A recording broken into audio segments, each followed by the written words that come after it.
You know, the globe proof. Have you got any of that, or is that just us? What do you mean, the globe proof? Well, I mean proof of globe. I mean, What would that be? Well, you're the logician. I know we I'm not, jokingly apparently. call You said you the proofless logician.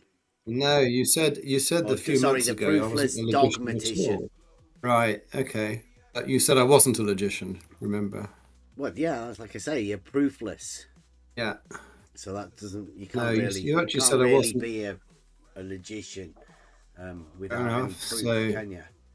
right. So there's no point asking me. Well, I know, yeah, because you haven't got any. I mean, that's obvious. I said, like, you haven't got any, but we have. Like, we're the only ones with this proof of globe.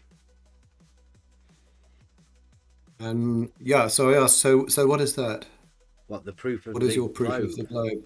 Well, it's dogmatic, isn't it? Yeah. Everyone knows tis globe.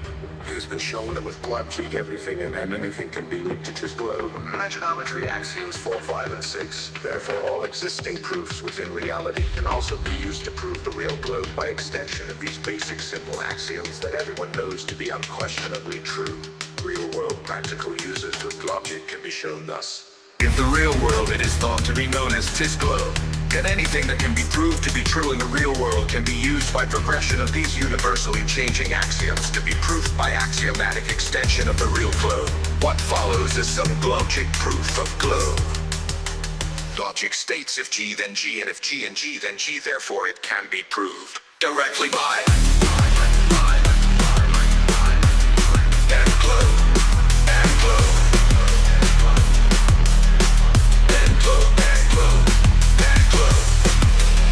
Or indirectly by, it's not flat, then globe. It's not flat, therefore tis globe. Or, if it's not flat, then it's not flat, then it's definitely globe. We can safely say it's not flat, therefore tis globe. Rest assured that we will continue to progress the proofs of globe. Globus tollens, the globe that affirms my affirmation. Globus tollens, if tis G, then not flat, therefore tis globe. So starting with the premise tis globe, we can say, if the reality we live in is tis globe, tis G, then the reality we live in could not be flat, tis not flat. It's been proven by then that the reality we live in is not flat, tis not flat.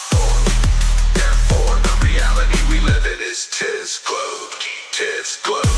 Confirmation through globus tollens, globus tollens, the globe that affirms my denial. Globus tollens, there's not, therefore, starting with the premise it's not flat, not, you can say, if the reality we live in is not flat, not fluff, then the reality we live in is not flat, not fluff, then the reality we live in must be tis globe. The reality we live in has been proven to not be flat, but then not fluff. Therefore the reality we live in has to be tis globe. Tis globe, confirmation by globus tollens, globus tollens.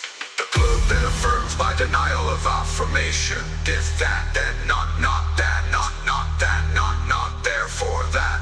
Starting with the major premise that tis globe, we can say if that reality we live in is tis globe, then the reality we live in can't be not that, not that, not.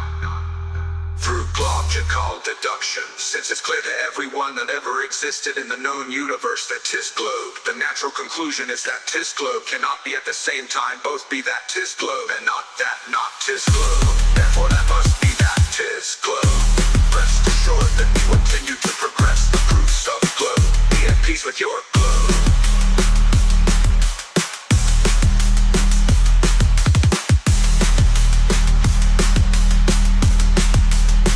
Therefore that must be that tis globe. Rest assured that we will continue to progress the proofs of globe. Be at peace with your globe.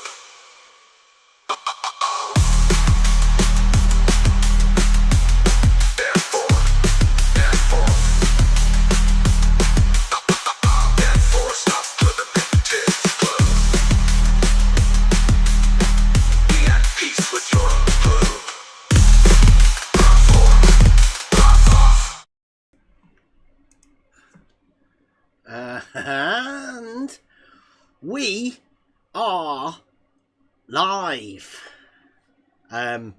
Free for all Friday. Glasses off, obviously. So, you know, this is a proper free for all. Anybody wants to come in and say whatever.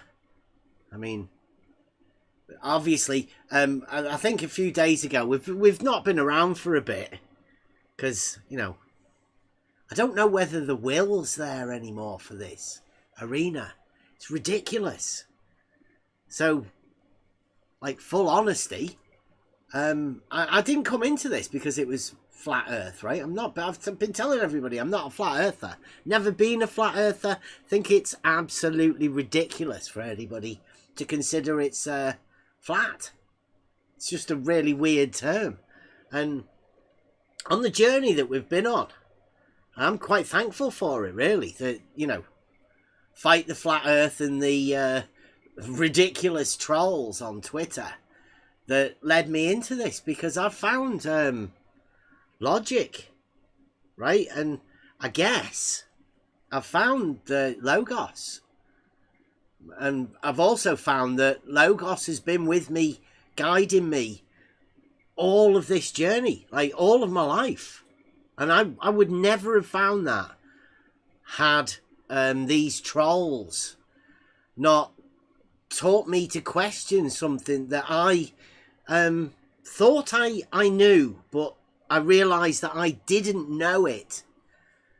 Now I definitely know it, because, you know, discovered the logic, found the Logos. Logos showed me how to find a proof. And now I've got proofs. We've done a test years ago. I can say that now. Years ago we did that. So we've been in this arena discovering logic, proof. And ask anybody that's in this server. Anybody that's actually come and had a real conversation. Not combative. Just an open conversation. They'll tell you. There's nothing but things to gain from here. There's no negativity. People want to try and give us this, well, Betty calls us this a disgusting place. But I guess that's because this is where you find the truth. And obviously, people who lie to themselves really find the truth disgusting. And that's the truth. If anybody does want to come and have a conversation about it, you know, come on in. I have got a video to go over. But if anybody else does want to go over anything, you know, that's what we're here for. This is Free For All Friday, and I have got a sore throat. So I don't know how long I'm going to be talking for. Yeah. Thank you very much, Kevlar. Everybody is welcome. Just click the link. Come on into the Discord. Type your thing in the chat and just come in here. Have a conversation. There's no combativeness. We try to have conversations. The thing I always go with is that you can learn something from everyone. And that still stands. Every conversation. There's always something to be learned. At least you can pretend that to yourself, can't you? That's the, you know, it's better if you can pretend that you can gain something from everyone. Try and find it, but sometimes it's difficult. So if anybody does want to come in, you know, Free For All Friday, if anybody that's already in here wants to say anything about anything, then feel free. Because we have been away for a bit. I've not been around all week.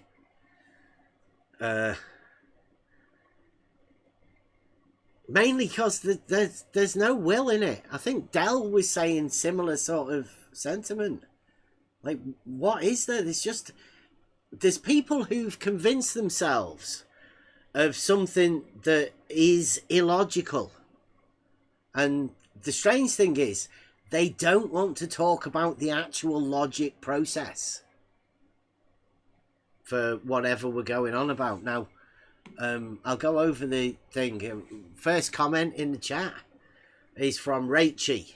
Now, I'll read this out and then we'll go over it, right? Rachie says, obviously thought about this, says, can we get some evidence that you claimed this live stream or future live stream?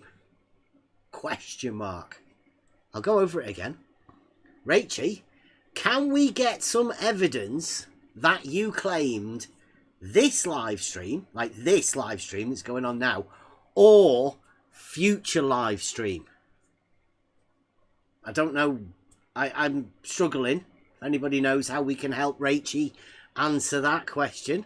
It goes on to say, also, why you suppose geodesic surveyors are wrong when they conclude it's a globe, and why you know better. Thanks. I don't know whether Rachie's ever heard or ever even bothered looking on the level.live website, but we're the ones that proclaim 'tis globe. Everybody does. My missus, my dad, everybody. Everybody knows it's globe already. I don't know what Rachie's talking about. It's like she hasn't heard any of the stuff that we've been going on about. We are not flat earthers. We live in reality. And if the globe is reality, then anything that we can prove in reality must help to prove the real globe. Now, it's the dogmatic globe that I have a problem with. A load of unthinking people that don't actually have any reasoning process to go with what they say. And they say a lot of contradictory things. Now, me understanding logic, I can't go with the contradiction. So if I spot a contradiction, I'll point it out to people. Now, there's a lot of these dogmatic globe believers that still cling on to this ridiculous concept of the dogmatic globe. They can't see the contradictions. They dismiss them. Pretty much the same as the flat earthers. The flat earthers actually set themselves up for a contradiction within their opening statement, their opening premise. Flat earth. It's an oxymoron. So they try and convince other people of that sort of stuff, and the globe's just as bad. The dogmatic globe, sorry. But the real globe that everybody lives on, right? The one that we all can prove, the real globe. You've never been, Rachie. You never actually turned up to see the proof of the real globe. So, I mean, like, you're asking for evidence of future live streams. I haven't got a clue what that is. So nobody can see into the future. And I don't even know what we're going to say in this one. So come over. We offered you. Come over and go through the proof of the real globe from first principles. We'll start you at the very beginning, like we do with everyone. Simple to go through it. Anyone can go through it as well. Doesn't matter how long you've been in this arena. You can start at the first principles, straight line, and then build up from there. That's the whole idea of both geometry and the proof giving system.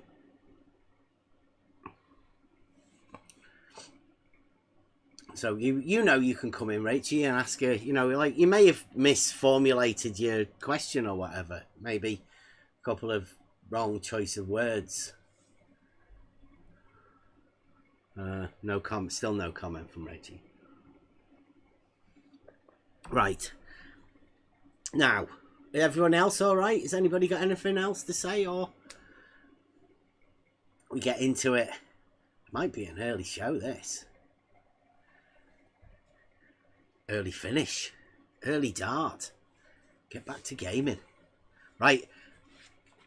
I have...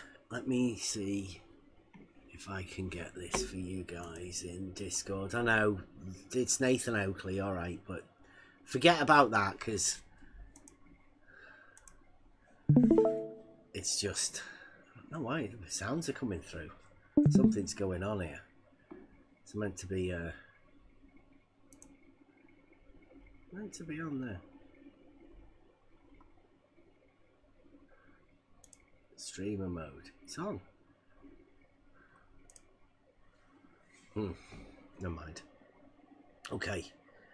Here we go. Let me see if I can get this for you guys. Screen 2. No, not 2. 3. Right, this is from today. I've not been listening to Nathan Oakley, but it's always amusing because I thought Simon Dan had put a video out of Nathan going over to the politics, and Nathan put a video out, so I thought there might be something in it because it seems like there's a setup. You know, they're trying to set Nathan up. Simon Dan pointed out that it's basically impossible to talk to Nathan Oakley, and the way he talks to his guests, whilst claiming he is a guest, it's getting really weird. You know, these double mind games where people can convince themselves of certain things. Anyway, he goes over a bit of logic, and I think that's our particular forte here. We go over this logic. So somebody's come in and they're having a conversation with Nathan, and Nathan goes into his logic explanation, right? But like we've been saying for a bit, I don't think flat earthers can do this because they've already took on the contrary position of flat earth, and also the earth being measured flat. Nathan's banned us from every one of the places that we can go. So I can't go to this politics server where Nathan is. I can't go and talk there. I can't comment on the YouTube channel for the 24/7 guys. I can't comment on Nathan's YouTube channel. I can't comment on QE's YouTube channel. I've been kicked out of the Discord server, so I can't go over there or even see anything they're typing. So there's a lot of comments about us. Somebody was calling somebody a Bev Earther. Again, they've coined this phrase, the bigots, I call them.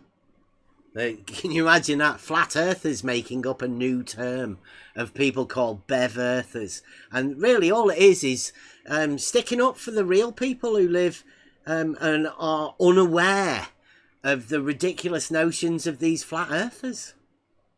Just people who live in reality, who know it's Tis Globe. Has to be. Right? You've been taught it by your teachers, your parents.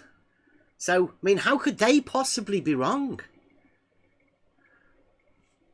You've also been taught other things that also seem contradictory to it, and that's, you know, that's where the problems lie within a lot of people's minds, modern day times. So, I'm going to go over this. It might take a bit for me to just find the actual bit, but here we go. Let's see what we can. See what we can get out of this. Tell us if this sounds okay. Stupid. I never claimed before. Does that sound okay for everyone? Can you hear that? Both in Discord, Yep. YouTube? Yep. Yeah, if you Discord guys can hear it then. Okay, here we go. Over an edge. That's the. You said you were going over it in a boat. We go over it in a boat, you say? Yeah, we can interact with it when we're on a boat. So if we're going over. To summarise, your stupid claim is that you go over an edge. Okay, that's your claim. And I'm suggesting that you are unaware that we debunked that in 2020 with the Black Swan. Okay, then. Right, so he's saying that somebody has a claim of going over an edge. Now, I presume, this being Nathan Oakley, talking to his interlocutor at the minute, just as his opponent, and I presume his opponent is a dogmatic globe believer. Obviously thinks it's a sphere. Where's the edge of a sphere? Because Nathan Oakley knows this about geometry, right? And he's saying that this other person's claim is that they go over an edge. Well, does Nathan Oakley think a sphere has an edge? Or is he putting that ridiculous position on somebody else? Called like a straw man. He's handing this guy an edge straw man. Doesn't exist. But he can get away with it. He's in 24/7. Flat earthers all around him. And how did you debunk it? I was in the middle of stating how I debunked it when you started asking. The Black Swan.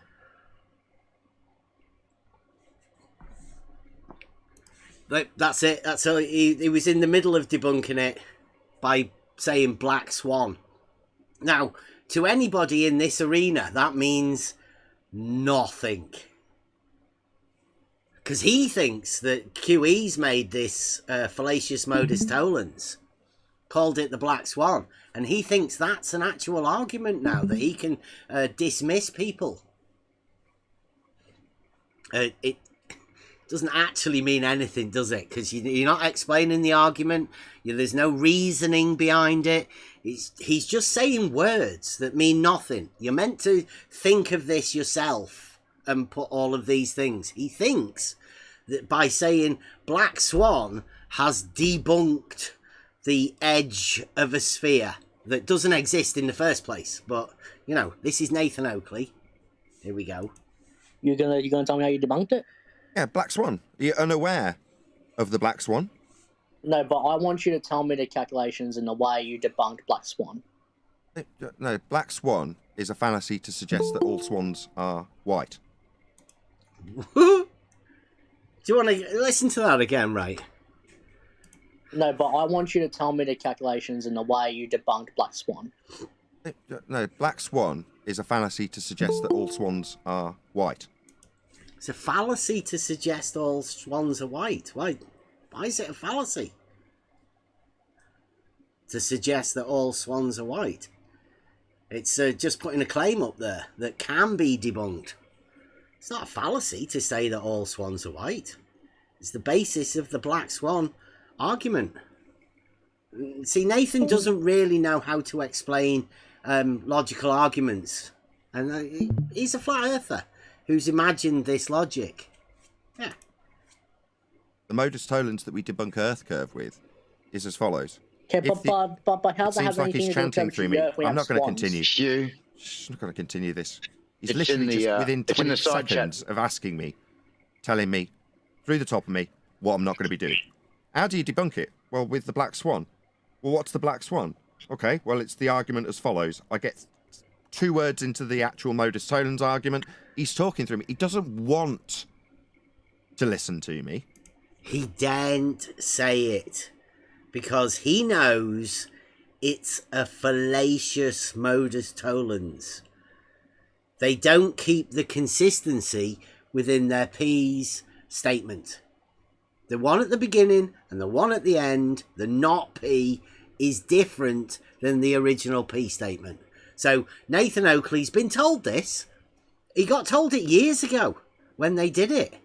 Emma, it was that told him, mind your P's and Q's. They've still never heeded it. They cannot have the conversation about it. I've offered QE to have a conversation about it. I've attempted to explain this basic logical concept. They know the form of the argument. They know it all. But they continue to lie to flat earthers, telling them that this is a good argument. It's not. It's fallacious. The argument that QE decides to call the Black Swan is a fallacious modus tollens. Everyone knows it. Nobody can say anything to Nathan because he acts like a dickhead. It's literally unable to communicate with Nathan Oakley, particularly around these sort of things. Now, that's not uncommon to everyone in this arena, the model afflicted people. They seem unable to talk about actual logic, and they seem unable to see contradictions that are right in front of them. So that's a weird condition for me. That's what I've been looking at, wondering, why do people get so deep into this?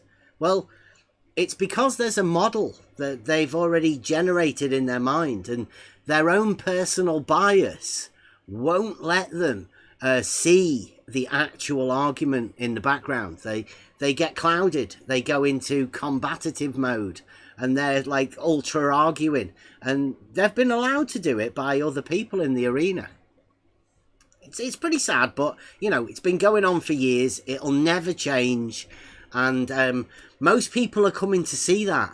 The people that have been in these rooms chatting, talking about all of these things, they've been in there for years. Some people have been in it for over 10 years, getting nowhere, round and round in circles.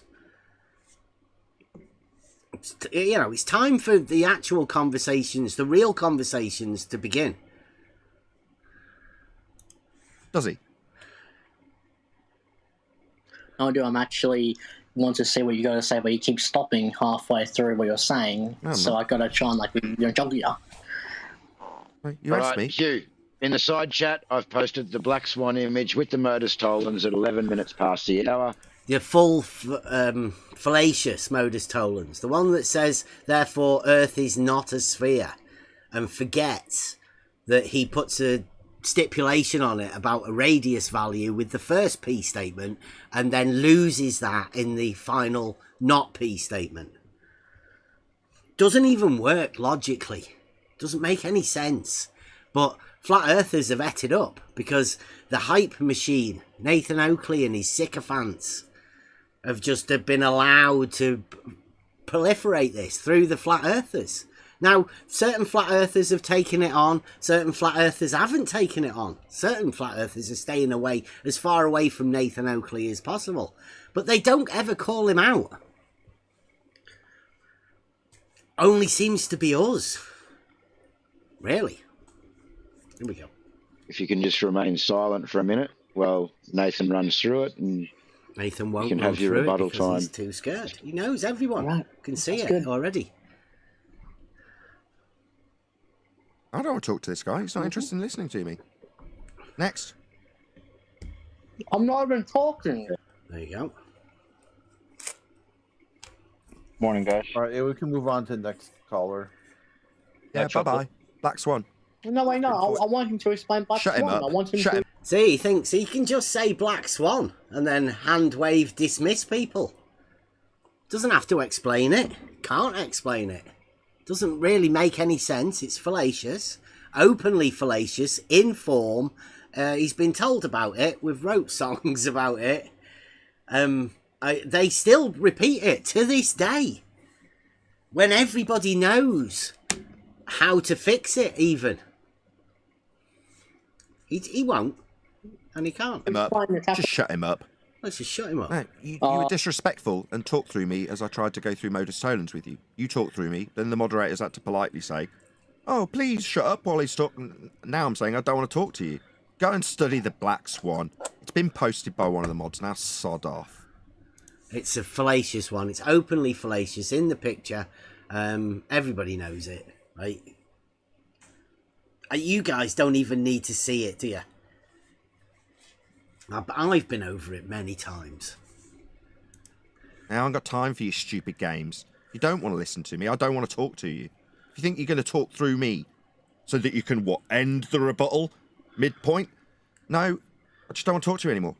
You're not interested in listening to what I got to say. You're interested in chanting your garbage through the top of it. He's just chanting it now. So I'm not interested in talking to you anymore. Go and learn what the Black Swan is. It's been 4 years. Yeah, fallacious for 4 years. We've been telling him for 4 years. Mind your P's and Q's. Next. It's about time people actually started looking at it. Open 4 eyes. long years since the claim of the geometric horizon went bye-bye. Oh. It's pathetic. People think We've got a video that's probably about 4 years old where Nathan agrees that the geometric horizon is horizontal. There is a geometric horizon. The plane of the horizon is horizontal. That's geometric. That's a geometric statement. they want us to fight with them, that they want me to be asked about something and start rattling off an answer, and then literally, not even before I've started giving the answer in the rendition of Modus tollens, which I can do in about 25 seconds. Fallacious No. Modus tollens. No, he doesn't want to hear it. Calls the Black Swan. So why bother communicating with these people? You know, Eric DeBay's right. I'm not going to enter into a debate with you. I'm telling you this stuff. It's been around for 4 years. It's not a question anymore. Did he say Eric DeBay's right? He's not going to enter into a debate. It's because there is no debate. You haven't got an argument. You've just got fallacious Modus tollens. You've built everything on a ridiculous statement about the Earth being measured flat. You can't back it up. You just tell people to get him out of here. So, because you can't argue about anything, Nathan. It's terrible. Or it's a statement. If you want to hear it, I'll tell it you. If you want to just challenge it in the middle of hearing it, you're not here to listen. You're not interested. You want to be a zealot chanting your faith about a globe at me.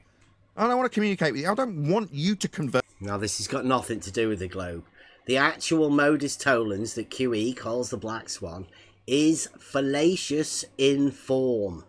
He did not mind his P's and Q's, as Emma told QE to put it on a t-shirt when he was starting his channel, based all around this ridiculous argument that he came across with. That's when QE fell out with us, after we'd explained to Sleeping Warrior how one Modus tollen works, pointed out to QE that he didn't mind his P's and Q's, and here we are 4 years later telling flat earthers that their ridiculous concept of flat not flat goes along with the ridiculous fallacious Modus tollens that QE calls the Black Swan. None of them can talk about it except when they berate people on this channel, where he gets the moderators on this channel that have banned me. So maybe Nathan told him to ban me. Maybe said he doesn't want somebody like me coming over there challenging in his fallacious arguments. Get him out of here. That may be the case. But me? Yeah, I know it's flat. You still have your faith in a globe and feel that chanting through me telling you how your faith in a globe's undone with your own geometry. Well, then, if you don't want to hear it, then go away. You're asking because you want to hear it, I assume. No, you definitely aren't. You just want to frustrate me because I'm the one undoing your religion by chanting through it before you've even heard it. How's he frustrating Nathan? Like, Nathan's telling everyone there that he's getting frustrated. But for what? All he has to do is state his argument. If he thinks it's a winning argument, then just state it. Let the guy try and rebut it. He can't do that because he doesn't have faith in it. It's definitely not an argument. He doesn't even have faith in it. He knows it's bad. Making you totally unreasonable as a person to have a discussion with. So no, I'm not going to debate you with you. Debating isn't you chanting through someone putting something to you. Yeah? You guys have got a distorted view of what a debate is. Do you think that when you ask someone something and they start replying, the bit that you don't... You guys, he's only talking to one, you guys have a distorted view of what a debate is. Says the guy that's got a show called Flat Earth Debate, which is basically rewrote what a flat Earth debate is over the years that he's been going. Really? Flat Earth Debate is just Nathan Oakley muting people and shouting at them, berating them, calling them names, saying they're stupid, morons or whatever. That's what Flat Earth Debate is. So Nathan now has the gall to tell this other guy that's probably been muted that he doesn't know what a debate is. Don't like if you talk through it, or maybe open your mic in the middle like this guy who's doing it in Discord now. Just opened his mic. You can obviously hear me, but in the middle of me talking, I'll open my mic. Getting frustrated. Yeah, that's not debate. That's unreasonable dickhead behaviour. I don't want to tolerate it anymore. If you behave like that, I'm just going to go, no, I don't talk to this person. Take it as your victory. I'm sure that'll give you a lot of pain relief. I rumpus the Black Swan, therefore I win. Get lost. It's he had a little more than a face. He said we interact with air and we also interact with Earth curve. But his point, Neil, is air's there, but we can't see it. And we live on a globe, but we just can't see the curve. Pretty much it. It's pretty much exactly what he's trying to say. If the conversation is concluded, do you mind if I go? No, please. Who are we talking to? What's your name? That's Nick, who was chatting I'm to us Nick. earlier. I went to take a shower before. What? Yeah. Yeah, good to have you back, Nick. Thank you, man. I'll keep it short since I do have to go in like 15 minutes. So I hope we can have a conversation in that time, but I will have to leave by then. So just letting it be known. Cool. So Nice I guess I'll just start off with asking, should you present a position or should I present mine? What do you prefer? And am I talking to Nathan only, or is it like the whole room? I don't mind either way. You got the mic. All right. So I guess I'll just present a Modus tollens, and then we can go from there. Right, okay. This is... I don't know... like I said at the beginning, Simon Dan has made a video last week's guy that came over to this channel. I don't know whether this is also another setup, right? And they're testing Nathan to see what they can get away with, right? Or what Nathan knows. So you guys also have a listen, right? See what you can spot in this.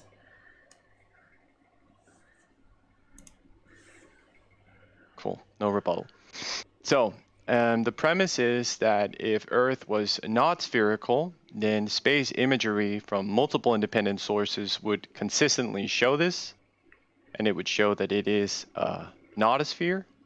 The second premise is that space imagery from both NASA, ESA, and SpaceX and Blue Origin, so both private and public companies, that they consistently show Earth as a sphere. Therefore, the conclusion must be that Earth is not flat, so a sphere. Would you like to go over that again? To, just before, seeing as we're students of the trivium, right? This is a logic part. Do you want to hear it again? Yeah, let's run that back. Okay.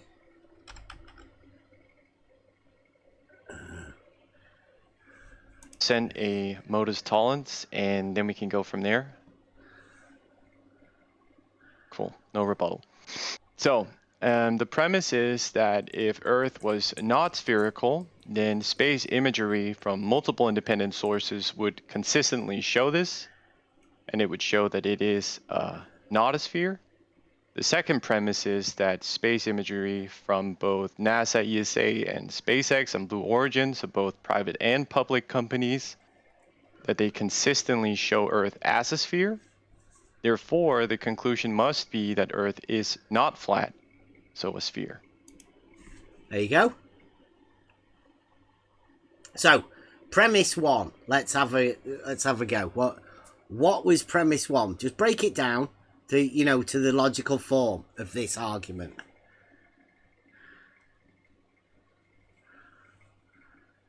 Can anyone give us the if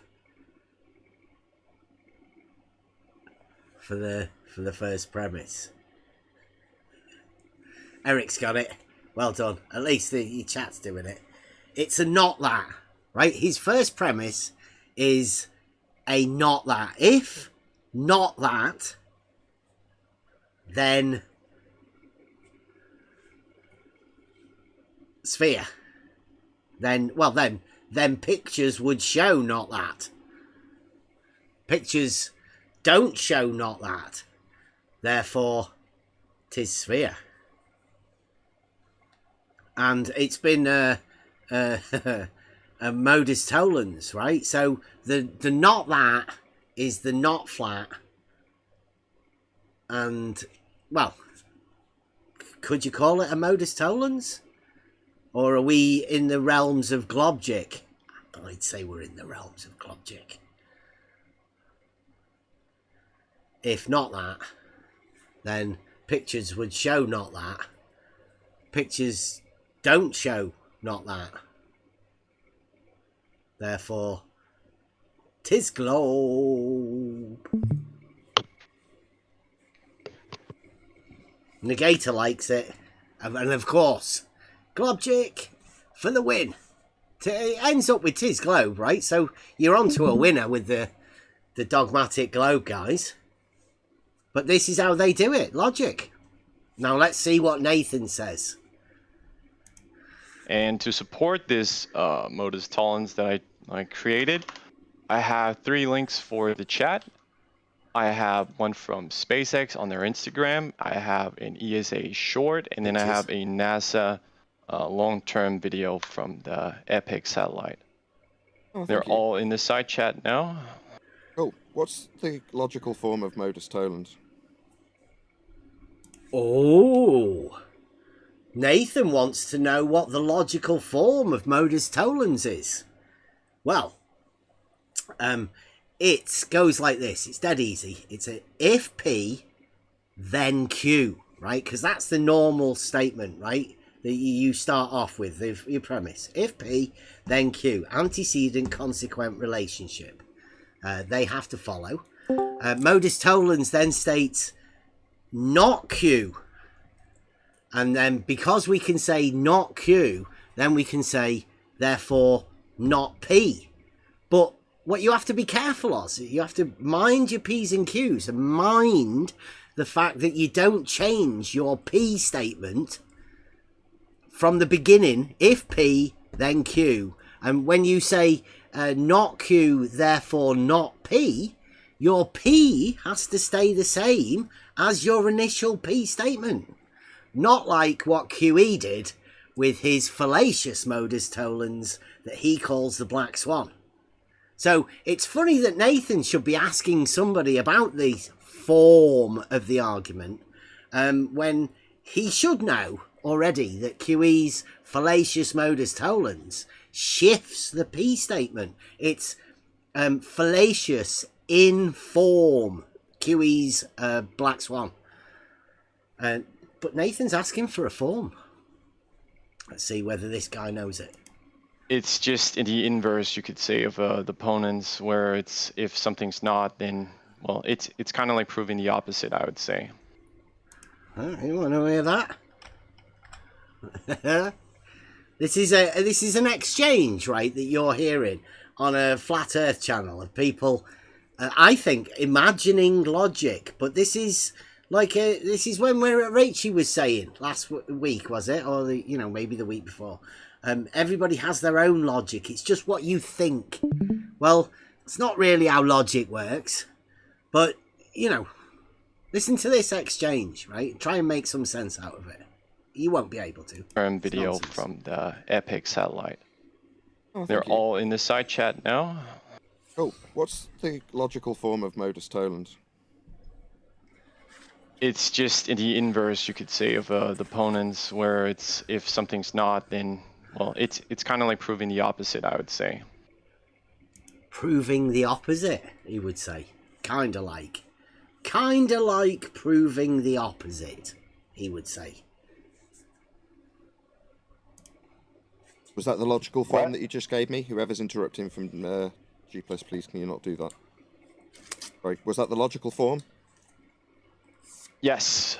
No, it wasn't. No, that was definitely, absolutely not the logical form of Modus tollens. Yeah, he didn't say that to QE, did he? When QE changed his P statement for the not P at the end.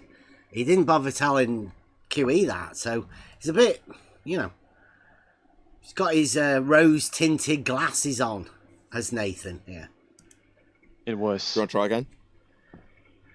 Not really. I gave you the 2 premises and the conclusion. That is well, that would be a false form. dichotomy then. How is it false? Sorry, it's not Modus tollens. I'll ask you a third time. False dichotomy. Nathan's getting mixed up. You want to go over this again, right? Because this is where it gets interesting. Wasn't. No, that was definitely, absolutely not the logical form of Modus tollens. It was. Do you want to try again? Not really. I gave you the 2 premises and the conclusion. That is well, that would be a false dichotomy then. False dichotomy? How is it false? Sorry, it's not Modus tollens. Back down. quickly. I'll ask you a third time. It's not a modus tollens. Why is it not a modus tollens? Because he starts off with a not that statement in the first premise. No, let's just not ask. Let's just tell you. You don't know what modus tollens is. Yeah, you don't know the logical...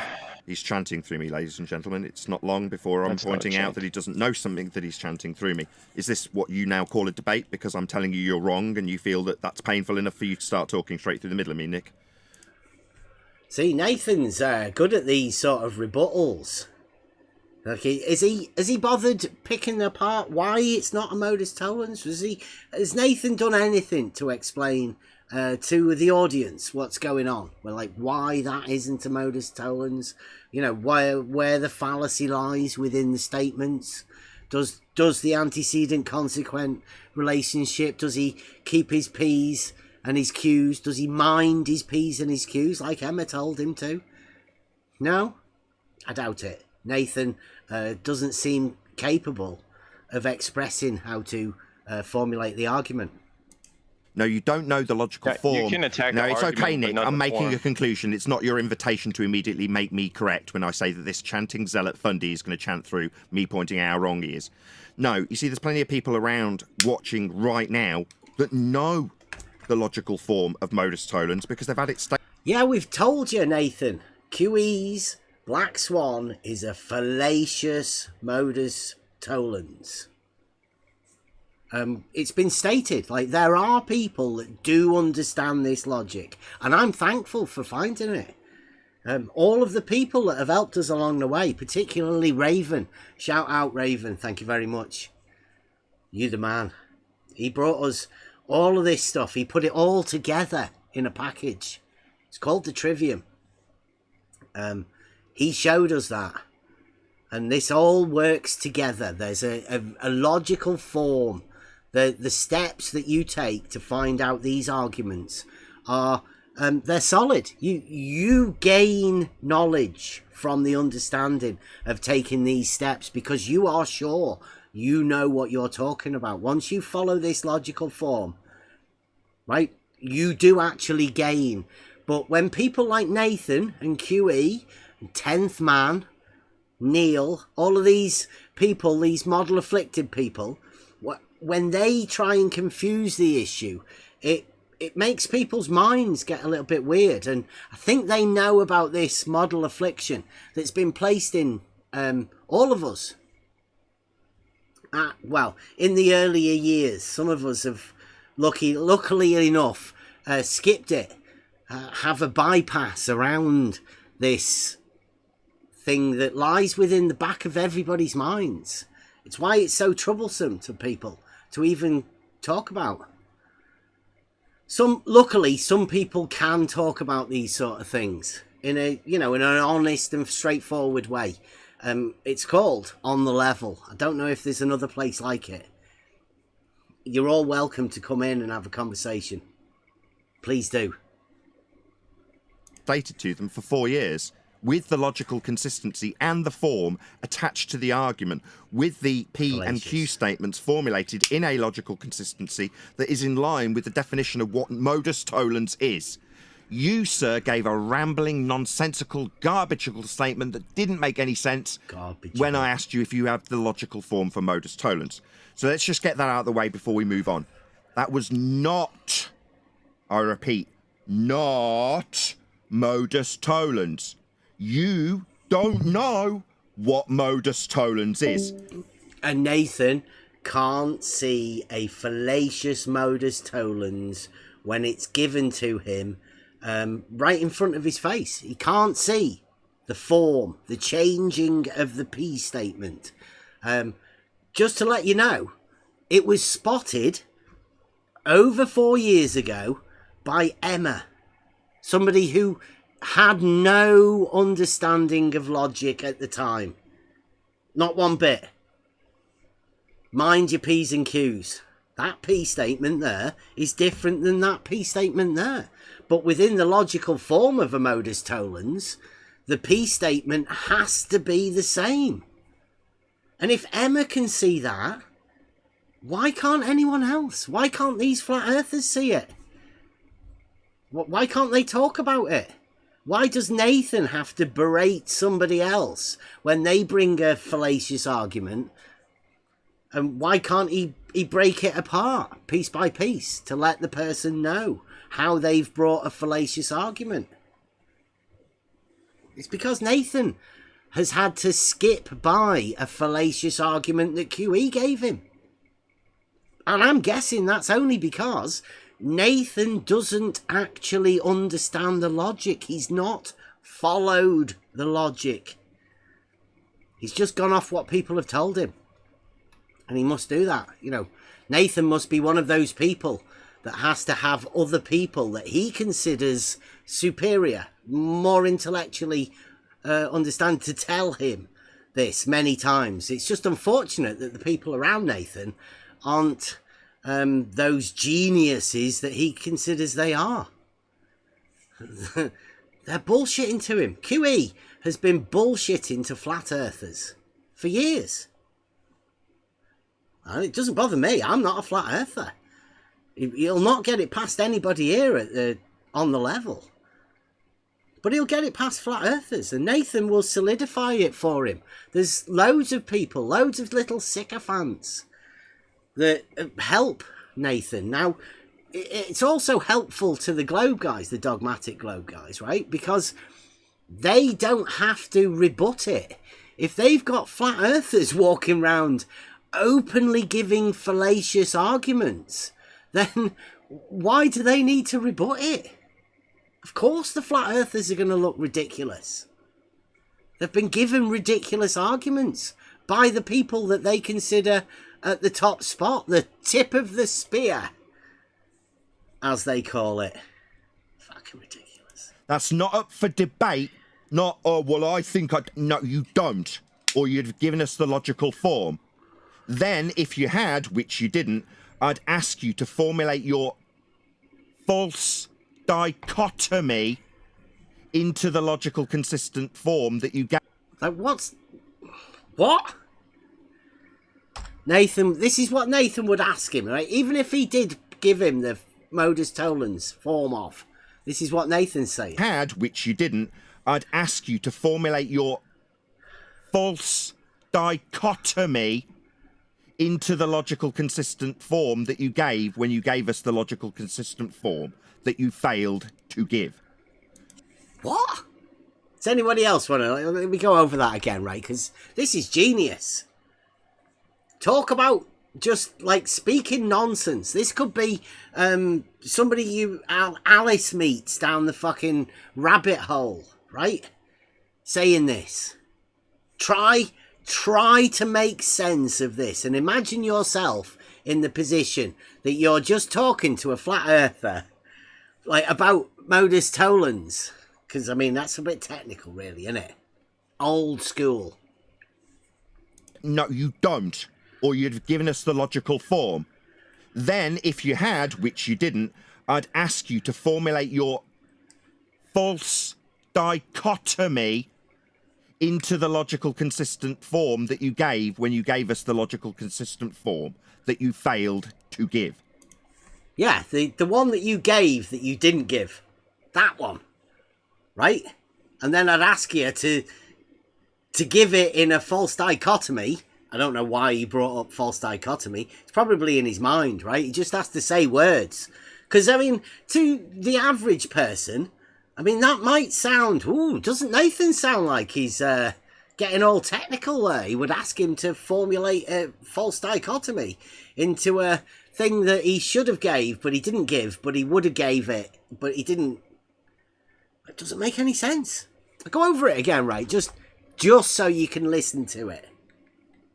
Please. See if any of this that Nathan says goes in. Because if you don't understand this logic, then you hear this, you might be able to consider that Nathan's just smart, right? But trust us, once you know a little bit of logic and what all of these words mean, and you can break them down and formulate them into a logical order, this is nonsense. This is Nathan Oakley talking nonsense. This is why flat earthers get the name. right, of being ridiculous. No, you don't. Or you'd have given us the logical form. Then, if you had, which you didn't, I'd ask you to formulate your false dichotomy into the logical consistent form that you gave when you gave us the logical consistent form that you failed to give. You failed to give it. So, you gave it, but you failed to give it. So that's like a contradiction, right? Nathan Oakley has just contradicted the statement that he's just said to the guy. He's also thrown in a false dichotomy, and I've been saying for a fair bit, I've heard Nathan Oakley mentioning false dichotomies. Don't think he understands what a false dichotomy is. We'll hopefully dig a little bit deeper. now I've unpacked your garbage that this is a logical consistency. It's not. It's fallacious. It's a false dichotomy. It's a false dichotomy? Does Nathan understand what a false dichotomy is? Remember that argument that that guy gave first, that he gave, that he didn't give? He's now saying it's a false dichotomy. I'm in my car, so I can't be quiet anymore. Let me know if I break up or anything. But he can't say what a false dichotomy is, because we've been saying for the longest time that what they're spouting is flat earthers. If it's not flat, it's globe. That is a false dichotomy. All of his sycophants say the same freaking thing. How can he now claim that this guy's bringing up a false dichotomy and it's a fallacy? He does the same thing. The black swan is a false dichotomy. Yeah. Like, what the hell? Yeah, the flat earthers do it. If it is not globe, therefore flat. Right? And if it's not flat, therefore it must be a globe. That's a false dichotomy. They keep forgetting about reality. But where Nathan's relating this argument that this other guy gave that was a not that, it doesn't mean a false dichotomy, but Nathan's just using the words. It literally doesn't make sense unless you want to try and portray a false dichotomy as something that people can never understand. Because you can't understand why Nathan's just said that's a false dichotomy. Can you? It doesn't explain what a false dichotomy is, and it doesn't explain why this particular argument that this guy gave is a false dichotomy. No, because that's all that came to Nathan's mind. You could hear him struggling for the words. Yeah, I think it's become like they just use the words now, and because people, your mind is meant to make sense of things. Now, this is a trick that people use, I think. Call it magicians, right? If you give somebody a nonsense, their mind will try and make sense out of it. So however you formulate your understanding of this false dichotomy, that's what you imagine Nathan meant about this ridiculous statement about a false dichotomy. And nobody can ever actually have the conversations with anybody like Nathan, because he just mutes you or whatever. You never get to the bottom of this. So over the past months, I think 6 months now, because he started it at the beginning of the year, and we've been saying about the false dichotomy, flat versus globe. That's a false dichotomy, but that's the false dichotomy that nobody wants to address within the arena, because the arena is built around this false dichotomy, where they just won't talk about reality. Whereas that's all we want to talk about, the real globe, not the false dichotomy. But, I mean, Nathan goes a little bit more. Failed to give. So, now I've unpacked your garbage that this is a logical consistency. It's not. It's fallacious. It's a false dichotomy, as pointed out by me. And as the failure to state the logical form has come from you, we can basically... Nathan's pointed out that it's a false dichotomy, but where? Where's the false dichotomy? He's just said it's a false dichotomy. But where is it? What's the false dichotomy that he's claiming this argument is? It started off with a not that. That's his problem. His first premise was if not that. Well, a not that relies upon you knowing that. And not that is anything other than that. That's not how arguments work, particularly within the premise. That's logic. I've already helped them out with this. The logic that must be for you to imagine you live on a globe. It's just what we've got here is Nathan Oakley, the flat earth, I'm going to call him a flat earth society guy, right? Him and QE lying to flat earthers and just confusing the shit out of basic logic. I mean, if you come into this arena, you should be coming into it to try and make sense of things. You don't get a chance to do that with Nathan Oakley. You don't get a chance to have those conversations to order this stuff. And yeah, this may be coming at people a little bit fast. We can slow it down. You need a more one-on-one conversation. I'm just talking, off the top of my head here. This isn't how these sort of things should go. They should be within a conversation, more a one-on-one. Maybe, just come into the Discord server and come and have a conversation. You'll be able to get our understanding of how we reason things. Nathan doesn't explain any of that. This is just, it's nonsense. But he's given it to everyone. He's given it to particularly these flat earthers. And they're probably some of the most model afflicted people. So they're keeping this nonsense and they're just handing it around to each other. That's the major fear of anybody coming into this arena. That's why I would say, don't even attempt to come in. Because it's just filled with people who are mentally deranged. They've internally accepted a contradiction into their logical system, which has exploded their minds. You explode a logical system by allowing contradictions. If you allow those contradictions into your mind, you explode your mind, i.e., you go mad. Within this arena, there's a load of mad people.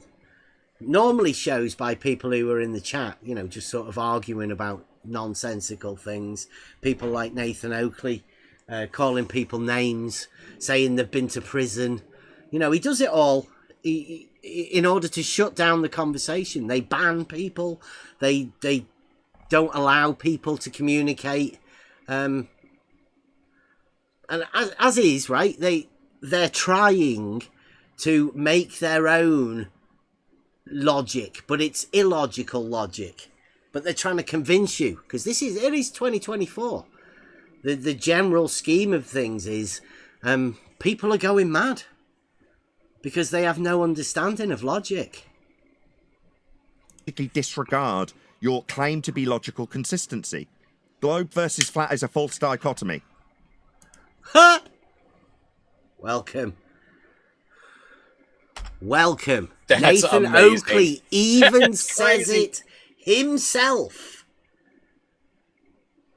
I'll put it again, right? You've got to listen to this.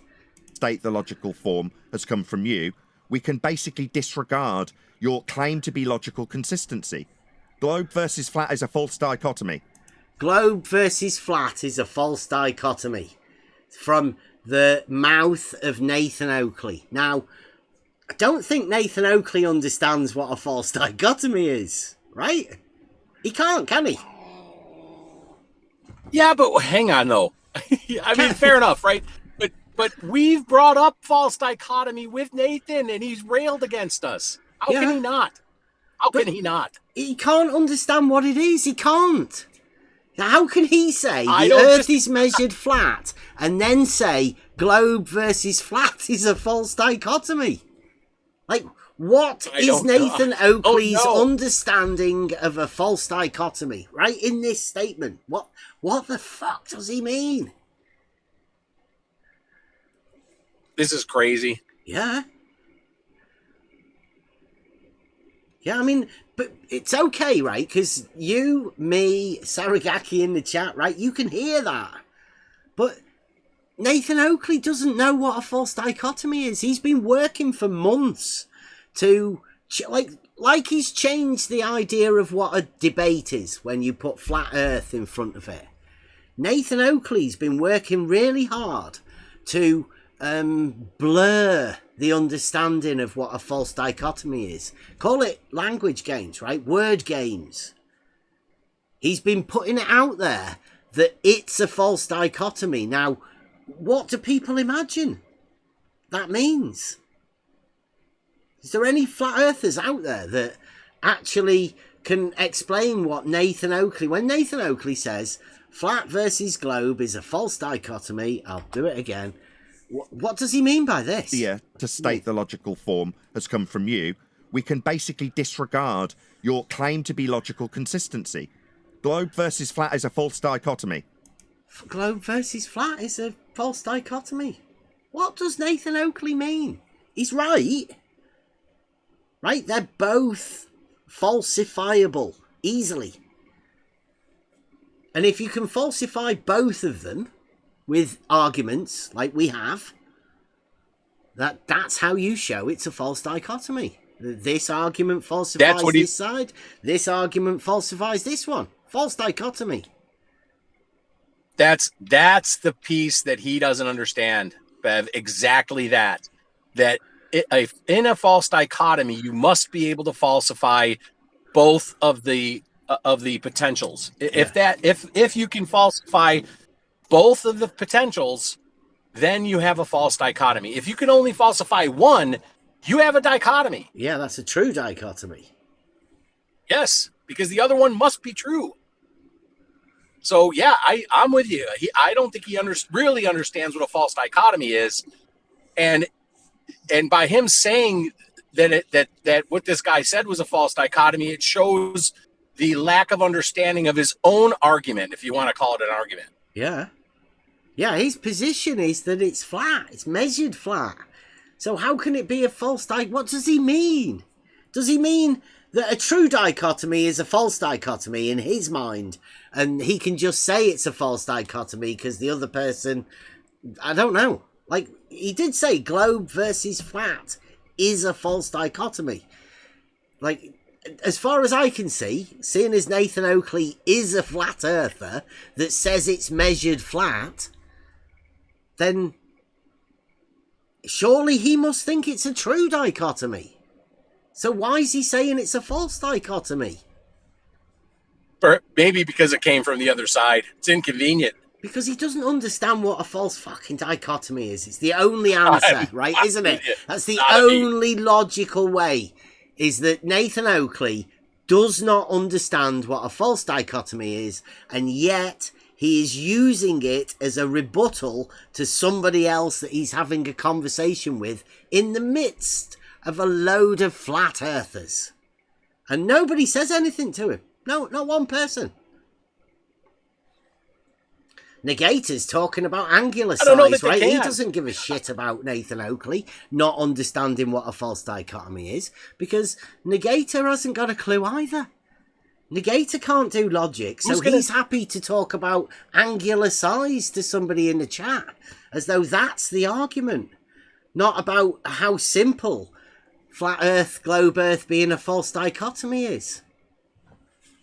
I think that's the key, Bev, is there's no way that anyone would have been able to say anything to Nathan or call Nathan Oakley out on this, because none of them understand this. None of them have been through the trivium. They don't know what logic actually is. They don't know what reasoning is. They are just emotional animals for their side of a false dichotomy.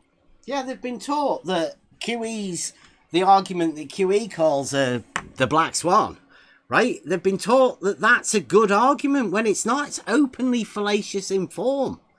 So how are these people meant to communicate with Nathan Oakley when they've been given a false dichotomy at the outset. Their name, Flat Earthers, right? That's an oxymoron. So oxymorons are handing out fallacious arguments and then just speaking nonsense. Because for Nathan Oakley to say globe versus flat is a false dichotomy is just openly contradictory. Because he must consider it a true dichotomy. He's a flat earther.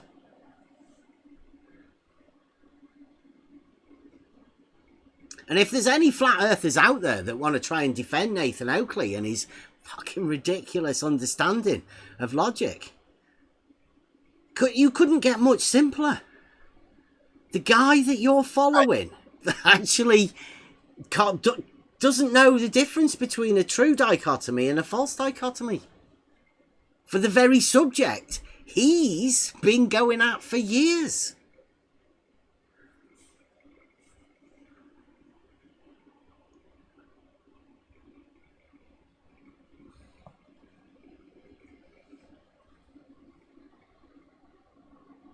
I don't know where to say. Like, we've been saying for years, right? This whole arena is filled with characters who are, you know, Nathan's openly saying that, you know, he needs money to keep his family going, and you should continue to support him.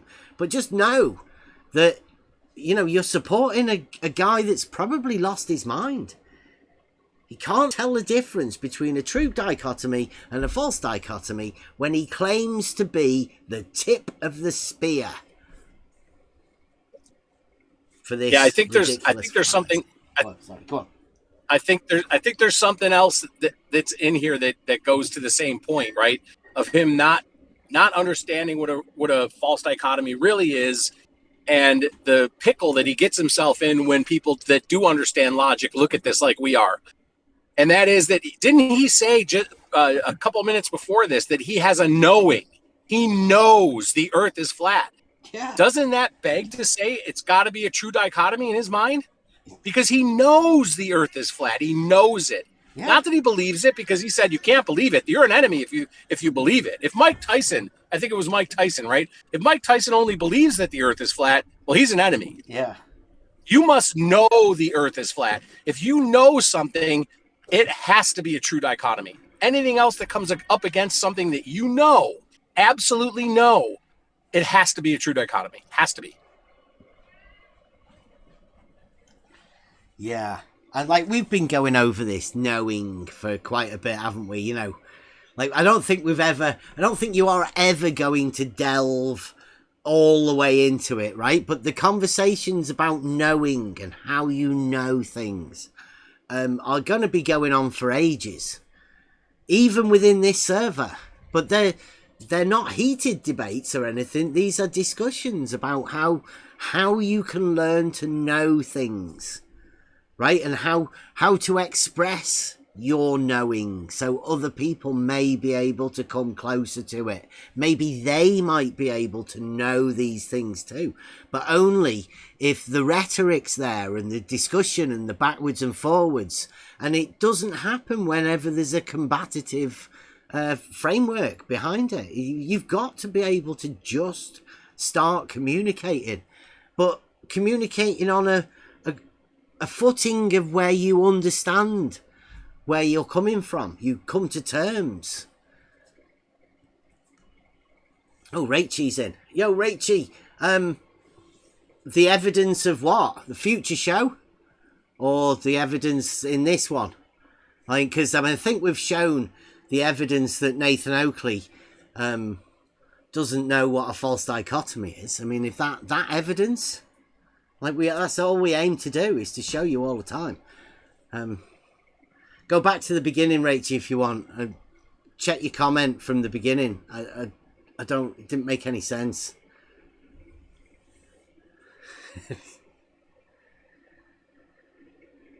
Level Bastard says, a good book on the subject is The Limits of Knowledge by Timothy Williamson, Professor of Logic, Oxford.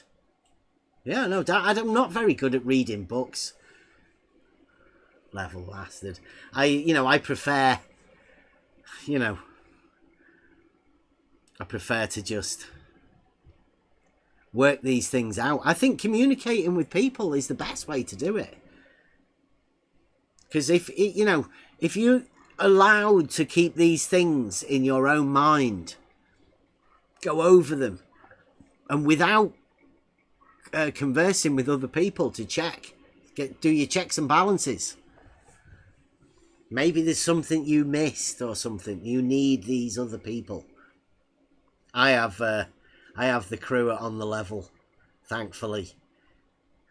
But this is one hell of a journey. This logic thing, it's simple as well. It seems like most people that we've come across, they don't have this similar understanding of logic, since there is only one form of logic. It's like mathematics. Logic and the logical consistencies within the form of the argument, they're plain to see. They're laid bare, like a math sum. People can check them, check for fallacies. Nathan doesn't seem to go too well at that. So we'll do this once more. Yeah, to state the logical form has come from you. We can basically disregard your claim to be logical consistency. Globe versus flat is a false dichotomy. Oh, I'm unmuted now. Great. That was a big pause. And obviously, the guy who was just sort of berating there when he was talking the nonsense had been muted. So, you're never going to take in that conversation if you've been muted.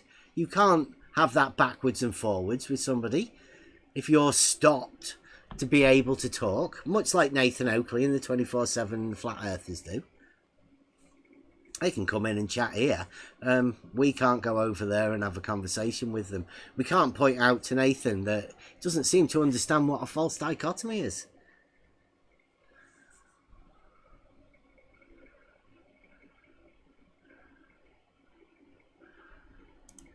I'm glad you got that off your chest, so I'll try not to interrupt this time. Please don't interrupt me. So, it's incorrect to say that I used it wrong. I gave two premises. I said if the Earth was not spherical, right, then space imagery from these sources would not show it as a sphere, right? So if it's not a sphere, it wouldn't be shown as a sphere.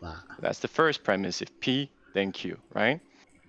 Second premise was that space imagery from these independent sources and government sources that I listed and linked, that they assert the result Q not to be true.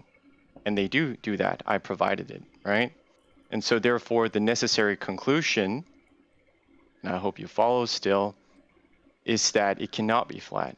So you're incorrect in your assertion that I didn't know what modus tollens is. I corrected you, and now we can hopefully engage with the actual argument. Thank you. Did you get that? Or did you miss it? Nathan Oakley missed it. Want me to do it again?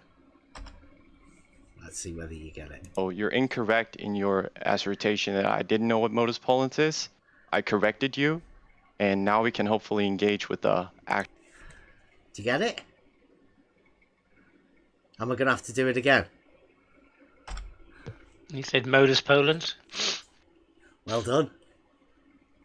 Not modus tollens. Listen again. It cannot be flat.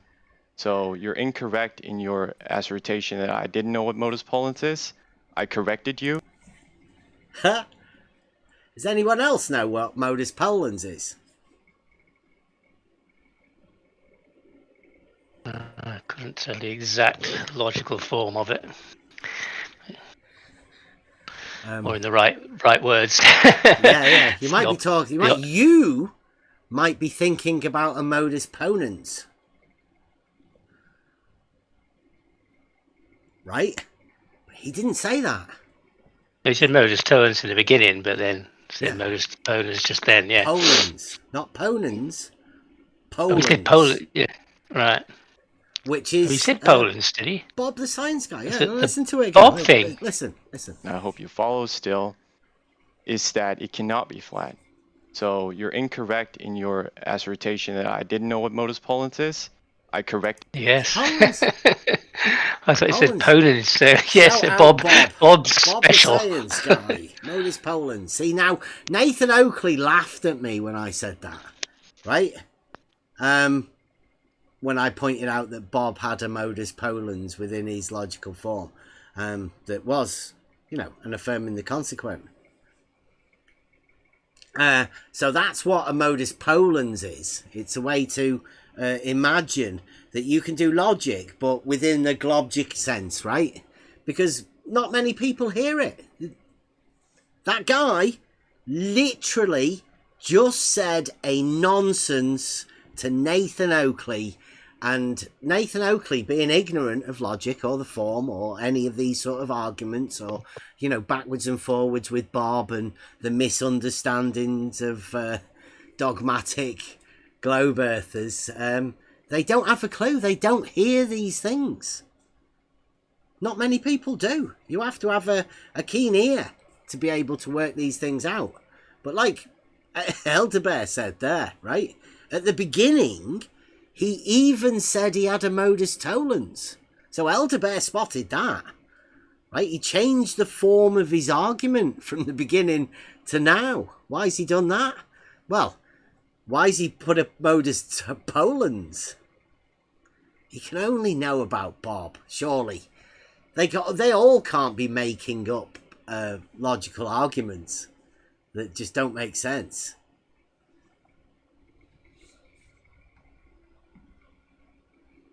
The chat about still going on about angular size in the chat, right?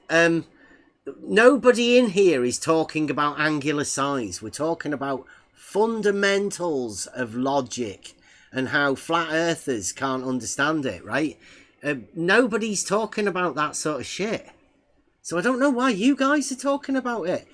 I guess because Negator's got you to talk about that sort of shit and you're going along with it. Anybody looking in and reading that might think that we're actually talking about that shit. Well, we're not. We're talking about the form of an argument and how logic works. Not about fucking angular size and ridiculous flat earth, globe earth, false dichotomy fucking points, talking points that you've been going over for years.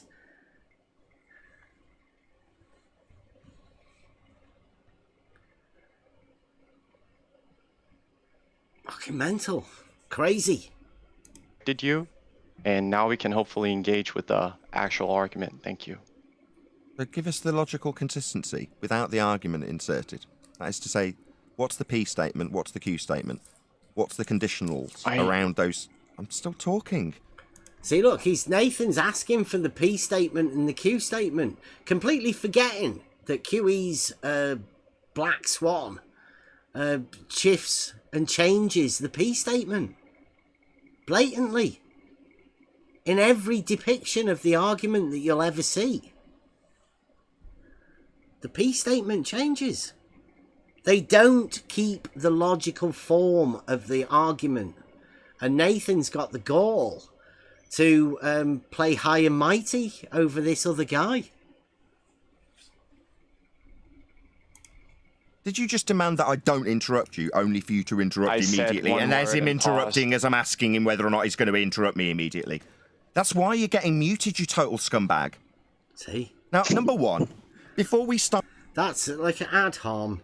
Doesn't need to go over that, right? Nathan Oakley is meant to be talking about an argument. That's why we were talking about this. That's why I'm going over it. Because I've not heard anybody else attempt to do logical form of argumentation. I guess we're going to have to spread out a little bit more and start talking to logicians, universities, mathematicians, because these flat earthers are fucking ridiculous. Nathan Oakley hasn't got a clue what a false dichotomy is, so how are you meant to have a conversation? No wonder they've banned us from communicating with them. because they quite obviously can't communicate logically with people. Started this live show, I spoke to this guy and pointed out that we've already had a discussion about the second law of thermodynamics violation sky vacuum that imagery would have to come from to take his false dichotomy claim to be a modus tollens argument. His false dichotomy claim again. I mean, it might sound impressive to somebody that doesn't really understand it. And if you were imagining Nathan Oakley to be a brilliant debater, then you might imagine that the guy has presented a false dichotomy. Nathan Oakley's just told you that flat versus globe is a false dichotomy. No explanation about why he says that. I'd say that he thinks it should be a true dichotomy. And if he doesn't, then he's lying to people even more so.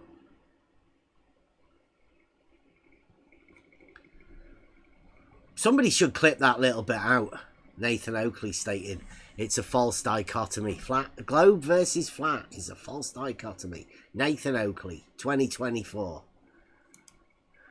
He's got to completely ignore that which was discussed both on a previous occasion 2 months ago, according to him, and 2 hours ago, or whatever, how long we've been alive now, an hour ago. He's completely ignored that. In order to formulate a false dichotomy, call it modus tollens. No. You've got to completely ignore a law of nature to put this into false dichotomy. The law of nature that was gone through with you that you said was me taking the argument off the rails. Then when I asked you to actually steelman my position in response last time we spoke, you said second law of thermodynamics, and then you took it off the rails, end quote, you, about me, when discussing how this argument, false dichotomy, not modus tollens. See, a false dichotomy again? There's an overuse of false dichotomy, and I would suggest that Nathan Oakley, I would suggest that he can't communicate to anybody what it is. Surely there's got to be somebody who can at least chat with Nathan Oakley and ask him, what does he mean about false dichotomy? Because it doesn't seem to make any sense. Surely, if you're a flat earther, globe versus flat must be a true dichotomy. As Nathan says, he knows it's flat. So therefore, he must have falsified globe. Globe would be the false.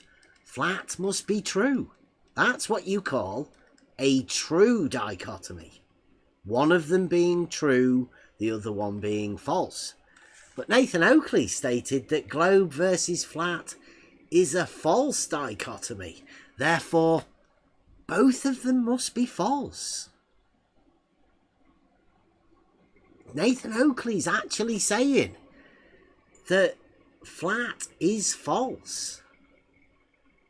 But that would go against his entire position.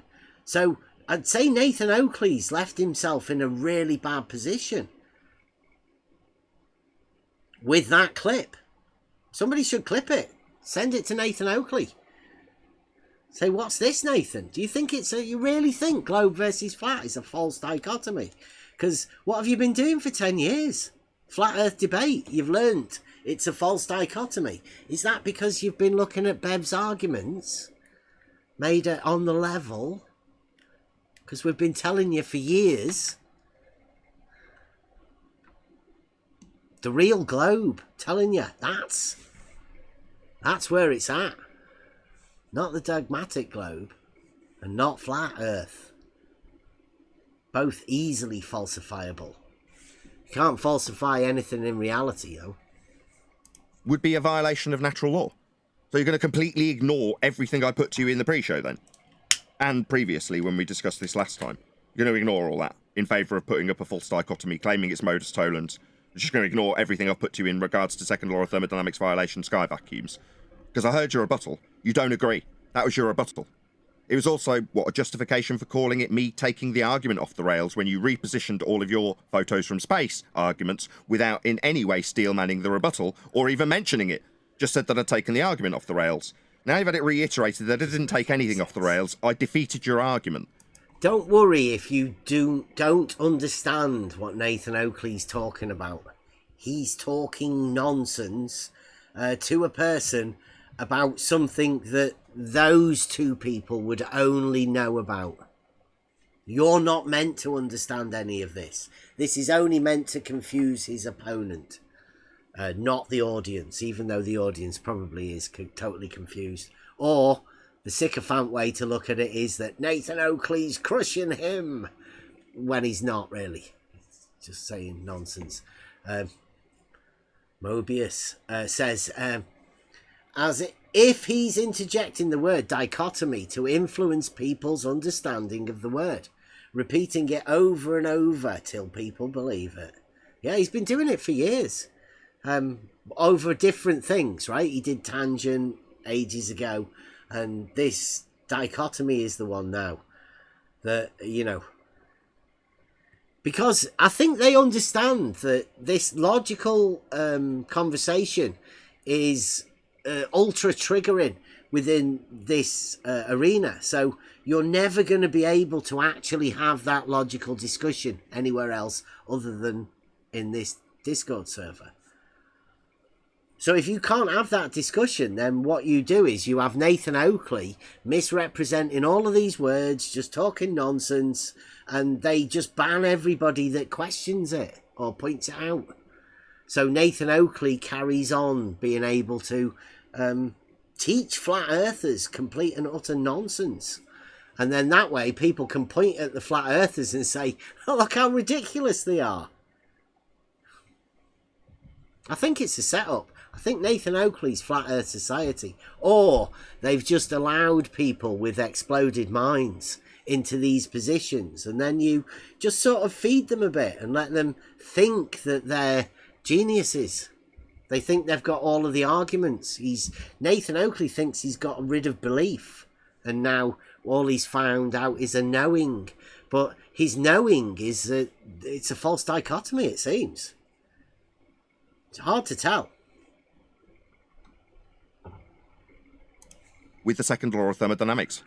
Now you're repositioning a new argument in false dichotomy with the same exact fallacy and violation of natural law in tow. What's going on? Were you deaf? You keep saying that, false dichotomy. You make an argument within false dichotomy. Well, the arguments show it's false dichotomy because we've got an argument that proves it's not flat. Conclusion, it's not flat. And the other argument, conclusion, not spherical. They're simple arguments. Not that and not that. If you've got two arguments that state not that and not that, then they're both false. So being given a choice of these two that are both false is a false dichotomy. There's no truth in it. It's just false. And that's where we've been for years. Last time I put it to you, did you just hear yada yada yada when I said second law of thermodynamics debunks this claim that we've got pictures from an area gas would be filling, in line with entropic law? Just going to ignore that in favour of a false dichotomy, eh? See, false dichotomy again. Like, how many times has Nathan Oakley used false dichotomy within this? Not explained what he even considers a false dichotomy. Oh, he does. He's told people that the globe versus flat is a false dichotomy. But it still doesn't explain what Nathan Oakley thinks a false dichotomy is. I mean, everybody else should be able to see that it means that they're both false. Within the basic understanding of logic. Nathan Oakley doesn't seem to know that. Or perhaps he does. Perhaps he knows that the flat earthers are that stupid that they're just going to allow him to get away with it. Like, oh, well, yeah, globe versus flat is a false dichotomy. I mean, what does it mean to people that don't actually understand any logic? Does it actually mean anything? Is it just like a different language? If you don't understand the logical connotations, the framework of logic that builds up the false dichotomy, and you don't understand what the term false dichotomy means, then what does it mean when Nathan Oakley says it? Is that why nobody really comes at, why there's no flat earthers coming to explain what Nathan Oakley means? To support Nathan Oakley in his understanding of false dichotomy. He must have told them in some, flat earth logic lessons. That's, in fact, flat earth logic is where Bob the Science Guy made the modus tollens that Nathan Oakley didn't want to have. Or is it, I told Nathan Oakley that was a way for him to justify his therefore flat.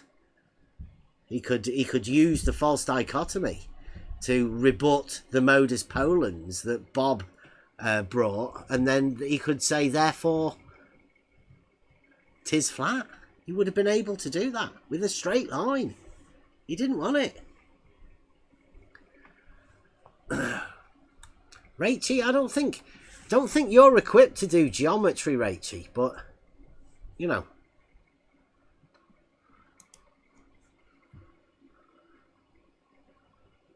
To the question, am I deaf? No. But am I mute? No, but I am muted most of the time, so I'd appreciate not to be. And to answer your question, no, I didn't ignore anything. I asked if I should present something, and you said yes, I have the mic, so I did. It shocks me that you would invoke rather, a prior conversation that is out of context for this specific argument. That shows that you're deceptive in your argumentation. You're not engaging with what I put forward. I empathize with you, but please stay on topic. Now, I gave you a very consistent modus tollens. I outlined to you. Huh? Did you hear that? Do you want to hear it again?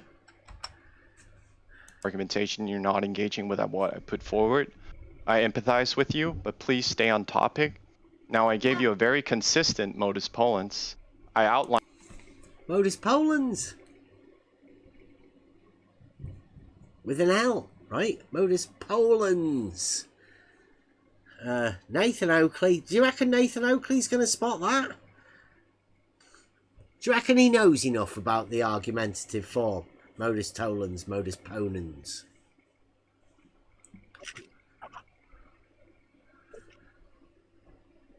Got once more, just to let people hear what can be passed by when people talk nonsense about something you don't understand. You can allow it. You can not hear it. In your argumentation, you're not engaging with what I put forward. I empathize with you, but please stay on topic. Now, I gave you a very consistent modus tollens. I outlined to you since you did. So I don't know whether this is a test, right? Whether somebody sent this guy in to test Nathan Oakley to see what they can get away with. I mean, or is this guy ignorant of it all and he's just making shit up? Does that not show you what this arena's all about? It's just who can bullshit with the most confidence. Because both of these people talking nonsense. I do like the very consistent. Yes, very consistent nonsense. It's phenomenal. Yeah, it's so good. The confidence with what she says it, right? I did give you a very consistent nonsense, and you're not going to spot it. So, a very consistent insert word here. Yeah, doesn't matter. Doesn't matter what the word is. Who wins in this little conversation, right? That guy's literally just said confidently that he's given him a consistent nonsense. And Nathan Oakley's not going to spot that. So, does the guy realise it? Has he just got one over Nathan Oakley? Or, is his ignorance of what the argumentative form modus ponens is? Has it been swayed by Bob, the science guy, and his flat earth logic? Is that what he's talking about? He might have seen the Bob the Science Guy video. The one that Nathan poo-pooed when I tried to give it him. When he was at the beginning of his claim of measured flat. Nonsense. Didn't really seem to know what it was. which of the variables were P, Q, and the natural conclusion that followed, and I backed it up with evidence. You haven't even looked at the evidence yet, or at least you haven't engaged with me with the evidence. So how about you do that, and then maybe we can get the historical context and beef out of the way after. So is your evidence from a sky vacuum? Is my evidence from a sky vacuum? Well, it's almost a perfect vacuum. Sky vacuum? I don't know what that means. It's a violation of natural law. So you have completely ignored the rebuttal that came previously, reformulated it, rinsed and repeated it, put it into a false dichotomy, claimed it's modus tollens. You haven't defined what that is. Put it into a false dichotomy again? Don't know where the false dichotomy is. Unless he thinks the false dichotomy is just the globe versus flat.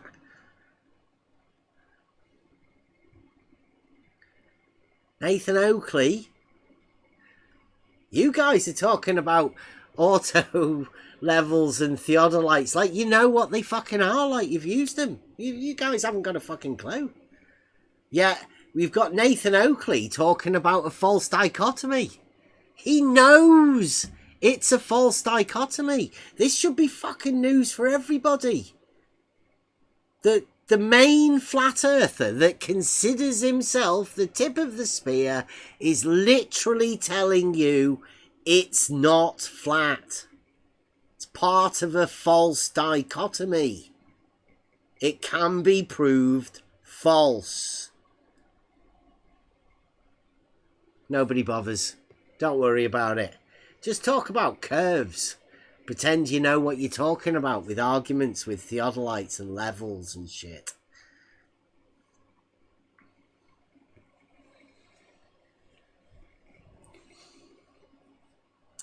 Crazy talk. Right, anyway. So thanks a lot, Nathan Oakley. Should I put his video? I'll put his link in the thing. This is Nathan Oakley and his trip out to go to the politics server.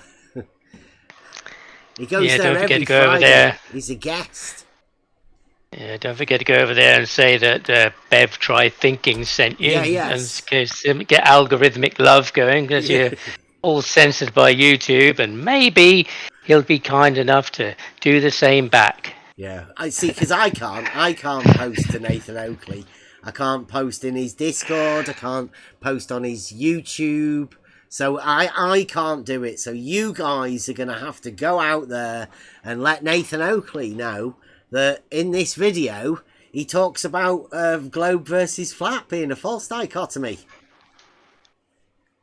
At the politics server, 24/7. Nobody spotted it. Perhaps you could tell him that you've spotted it. Or perhaps you could tell him that I spotted it.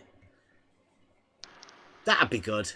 But Bev Try Thinking spotted the fact that you said globe versus flat is a false dichotomy. He doesn't seem to understand that you know what a false dichotomy is, Nathan, because if you do know what a false dichotomy is, it appears it's been a complete grift. Your flat. The last 6 months have been a fucking lie. A blatant lie. Or, here's the other one. Nathan Oakley doesn't know what a false dichotomy is. And yet he's talking about it a lot. So why would a flat earther be talking about a false dichotomy when he hasn't got a fucking clue what a false dichotomy is? It's either that, or he's lying and grifting, and he knows it's not flat. They're your two options, I think. Is the bell notification icon?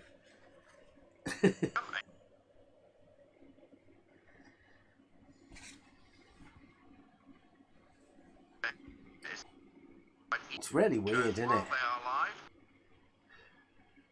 Thanks for most importantly, discussion. Who's that? Elder Bear?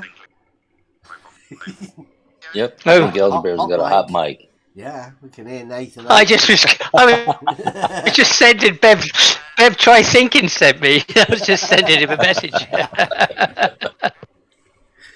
Yeah, I think we've had enough Nathan Oakley for tonight. Yeah, it's like I listening to Dell the other week. I'm not too sure there's anything left in this arena. Nathan Oakley just mutes people and he bans people, so there's not going to be any conversation to go with Nathan Oakley.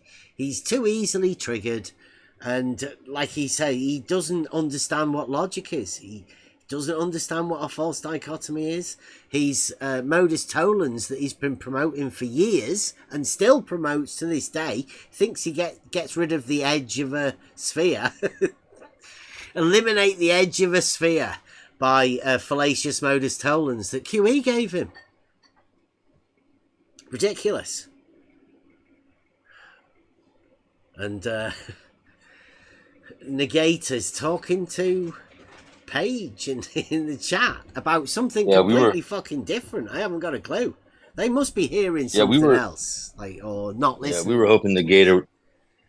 Yeah, we were hoping that Negator would come in for a talk, but I don't know if it's going to happen or not. He may have reneged.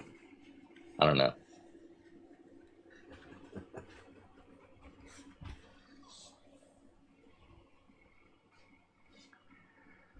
So I'd be happy if somebody else wants to say something, because my throat's fucking killing me. I've been yeah, my stomach's been killing me. Talking hey, Negator, we'll get you rolled up, man. Just pop in. We'll get you rolled up. No big deal. You can come in and get those questions answered that you were looking for. Yeah, I don't field any questions on the moon. That's Turnup's business. He does the moon. And I don't field any questions on any of the flat Earth, globe Earth sort of false dichotomy. I'll say with Nathan Oakley, it's a false dichotomy, so I'm not going to take any one or the other type things. You've got to formulate an argument that isn't within the false dichotomy narrative that has been touted for years. Even Nathan Oakley knows it. Brenda knows it. You know, I've been saying, me personally, will debate a flat earther and a globe earther, and I will take the position that it's a false dichotomy. Those people, the flat earther and the globe earther, can stick together and convince everyone that it's a true dichotomy. So they can team up. I call them the false dichotomy, right? I call both sides the flat earth. I call it the flat earth society, right? Both sides, the dogmatic globe and the flat earthers, both together with their ridiculous false dichotomy narrative, going backwards and forwards for years. Started with Robotham, complete and utter mess. Guy lied to him to push an oxymoronic name, and flat earthers are that stupid, to be honest. They've took it on. You going to bed? Okay, night. Okay. I wonder if he's under a bit of pressure today because of Simon Dan and that little video he put out, and about him, abusing his guests, because he kept focusing on that. His fans like that. He's been saying for a bit. You know, that's what they expect of him now. So should be a selling point for him.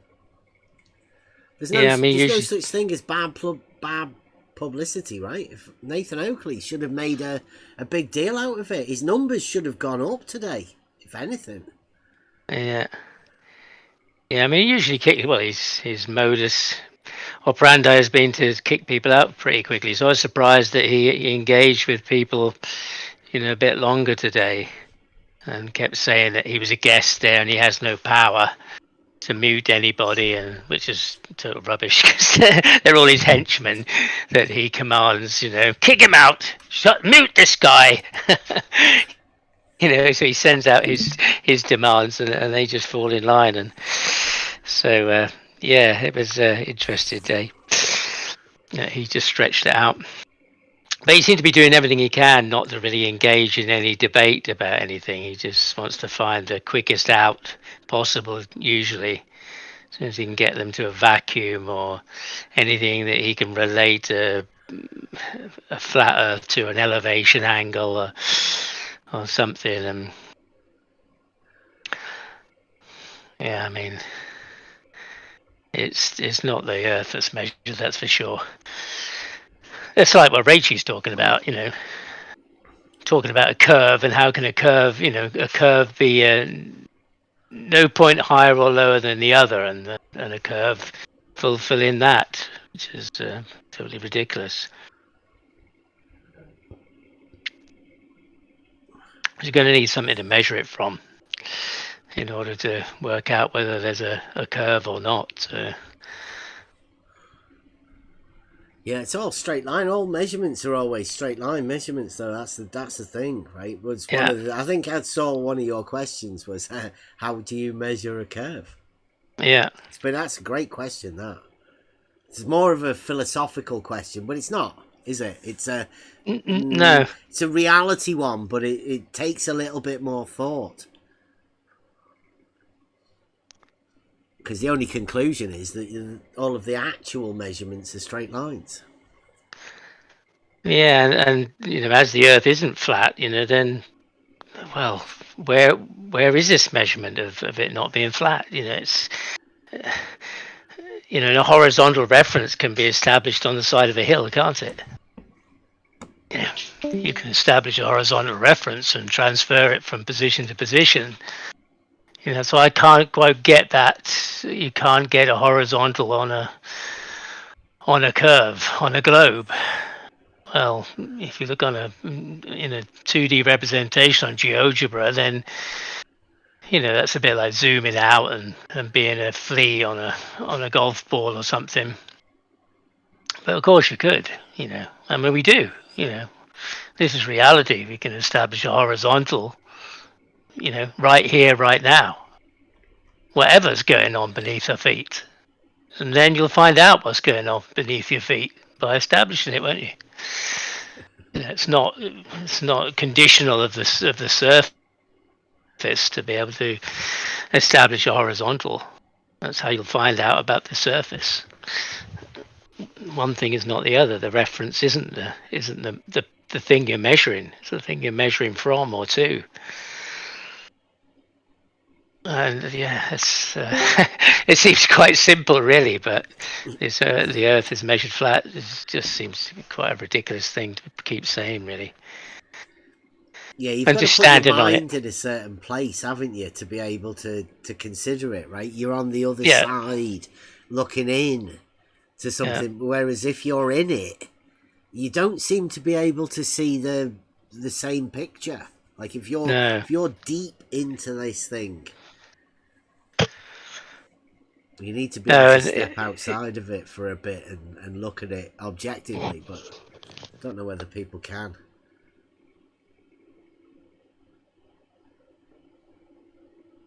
Yeah. Can I just add the thanks very much, Gords, for the memberships. Quite a few people got one. You got one, Elderbear. Ooh! Yeah. I could be like Neil.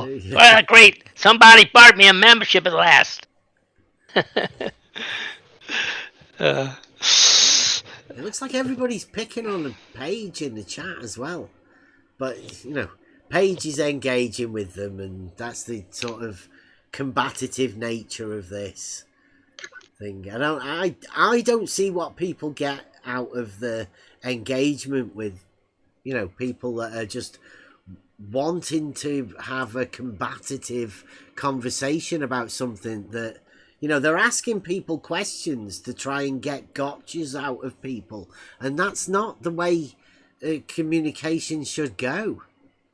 There should be a free exchange, not trying to get people on gotchas or whatever. Well, Rachel came in 2 or 3 weeks back and said she'd come back, but hasn't been seen since. I mean, it's an open door, Rachel. Come in and talk about this stuff, You don't have to just keep sniping at people in the chat. It's not really going to go anywhere. Maybe you don't want to see anything from a different point of view or understand anything differently. So maybe that's you're stuck where you are, and that's what you have to push. That's fine if that's where you are.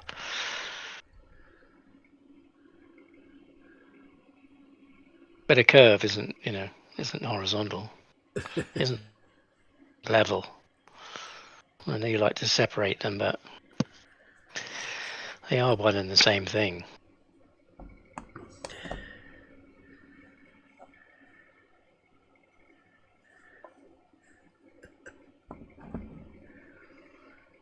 Yeah, of course you can. That's what it's always open. Nobody's took your role off you. You've got VC verified. You can pop in any time. Discord's always open for anyone to come and have a chat. We're open 24 hours, but I'm not always here. Try and be here as much as possible.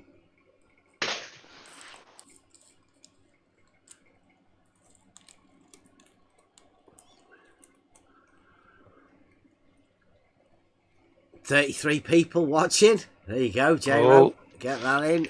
Alright, what's the what's the next message comes up? That's the important one. 34. Enlightening.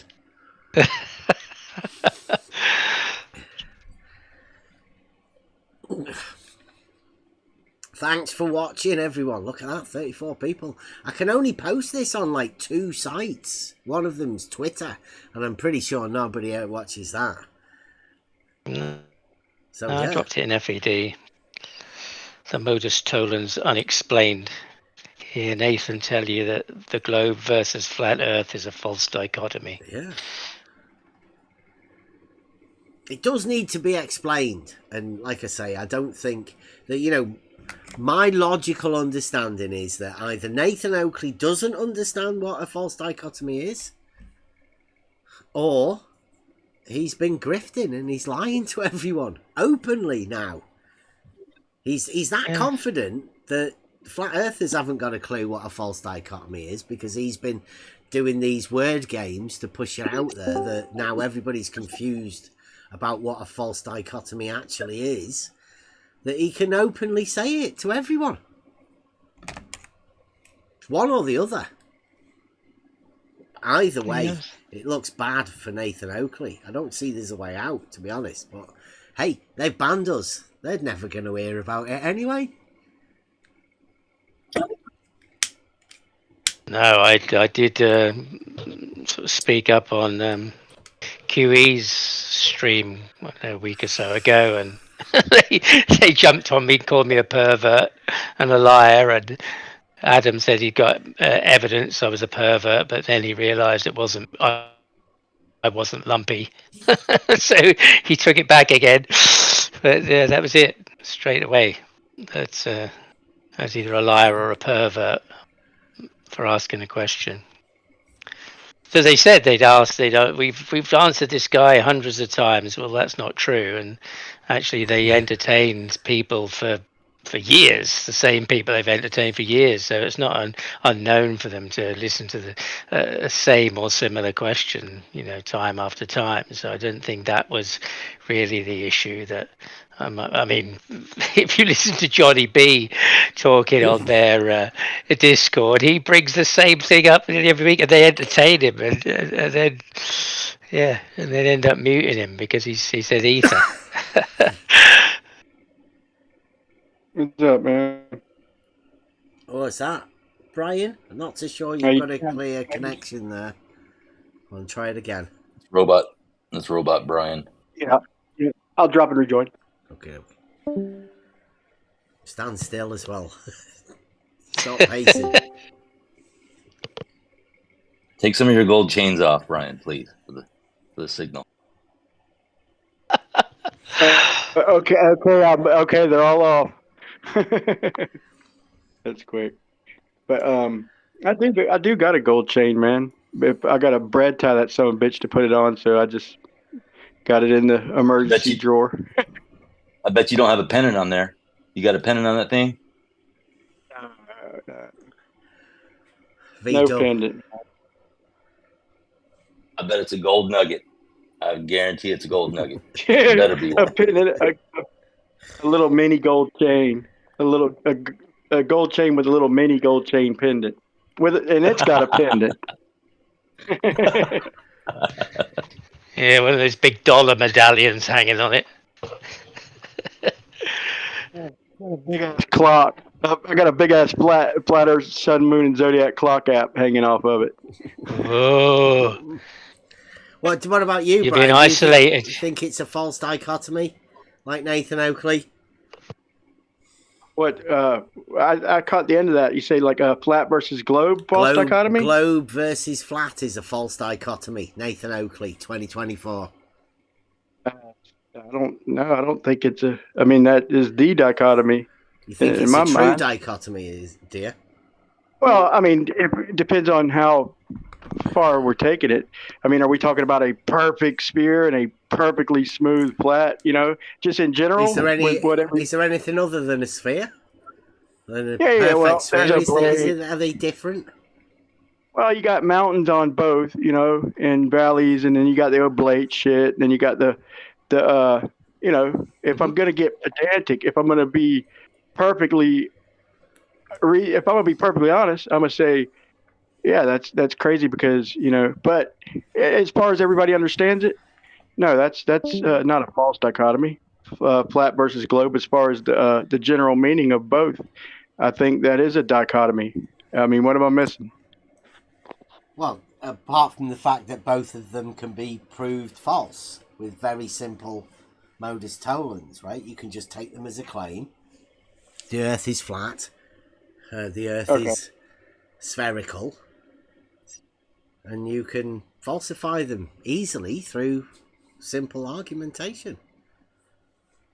Yeah, I mean, you that's can what I was always saying. claim that's not an argument, like Nathan Oakley did, or John, his best guy. That You made a doesn't seem good to be point. around. You made a good point. Even if I'm taking the definition generalized, there's still different possibilities. Like there's people who put forth concave models and shit. And so just if I take it on face value, yeah, I'm a little too quick to jump. But then there's yeah, I don't know, man. So yeah, I'd have to immediately retract as far as dichotomy. Sorry. But I mean, if there's so in Kevin's other words, a if there's another proctologist. if Sorry. there's other possibilities, then it's not a true dichotomy. That's what you're saying. So in other words, if I can disprove them both, or if I can introduce another possibility, then it's not a true dichotomy. Is that right? Yeah. True dichotomy is one of them's true and the other one's false. Okay, no matter what. Okay, yeah, then yeah. I guess As in it's not every a true statement within logic should be. Right? That's actually the definition of a statement within logic. It either has to be true or false. I should have thought about that though, because my wife's a concave earther. Like she won't even look into this shit. She's just like, it's got to be concave. She's always held that stance. When I first talked about flat Earth, she's like, it can't be flat, and it can't be a globe. Before she's seen anything in her mind, it's always been concave to her because of the water. She's like, it's got to be like a plate, like a dinner plate.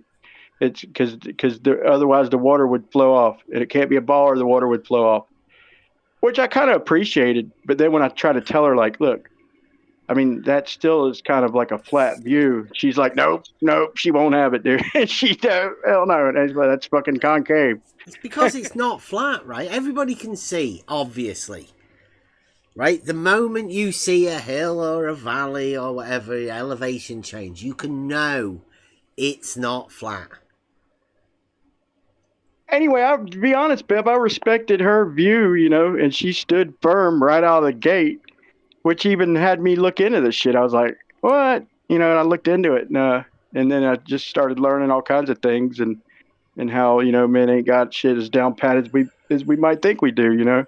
But yeah, I got a little story for you here in a second, man, about something, man. But I don't want to just barge in with it. Yeah, well, let's just finish this off because God's in the chat says he's also told Nathan Oakley that globe versus flat is a false dichotomy. But he says Nathan used to argue that it wasn't. But now seems like he's repeating that it is. I don't know what's going on. I can't understand why Nathan Oakley would say it's a false dichotomy. I can't. Doesn't make any sense to me. But you know, it is nonsense, isn't it? The whole flat Earth arena and the way that they ban you and the way that they have their conversations, it's nonsense. So it does make sense that, you know, Nathan will be talking nonsense. I wonder how badly Gords was treated when he brought that up. Do that, man. It drives me nuts, dude. They do shit like that. Like, Uh-oh. What? Sounds like Buster. I get. I don't know. Buster. Yeah, you're roboting again. Yeah. That all got mixed up, that, Brian. We didn't hear what you said. I think you might. You move faster than your Wi-Fi signal, Brian. Yeah, I'll check it. Can you hear me now? Yep. Check it. I said it kills me how they act, dude. It's ridiculous how emotional they get and how just dogmatic they get. It just I can't even believe it. I mean, outside of the FED, like in the other rooms, it's like, God, it just drives me nuts, man.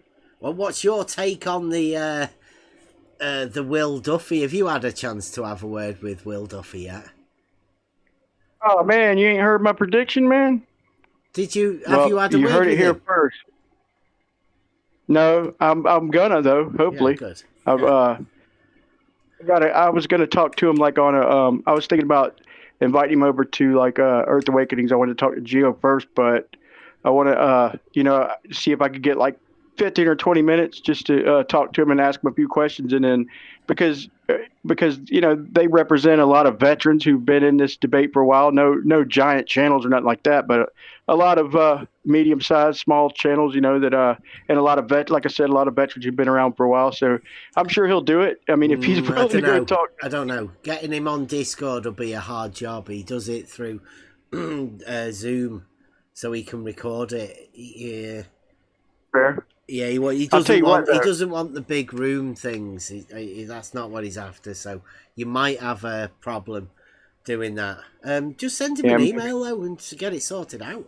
It's dead easy to sort. Well, I signed up. I mean, I signed up for that test because, like, if they don't have anybody else, I'd love to go. You know, were you one of the 24? I would hope somebody else would do it, but I'm not going to leave us. I'm not going to leave my team hung out to dry. So there was other people who signed up, but I've signed up just in case, whatever.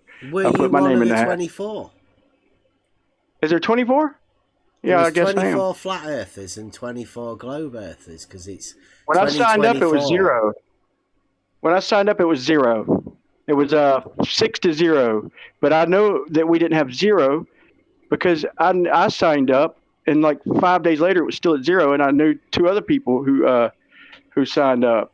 No, he said at the beginning that he sent out 24 invites to globe earthers and 24 invites to flat earthers. But it seems like he's only interested in Dave Weiss, Jaren, and Whitsitt. That's all he cares about. He doesn't want to go past that into the rest of the people. He didn't invite Dell. Dell got a message that he unfortunately didn't make it. He did say that just having an interview with him was fulfilled. Yeah, you know, the role of the 24. So you didn't have to necessarily go. He was going to pay for one each, and the others got to go funny. But it seems the flat earthers are kind of. Oh, sorry. Oh. Yeah, it seems the flat earthers are standing back from anything that looks like Dave's model, or I think Oakley certainly talks about Whitsitt and Whitsitt, Jaren and Dave's flat Earth model. There's the toroidal model as well. Well, anything that's like the sun and moon clock app with the sun going around in a circle east to west. They're saying that's not our model. You know, seems like they're going to dump. It's a working coordinate system. It's one of the few working coordinate systems. So that's the one the best I could come up with. Really, I'm Yeah. always trying to look at any way to improve upon it. But man, I don't really have the resources to do that. But I made a model with 2 rotations, before the final experiment came out, and but still, it explains some shit, but then there's other problems, Do you like have the a West Coast United 24-hour States. sun? Yeah. I'm just trying to figure out in case there was, just seeing if it would model out. And like I said, I've ran into some other problems that might be able to be worked out, but I don't know, man. Did you who knows, take it man? as a problem that had to be worked out? How to get 24 Yeah, hours if there sun is. on there? Well, if there is a 24-hour sun, then yeah, the model that I've kind of kept in my mind all this time, the AE model, which is, like I said, a working coordinate system. Yeah, that's out the window, out the door. But I mean, that'd be back to the drawing board. Yeah, that'd be problems for that model. Yeah, but that's what I said. Like QE and Nathan, Adam. I've heard a few on 24/7 on Politics Discord. Flat Earthers they're just distancing themselves from that model. So if it all does, Well, I don't know why, go a bit dude. tits up, and they do find a 24-hour sun, they can say, "Well, that's theirs. It's the Yeah, that's grifters not model. our It's model." not ours." Yeah. And that's what they're trying to do, Here's and, how I and, feel. and associate it with the grifters. Here's how I feel, man. I've already seen this shit so many times. I seen it back when I first joined this shit with that college professor. I don't know, Beb's been around long enough. He might remember that had an expedition that was going to go down there and it canceled. And then there was greater and he was going to go across. He raised all this money to go across a longitude, and then it got canceled. And then fucking the pilot Leslie, who which was like the most recent one a couple years ago, who said that he would charter a plane and all this shit. And then we called him out, and he's like didn't want shit to do with it. So that shit got canceled. It's just more of the same, dude. So I'm wondering, but I think Will Duffy, the way he's doing it, he's calling their fucking bluff. So if the Earth is what I believe it to be, then they're panicking. They can't just cancel it any old way. Like nah, they just canceled or some shit like that. To me, my prediction is they're going to have to come up with something good. If it is the way I think it is, they're going to cancel it for sure. And to me, that it's going to be another pandemic or outbreak or some shit, dude. And that's what they're going to fucking. That'll be a good excuse to cancel it. I hope I'm wrong, but that's what I've added up in my mind. That's how they're going to cancel it. That or war. They cancelled, did they? That's my. All the flat earthers are justifying it. You've said it yourself, Brian. You're trying to work a way to get that 24-hour sun on your model. That's what people do. People do everything's that with falling everything. into place, though, bro. Everything's falling into place, bro. We go down there and we watch the sunset at like about 19, 20 hours. And dude, the globe's doomed. Everything's falling right into place, man. Is the way I see it. So they're gonna have to cancel that shit. Yeah, but why if you see the sun going for 24 hours, then what, Brian? Is everyone going to call you a shill? Well, that remains to be seen. If we see the sun for 24 hours, then I can't stand behind the AE map. That's for certain, right? But Shane's model does that. That model's a 24-hour sun, doesn't it? Yeah, dude, I gotta rethink shit. If there's a 24-hour sun, Brian, I'd have to rethink shit. I don't believe there is one. Didn't you help Shane make his model? Because Shane's model has a 24-hour sun. I mean, I turned him on to some of the transports. It wasn't really. It was a kind of a conglomerate of what he put together with Walter Besley shit and mine. I'm always modeling shit. I'm always trying to. But no, I mean, I can't say that I helped him. But yeah, I pitched in all the information. There was a lot of people that helped. Viking, Hamish. It's exactly the same. Yeah. Brian, it's exactly the same as when Mick West got all of the Globers to help him come up with the curve calculator. These models that people make are being made within the arena to justify whatever you imagine occurs within the argumentation within the arena. It's all nonsense. But what are your thoughts on models of it? Because Shane's model, I call the model for every man. It seems to have 3 coordinate systems involved in it that could fit almost any model you could come up with, the globe included, it seems. And some, celestial sphere model. Ego Slave, he calls himself name, but Amish, he said that No, his model's a celestial sphere model. He says that his With model, a flat Earth. does model a 24-hour sun. It does include it. It is a possibility on a flat Earth. He didn't. Wait, Shane said that? You say Shane said that? Somebody said it to Nathan last week. It was Ego Slave, but he's Amish, really. But okay, so Shane didn't say that. He said it. Okay. Last Friday on politics.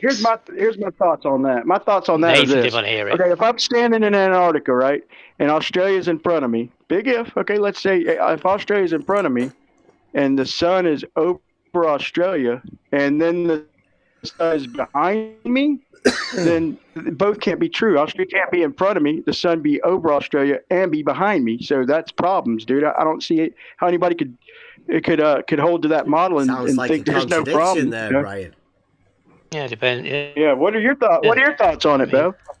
Does it go around the Tropic of Capricorn, or is it beyond there? Because in that winter model, like, do you think where does the sun go? Around down there? See, I'm of the privileged position, right?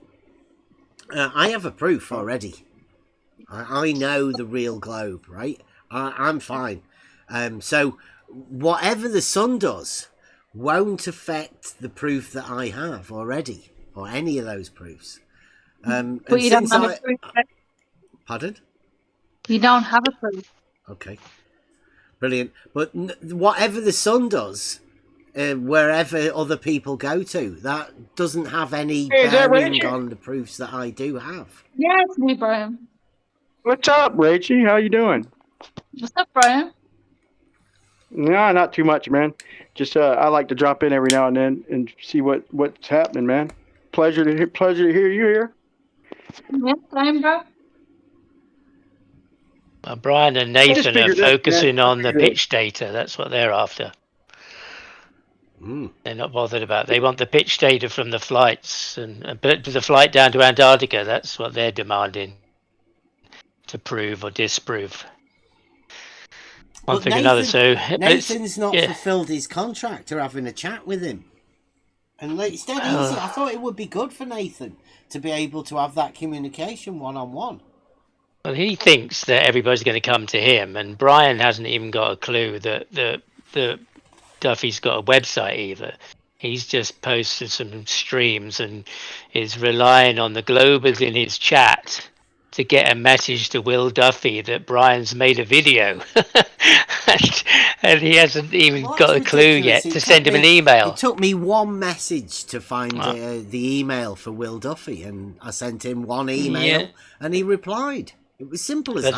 Dead easy. Yeah, they've concluded that any flat earther who's done an interview with Duffy is supporting the whole kind of crazy experiment, and they just got it all wrong, of course, but yeah, I'm surprised they haven't really engaged with it. But it seems that most flat earthers are trying to find, some reason how there could be a 24-hour sun and how they can, well, it either doesn't disprove the flat earth or, well, what is it? Yeah, it's, they've observed something. So now we have something that's the beginning of an experiment. We've observed something. And the flat earth. Sorry, what'd you say? I said, why does it not disprove the flat earth? Well, I don't know. For them, it doesn't. There's all sorts of reasons. The best model I can come up with, it's lacking in a couple areas, like like I said, the west coast of the U.S. and and not to mention like from Hawaii to Australia. So I haven't been able to do it, But I was working on it, but no, it's going to leave some. I'm excited though. This is exciting shit to me. I don't know why this wouldn't be to anybody else, because we've been arguing. Us flat earthers have been arguing against the 24-hour Antarctic sun all this time, and so I'm excited because I've always wanted to go, but I don't have the means to, right? Brian, you are aware that you have an east-west circle, and therefore north-south and east-west cannot be perpendicular. Now, Nathan Oakley's banned us because we've been talking about these sort of things.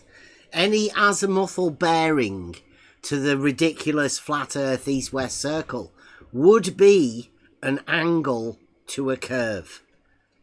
Now, if you want to go with that as your bearing, you know, your outright point, because that's what they're going to falsify, right? That's the model that you're setting didn't you land on that last time we had a discussion and Rave, or what you call it, was here. George was here, and didn't we land on that? The sun is doing a circle around the North Pole. Didn't we all kind of land on that? I mean, I've always pictured it in my mind like that, but you sure you didn't? I've said you kind of did. North, south, east, and west are perpendicular. Didn't you just say there was not perpendicular? Pardon? Didn't you just say there was not perpendicular? On the flat Earth, ridiculous east-west circle model, it cannot be perpendicular, can it? So what model do you have? I have a north, south, east and west being perpendicular. But you just argued against that? Who did? You did, unless I heard wrong. You just said that. Listen, I'll say it again. The flat earthers, like Brian, that have this model, have a east-west circle. I have north, south, east and west being perpendicular. How is that different? That means it's different, right, Rachie? How? Because the flat earthers have an east-west being a circle. Right? I have north, south, east and west being perpendicular. They're straight lines. So right, there's a difference. East, west and then west to east, wouldn't that not be a circle? No, that's a straight line. East, west. It's perpendicular to north, south. Right, hey, I've got my stakes set up. From east to west and then went from an arc from west to east, would that not be a circle? If it starts back where it began, it would have to be. I thought that's the conclusion. But I got my stake set up. I can show you right now that due east is not lined up with compass east. I could do it if you want to give me camera rolls. I could do it live. Oh, hold on one second, Brian. Rachie, can you ask that again, because I didn't catch that? Can you make that statement again, or ask that question again, please? I didn't catch it. I was saying that if north and south and east and west are perpendicular, but you went from the east to the west in an arc, and then you went from the west to the east in an arc, would that not be a circle?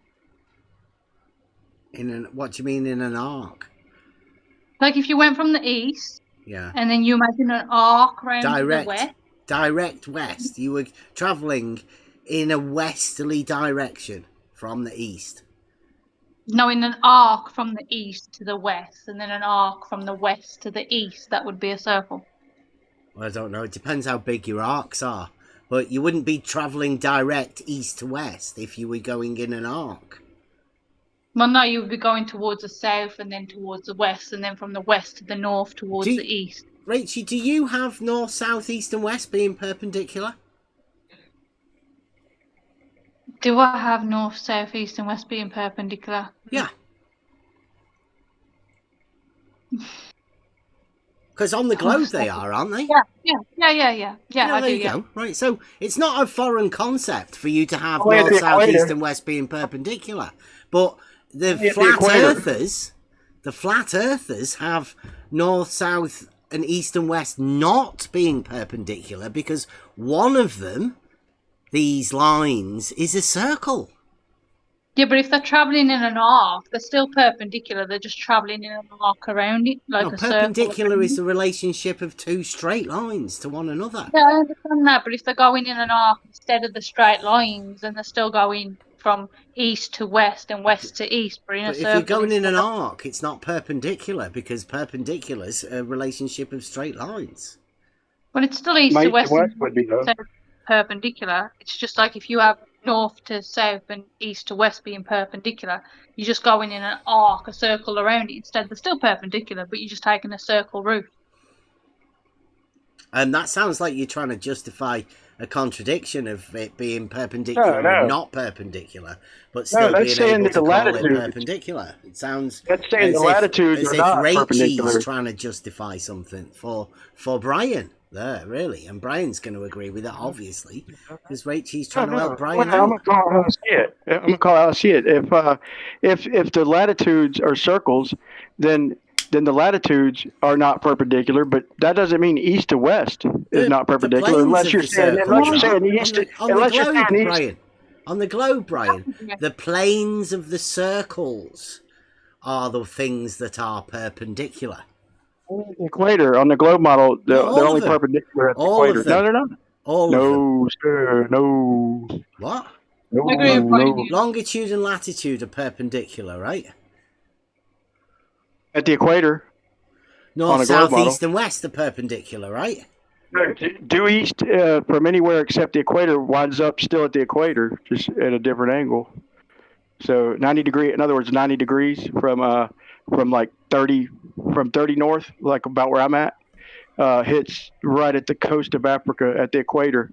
90 degrees does. So only at the equator is it perpendicular. In their model. Longitude and latitude. All of the longitudes are perpendicular to all of the latitudes. Because the latitudes and the longitudes are planes that are perpendicular. The globe model tilts the observer, so it doesn't remain. You don't do a perfect circle around any other latitude except the equator on a globe model. Well, if you can't traverse a straight line on a globe model anywhere except the equator, you'll veer. On the globe model. In reality. Yeah, think about this. Say in reality, right? There's a think straight if you're line. 1 degree north. If you're at 1 degree north. It's a straight line. North-south. In reality, a straight line. East to west. In reality, Hear me out. straight line. Both of those two lines perpendicular to each other. Hear me out, though, so you see what I'm saying at least. Let's say you're on a globe model and you're 1 degree north, like just in reality. right by I'm in reality, right? Oh, the globe model. If that's your reality, I don't know what you consider the globe model, right? So let's just say we're in reality, right? Because that's the only place that we can have knowledge of. No, I've never been to the North Pole, dude. I'm just telling you, so you at least know what I'm saying.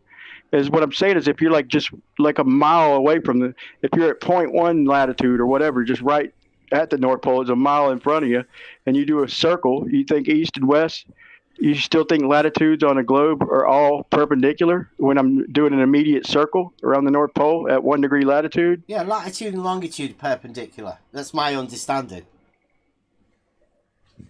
I'm talking about on the globe model. Yeah, like I say, in reality, longitude, latitude are perpendicular.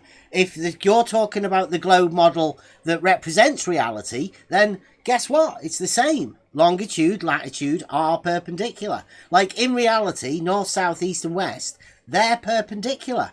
And guess what? On the compass, they're perpendicular too. People consider the longitude north-south lines, and they just happen to be similar to the latitude lines that are east-west. And so are you they're under perpendicular. The impression? They both add up together that when you use the terminology perpendicular, they're the same. Well, you can misrepresent their model. I don't mind. I don't give a shit because I'm not a globe model, Brian. I'm telling you, if you're on a globe, if you're looking at the globe model, if you travel in the globe model that you're talking about, Brian, let's get the basics down. In the globe model that you're talking about, are longitude and latitude perpendicular? Only at the equator, bro. Right. So is that a yes? Well, you're saying yes, only at the equator. Right. Okay, now, in the globe model that you're talking about, are north, south, east, and west perpendicular? Dude, north, south, east, and west are perpendicular anywhere. There you go. Period. Brilliant. That doesn't mean the latitudes are perpendicular, though, dude. Okay. That doesn't change north, south, east, and west. I mean, I don't think it does. But I would say if you take a 90-degree turn and go in a straight line on a globe from 45 north, you're going to wind up at the equator. Either way, west or east. It's going to great circle your ass. Right. So if you were talking to somebody, like just in general conversation, would you say that longitude and latitude are perpendicular? No. No. Say the circle. I would. That's the difference between us. Because all of my knowledge has led me to believe that longitude and latitude are perpendicular. And I have an understanding of geometry to know that that perpendicular has a meaning too. Now, if you want to say that I'm using the wrong terminology, then you'd have to come up with a decent argument to support I've got a logical conclusion, but I wouldn't say I'm not trying to prove you wrong because I don't know. You have to have an argument. You can't just come to a conclusion. Well, I can come up with a pretty logical conclusion. So You've got to have the argument first, though, Brian. It's no good coming up with a conclusion.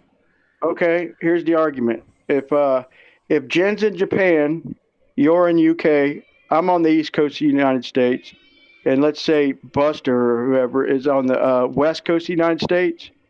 Okay, if Buster can come when the sun's over my head and get to me, and then from there I go to you, and the sun's over your head, and then you go to Jen, who's in Japan, the sun's over his head, and then Jen goes to Buster back over to the West Coast. Okay, then I mean, what else? You think it's teleporting? You think the sun's like teleporting to get back to Buster? Because we just did it from point to point, bro.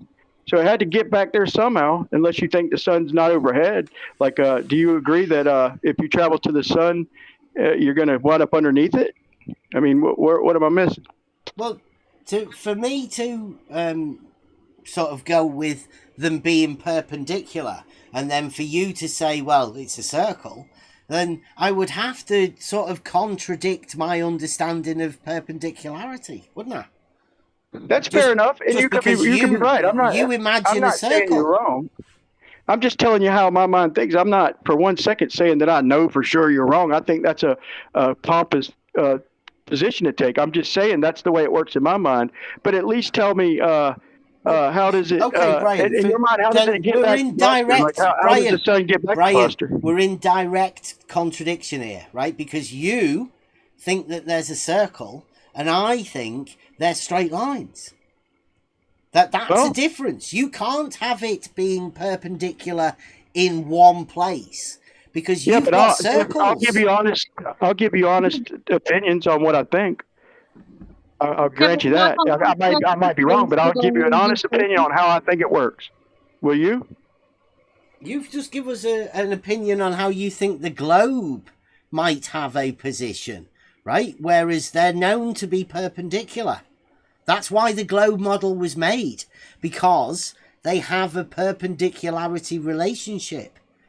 Even if they have a perpendicular relationship, why can't they go around in circles? So say in front of you, you have a line going straight in front of you and a line left to right. Why can't you then have something going around in a circle from the perpendicular and the left and right? You know what I mean? Why can't you have something from the straight line and the horizontal? Why can't you have something going around in a circle away from that?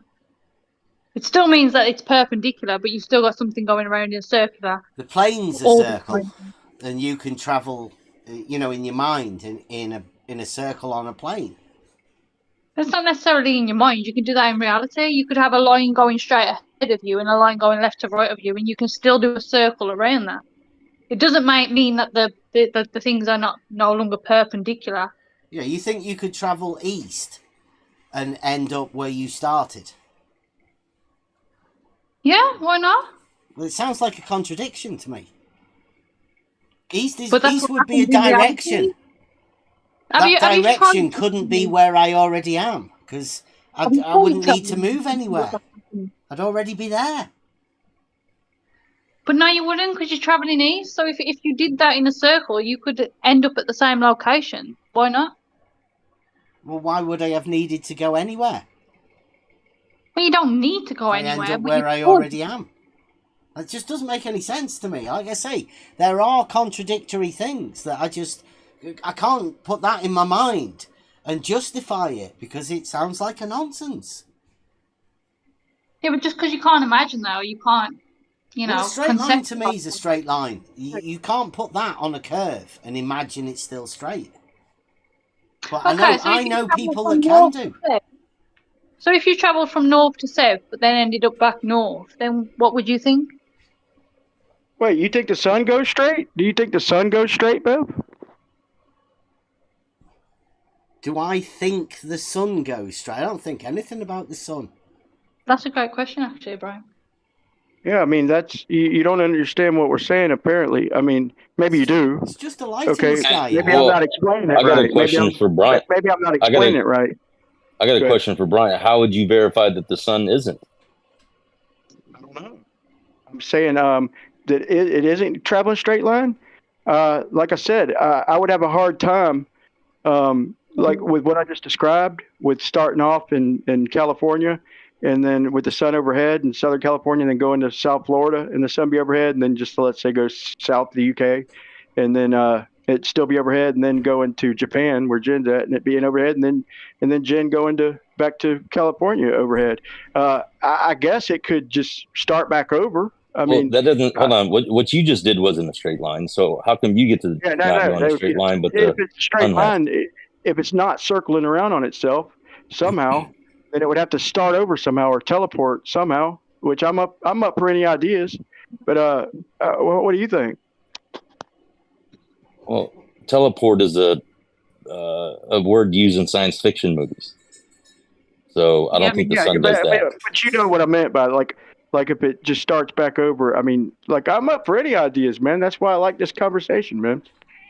I'm not going to condescend and talk down to anybody. I'm going to be honest and tell you the way I think it works, or at least the way I picture it in my mind. You know, that's all I've got to offer. I can have an honest conversation with you. I think it circles around. I think it kind of has to. It doesn't absolutely have to, but to make sense in my mind, it has to circle around us to come back, to get back where it started and follow a latitude.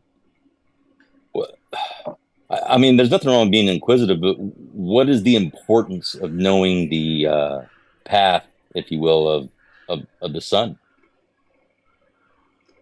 For me, not much importance, but you know, you said, Brian, that they were perpendicular at the equator, didn't you? I said east and west, and on a globe model. Yeah. So that would that mean that at a certain time of year, the sun does travel in a straight line? Yeah, on the globe model, at the equator is 90 degrees to. That's a straight line, is it? Yeah. In their model, it's a great circle straight line, which you know I've got my own problems with that, but I'm just just speaking within their model. But anywhere else, it converges at the equator. And another thing that's that you've got to remember is that the flat Earth and the level Earth does not even have a map. So how can they even model the way the sun goes? Level and Earth? No flat Earth or level. Well, it's what you claim. Apparently, the Earth isn't flat. If you want to take what we have Bev Earth. The flat Earth has made it up for us specifically. It's meant to express reality, but they have to be bigoted one way or the other. Well, obviously it's not flat because there's different elevations, right? But in the different elevation, so in the different elevation Earth, you still don't have a map for the different elevation. Do you not have a different elevation Earth? I have a globe Earth that includes elevation. Okay. Well, we have maps of all of the land with the elevations marked, measured, and mapped. Right. So what map do you have that is accurate for scale and doesn't change in scale all around the world? Scale maps. What map? Any of the maps. Like, just go and find. Put out 2 scale map. And you will find a map of the land that is to scale. Do you agree with the AE map? No. No? Okay. Do you agree with the scale map? No, I'm just asking. That's why I said, Rachel, you asked for a 2 scale, an accurate 2 scale map. Well, that's what you should look for, because the surveyors have mapped it. They've done it. They've measured it. And I did, and there is none other than the globe. So the Mercator map, again, not to scale. The only to scale map that I could find was the globe. So can you tell me tried any of the? Are you live in the UK? Yes, I'm in the UK. Have a look at any of the Ordnance Survey maps. Any of them. Sorry, the Audience Survey. Ordnance Survey maps, yes. right? And those are to scale throughout the whole world, right? For the UK. Oh, only for the UK? Why only for the UK? Why not the rest of the world? Well, because the Ordnance Survey only mapped the UK.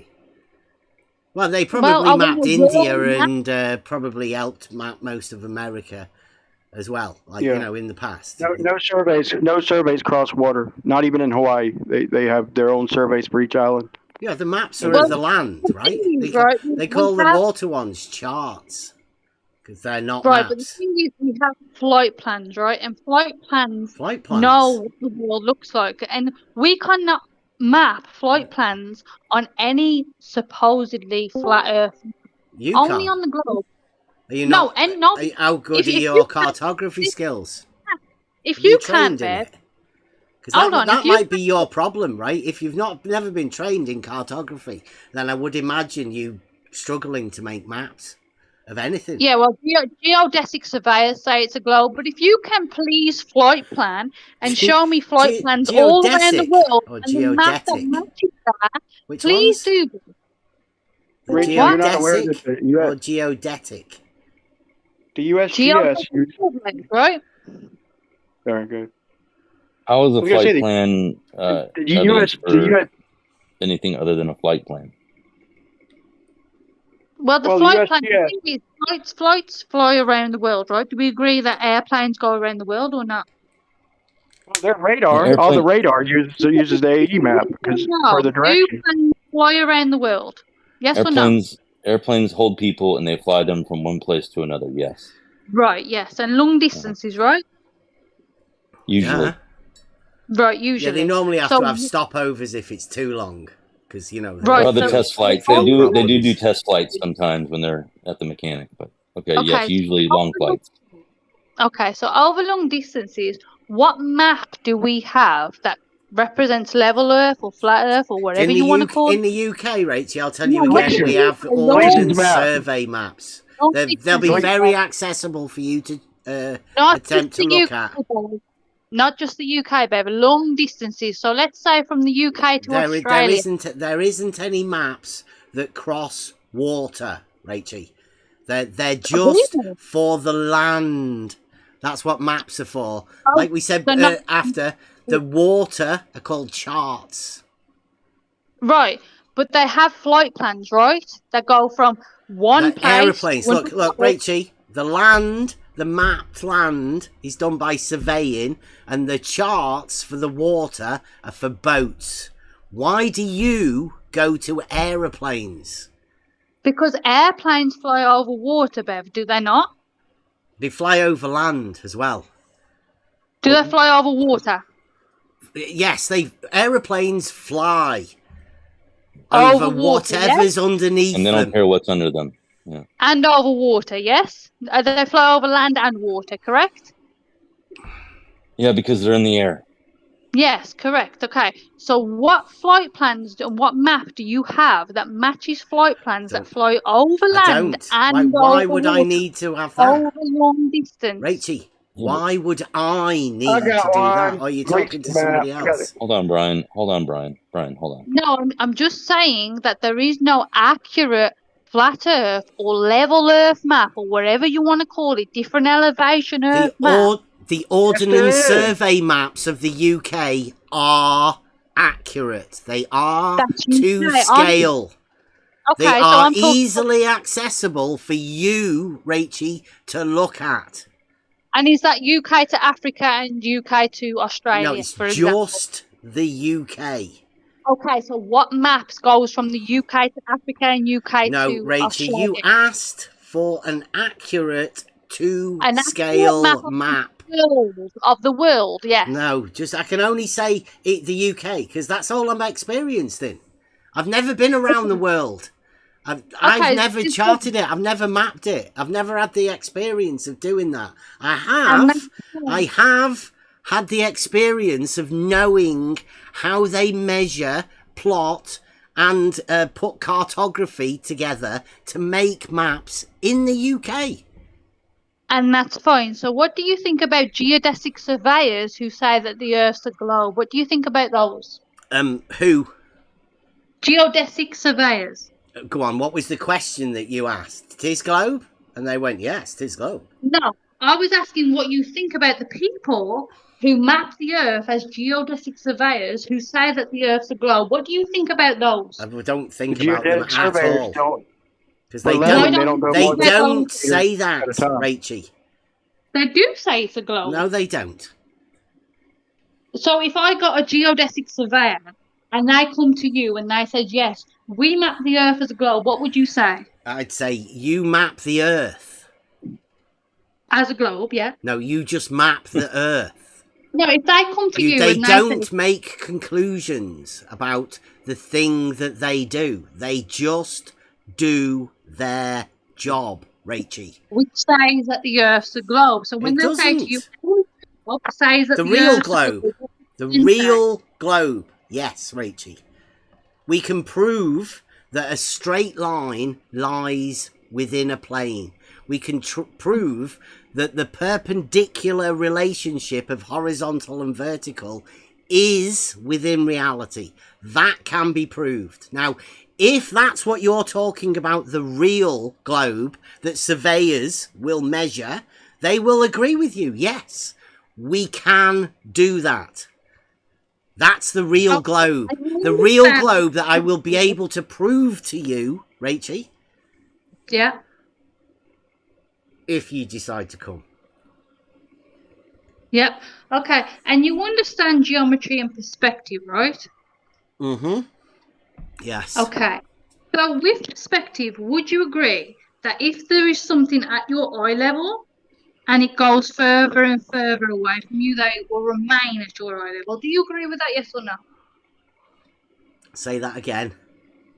If you have something at your eye level and it moves away from you or you move away from it and it's at your eye level, do you agree it remains eye level? The perspective and it's moving, then it's a moving perspective. It's right, going to be but changing. If it's at your eye level, it's be changing, right, Rachie? Because that's the thing about perspective. It changes. If the thing is changing, then the perspective that you observe the object will also be changing. Right, so the question is, if it's at your eye level, and I have evidence of this, by the way, so if something is at your eye level and you move away from it, does it remain at your eye level or not? Or I'd say definitely not. So you think if there is something and it is at eye level, say we have a camera set up, right? And it's at your eye level of the camera, and it moves away from the camera, does it remain at eye level, yes or no? No. Okay, well I have evidence not. So if I show you evidence that I have a camera and the thing is at eye level, is and this on your kitchen floor or something by chance? No, it's not on my kitchen. It's not even me doing it. Have you ever seen Under the Horizon? No, I haven't. But the question where I managed to walk and get myself under the horizon. We did it with an auto level setup. Yeah, when you're walking across the beach kind of thing in Southgate. Yeah. Yeah, no. Right, now did I stay at eye level or camera level? No. No. Well, so that's how I know you wouldn't stay at eye level, right? Because we've actually done it. People can see it. There's a video out there. They can look at it. Did you prove that when you was walking along the surface, that floor that you was walking along was level? It was at the beach, Rachie. Does that mean it's level just because you say it's at the beach? How could it be level? It was at the beach. Exactly. My point. You're basically making my point for me. How could it be level? Because it's not level, right? Yeah, that was the whole point of me going under the horizon, Rachie. Under. Right. I went under the horizon. Exactly. So I'm on about something staying at eye level, remaining at eye level, being level. You're saying, oh, what I did was not at eye level. It couldn't remain level. It wasn't level. So I'm not on about that. I'm on about the complete opposite. If something was level and remained level, you're saying your thing didn't remain The horizon. level. So the horizon no, I'm not about the horizon. remained level, Rachie. I'm not At on the about beginning, I was above it. I'm not By on the about end, horizon at all. I was underneath it. I'm not talking about the horizon. The horizon is totally irrelevant. Right. So do you think, from my position, do you think I saw the horizon above me? Not talking about the horizon. Again, let me try and explain what I'm saying. Talking about perspective. Yeah, exactly. So let's say I have a camera, right? Yeah. Right? We got a camera. It's set up. It's horizontal to the ground, right? Do we understand? The tripod's been made horizontal. Right. It's horizontal to the ground, yeah? The tripod base, you've made it horizontal. Not to the ground, just horizontal. The tripod and the camera is horizontal to the ground. Do we understand that? No, it's just horizontal. Okay, but it doesn't matter what the ground is at all. Okay, so let's say you have a camera. Just horizontal. Okay, so let's say you have a camera on the ground and it's horizontal, yeah? The camera's horizontal. Right, so let's say you put a spirit level on top of the camera and it's level to the ground, yeah? The spirit level will always be yeah, so let's say we have a spirit level on top of the camera, and that means that the camera is horizontal to the ground because the spirit level is showing us that it's horizontal to the ground, perpendicular to the plumb, right? Yeah, we understand what perpendicular is in that statement, right? Two straight lines. Great, so we have a camera, and due to the spirit level, it's showing us it's horizontal. It's got no crosshairs in the optics of the camera. Not so all of that is completely irrelevant. Yeah. Didn't bring up crosshairs, so everything that you just said is irrelevant because I did not bring up crosshairs. No, you're trying to point out that the camera's horizontal, but there's no crosshairs to make reference to. So it's irrelevant. It's just a camera. Bev, did I say crosshairs? No, I'm pointing out to you. Exactly. You're making a big deal about the camera being horizontal, but it's a camera without crosshairs. It doesn't make a difference. It's just a camera taking a picture. Right, so I didn't bring up crosshairs, so there's no reason to bring up crosshairs into it. So we have the ground. We have a camera sat on the ground. We have a spirit level on top of the camera, showing that the camera is horizontal, showing that the camera is sound like a flat earther. You've been persuaded to do this by the Globers, right? Make yourself look ridiculous. Have you ever actually done this, Rachie? Because you can't even let me finish. No, I'm loving it. Okay, so again, we have the ground. We have a camera that is sat on the ground. We have a spirit level on top of the camera, showing that the camera is level to perpendicular, right? Level to perpendicular? Well, the level is perpendicular to horizontal, to vertical, shall I say, yeah?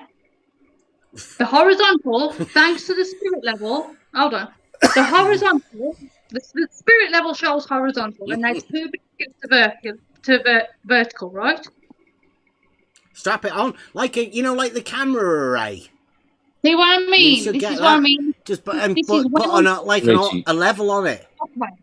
If you stop talking me, it will be a lot easier to say this. So again, we have the floor. We have a camera on the floor. We have a spirit level on the camera, which shows that horizontal is perpendicular to vertical, right? Well, we know that horizontal is perpendicular to vertical. Right, so if we have a spirit level on top of the camera and it shows that the camera is perpendicular to vertical, Do we agree so far? Well, I've got you've got a P1000 here, and I can't see where you balance the thing to make you know that the camera's. Like I say, I'm not too sure what the purpose of the horizontal camera is, because it's just a camera. The thing is, we have to agree so far. So we have the floor, we have a camera on the floor, we have a spirit level on top of the camera, showing like why can we not put the camera on a tripod? It would be much better. Horizontal. Do we agree? I have something that could help you out, Reggie. So, What we if can't we did? even get past the first bit, man. Well, you're throwing a lot of what seems to be unnecessary detail into your question. Because no, I'm just explaining. This whole time, if you were familiar with camera technology, you would know that you could purchase a tripod that's got like a built-in plumb bob and level on it, where you could just reference that. But apparently you're not aware of it. But hold on, I was going to give you an example to help you out a little bit. What if you were in a warehouse, right, with a nice level slate floor, right? Let's just call it a 1 million square foot warehouse, right?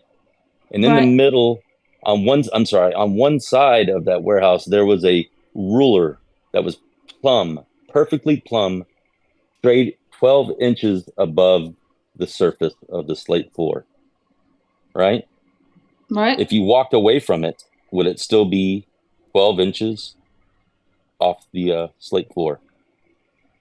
Well, that's the thing that I'm trying to get at, and this is how we prove whether the floor is flat or not, level or not, is if we have a camera, whether it's on a tripod or not, and then we have a spirit level on top of it showing that it's level, showing that it's perpendicular to vertical, then we know if we have an object straight in front of the camera that also that is level, that is perpendicular to plumb. So then if we move that away according to perspective, because it's at eye level according to the camera, and it's at level, eye level of the camera, and then we move it away, what would happen is basically my question. But we can't even get to that question, because apparently if you say that there's a floor and there's a camera and there's a spirit level that's level to the camera, level to plumb, perpendicular to plumb, that, you know, apparently there's a problem. It's confusing.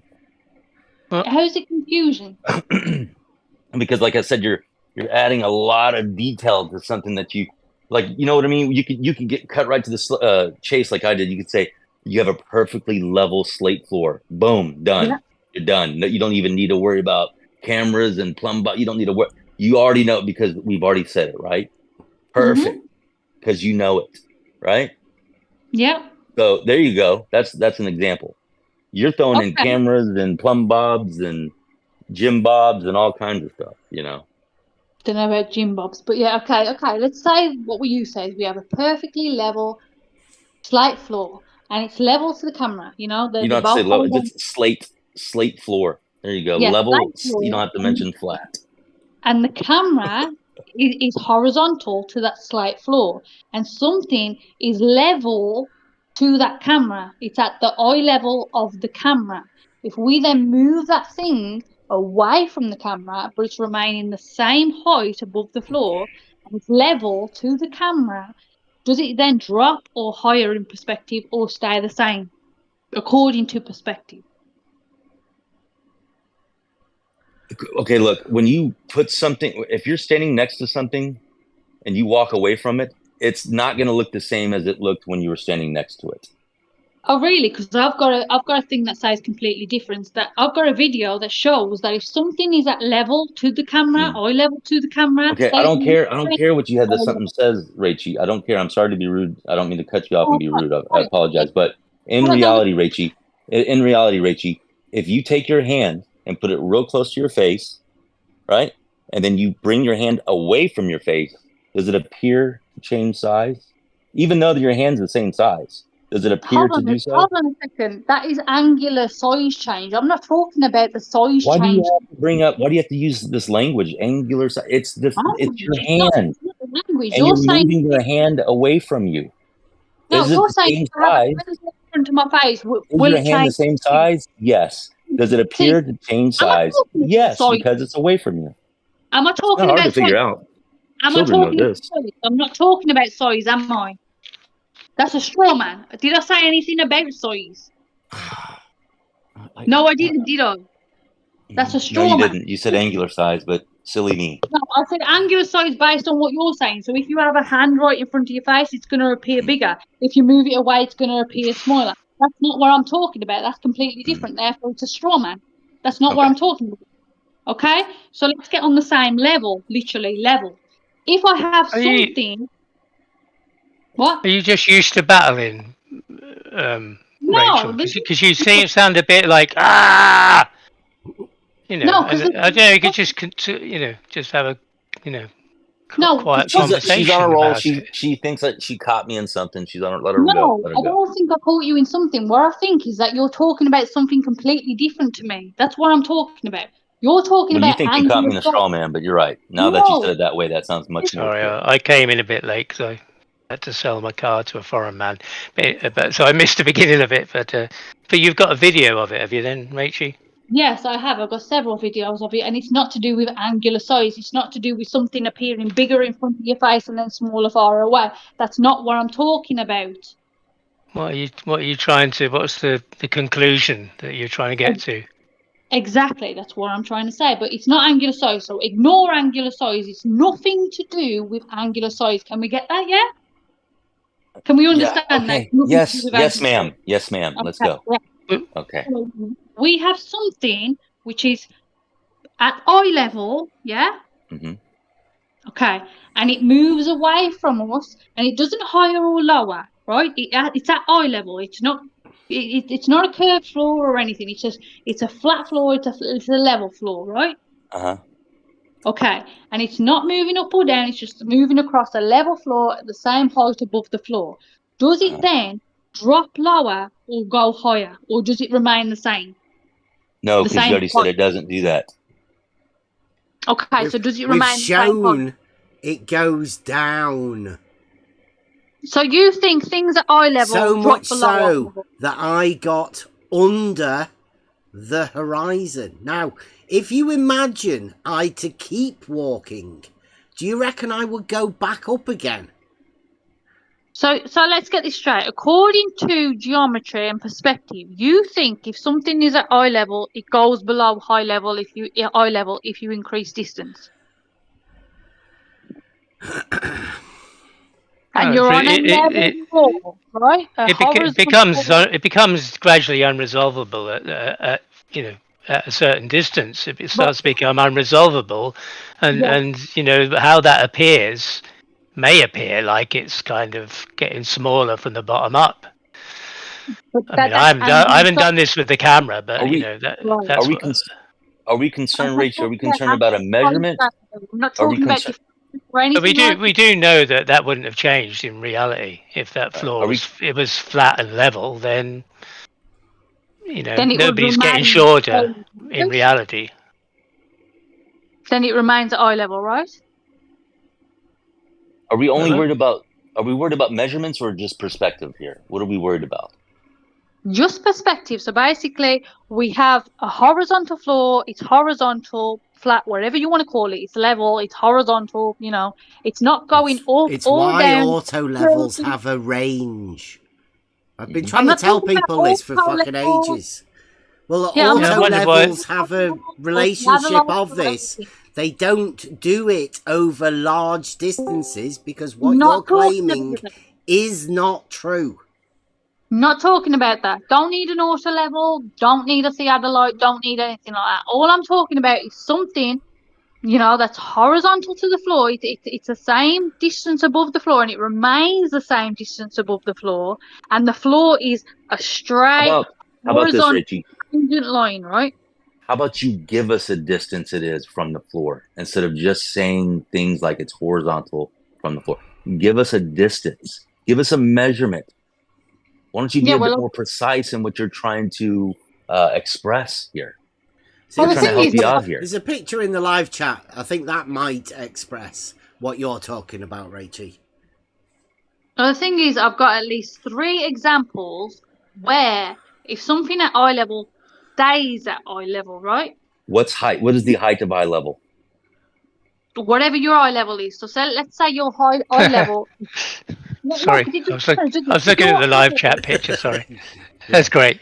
That's me and my lads. That I wasn't laughing at you, Rachel. Honestly, it's me in the distance and young lad, and that's my other lad, putting his hand over our heads. Now they're obviously not at the same eye level, Rachie. Right, but I'm talking about something at the same eye level, right? How high is the camera? So let's say you have a camera that's 6 foot high, right? Oh, so it's also something 6 I foot wouldn't be high able to away say, from I'd you. need a crate. I'm big. Go big. Why do you need a crane for 6 foot high person? You need a tripod. You need a tripod that could go 6 foot, and that's a pretty big fucking tripod. Yeah. Well, no, because you got that camera height to add on to that. Oh no, you wouldn't need a. It's quite high. 6 Camera foot. height. If you put the camera on Have you top of ever it, done any of this stuff, Rachel, or are you just imagining it?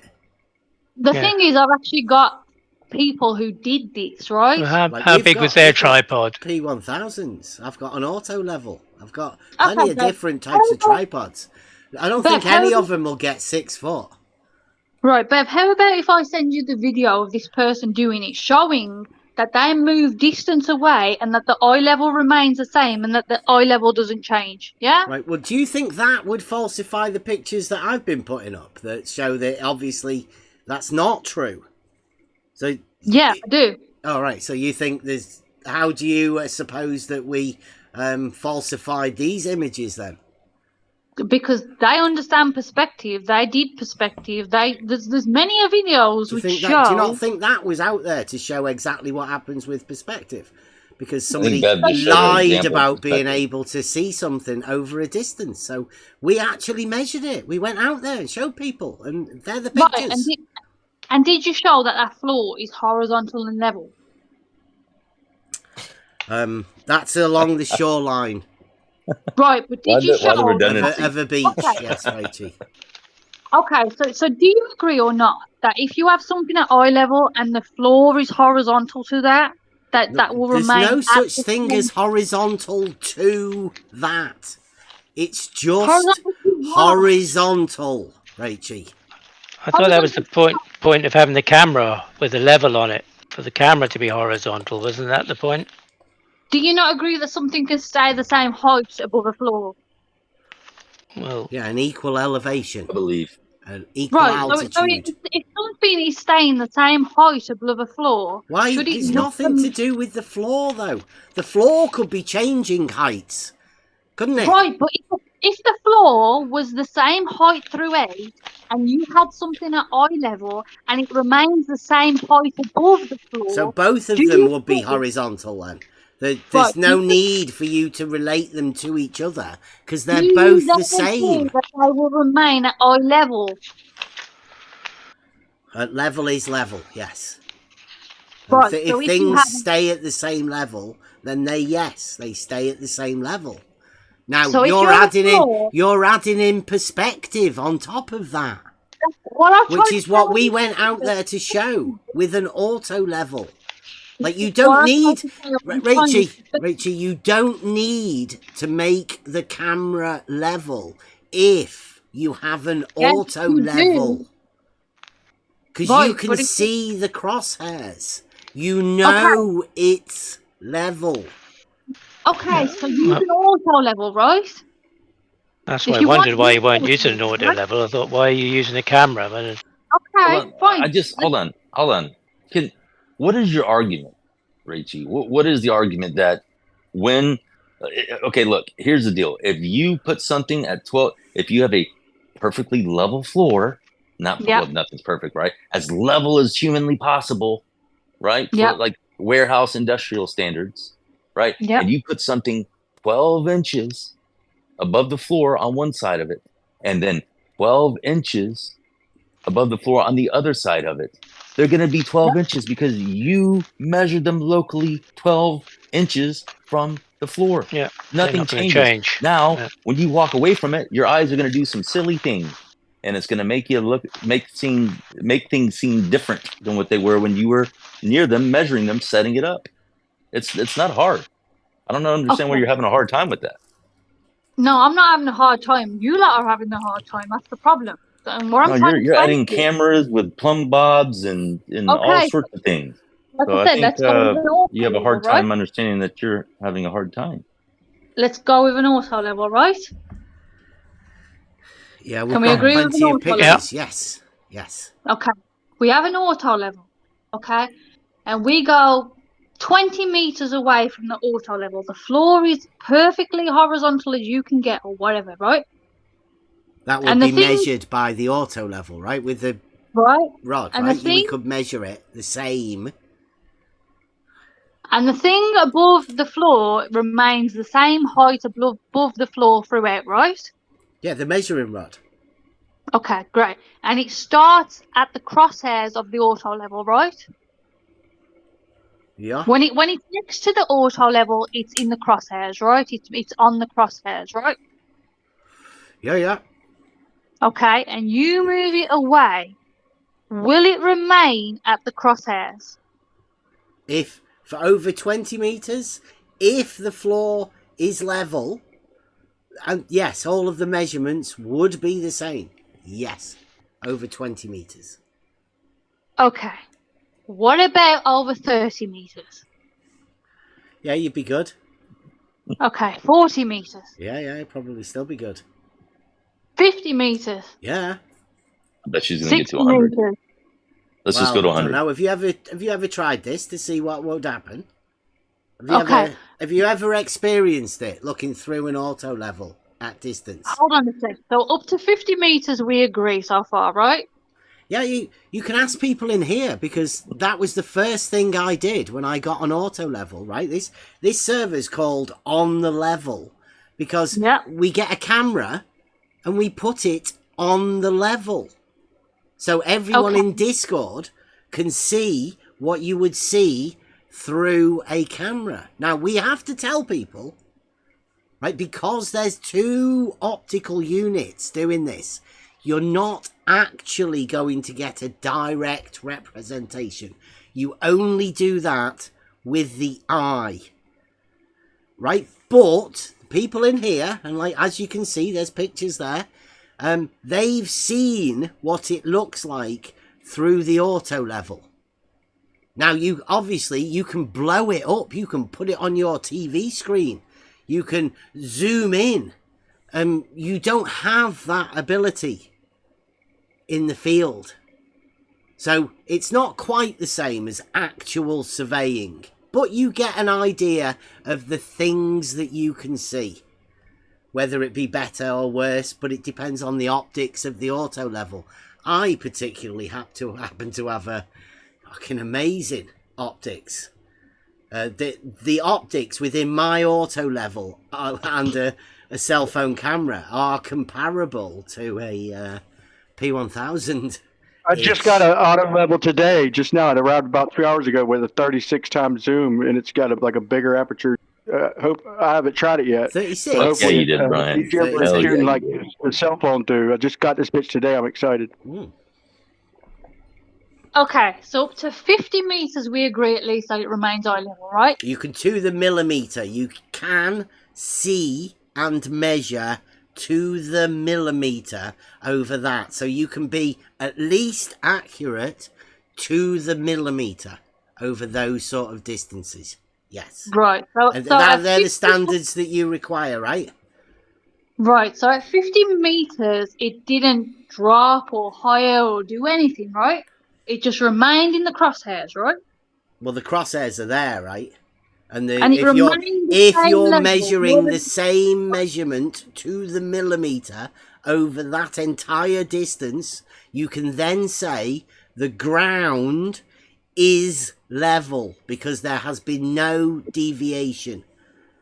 Correct. Okay, so then why does it start deviating at a bigger distance? Optics. What about optics makes it suddenly deviate at different distances, at bigger differences? Well, you can see. There's a blend of perspective and optics, but there's like a convergence, let's say, towards the plane of the horizon. But the plane of the horizon, obviously, isn't above your head. It isn't at your eye level. It's below, so obviously that's where the convergence would be, as stated by perspective. Cool. Why is it below instead of at eye level, instead of at the auto levels? Why is the horizon Because the below? horizon doesn't rise to eye level. That's a ridiculous saying that the flat earthers say, Rachie. Why not? You're asking me why not? I'm saying it's impossible for the horizon to rise to my eye level. It's ridiculous. Why does it rise to zoomed in eye level? It does rise to eye level. It doesn't rise to zoomed in. When I zoom in, I can now make out the gap between the 6-foot rod and the ground. But with my plain eyes, that motherfucker's right at eye level every time. I know why. Naked eye. It's an unzoomed naked eye. Because the horizon doesn't have legs. Yeah, it doesn't rise to eye level. Why does it not rise to eye level? Why? Because that's impossible. Why? Because you would have to be the originator of what the horizon does. Specifically to your eye, Rachie. Not mine. Yours. Right. But you imagine that everybody has that possibility, right? The ability to make it rise to their eye level. That's fucking ridiculous. It's a flat earth staying, Rachie. Seems like you still got a little bit of flat earth in you. No, it's perspective. Why have you not answered why? All you're saying is because it's flat happen. Earth. It's impossible for that to occur. Is this horizon the continuance of the floor that is perfectly horizontal? The horizon is the section of the sphere because it's a sphere and it goes. No. Hang on. We went 50 meters on a perfectly level floor, horizontal floor. Is the horizon the extension of that horizontal floor? I mean, if it was a hill in front of you, it would be higher than your eye, perhaps. But it depends what the horizon is. No, this is the thing. Apparently, it was at eye level. It was in the crosshairs all the way. The floor was. No, the stick was, the marker stick was within the... Not the floor, Rachie. The floor was at the floor. That was underneath. Yeah, it took distance for it to come up. This is the thing. Things go up The to eye level. rod. They don't know. That's what we've been showing, Rachie. You can set an auto level up and the horizon never goes to the crosshairs. It doesn't do that. Why? In reality, does it not do that? Because it's underneath the crosshairs to start off with, so therefore further away it's not going to rise. But according to perspective, things below eye level rise to eye level and things above eye level lower to eye level. So why is it not going to eye level? Because it doesn't. Why? Because why do things appear closer in the mirror of the than like they really are?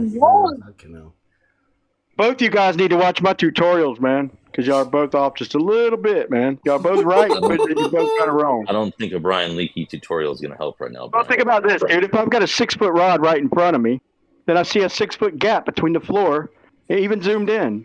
Okay, but with my naked eye, that 6-foot gap half a mile away is going to appear next to nothing, bro. So the 6-foot level is going to converge with the floor. What the fuck y'all think forms a horizon? Okay, now I can zoom in, and I can spread that 6 foot out again. But to the naked eye, the horizon is formed from our vision. What do y'all think that even forms a horizon? And Rachie, I can give you a horizon in 50 feet or 100 feet. I could do it on my driveway or on a warehouse floor. Just get real close down to the floor, and you'll get a horizon. And you know, if you're a quarter inch above the floor, you're going to get a horizon in like 100 feet. I mean, it doesn't have to be. Luckily, all measurements in reality are done locally. So, and Bev is right, though. Bev is right that it doesn't rise to eye level. It can't because it's below it. But optically, it rises to eye level optically because the gap that is there. And so if you're higher, it's going to be further before you get a horizon. So if it's 50 feet, then you're going to see a few more miles before you can't make out any more ground. The horizon is just the limit of the ground we can resolve. And so if we zoom in, though, yeah, the horizon absolutely doesn't rise into zoomed in eye level because we zoom in to expose Because we that look at gap. because that's what we look at. Well, this is the thing. We don't It's need just to perception, you know. When we But look like out you at the said, it's horizon, rising we to look. eye level, but it's not rising to eye level even if we don't zoom in. So why not? Because according to perspective, things should rise to eye level and things should lower to eye level. The same as train tracks. Things move into the middle both ways and they meet in the middle. The same way it should meet in the middle at eye level. The floor should meet in the middle and the sky should meet in the middle at eye level, the same way as train tracks do. But it doesn't happen because the Earth is not a level or a flat or whatever you want to call it. It's a sphere, clearly. How many times have you tested that though?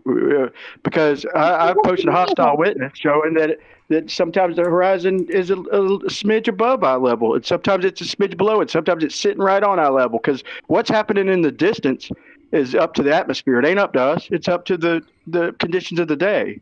Okay, and so usually it is a little below, right, when we zoom in, but not always. Yeah. And that's why in geodetic surveying, like you brought up, in geodetic leveling, I'll show you the vice president of the Geodetic Survey Society. They never go to this day. Right, they she never calls go more it than 100 meters. geodetic. She puts an S in there, Brian. Like, Yeah, it's it not doesn't matter. We know what she's talking about. We know what she's talking about, though. Planar surveying But they don't go more than 100 over meters 12 to do leveling. Geodetic surveying measures further because it's a globe. But why does It planar would be surveying? so much easier if we could just shoot from one spot out way off wherever and just calculate the Earth curve. We could just build a platform and survey a whole damn city because we could just minus out the Earth curve. But that's not reality. Anything long distance is unreliable. And here's what we call it: if we measure something deviating from horizontal. This is my last thing I'm gonna say, Rachel. Real quick, Rachel. Last thing, and I'll hear you. I'll listen to you for another half an hour. But if we measure something deviating from horizontal in reality, we call it slope. We calculate it with rise over run. We could tell you how fast the water drains. We could tell you if it's going to drain back toward us or downhill. If it deviates from horizontal in reality, we call it slope, and we calculate it with rise over run. Thank you.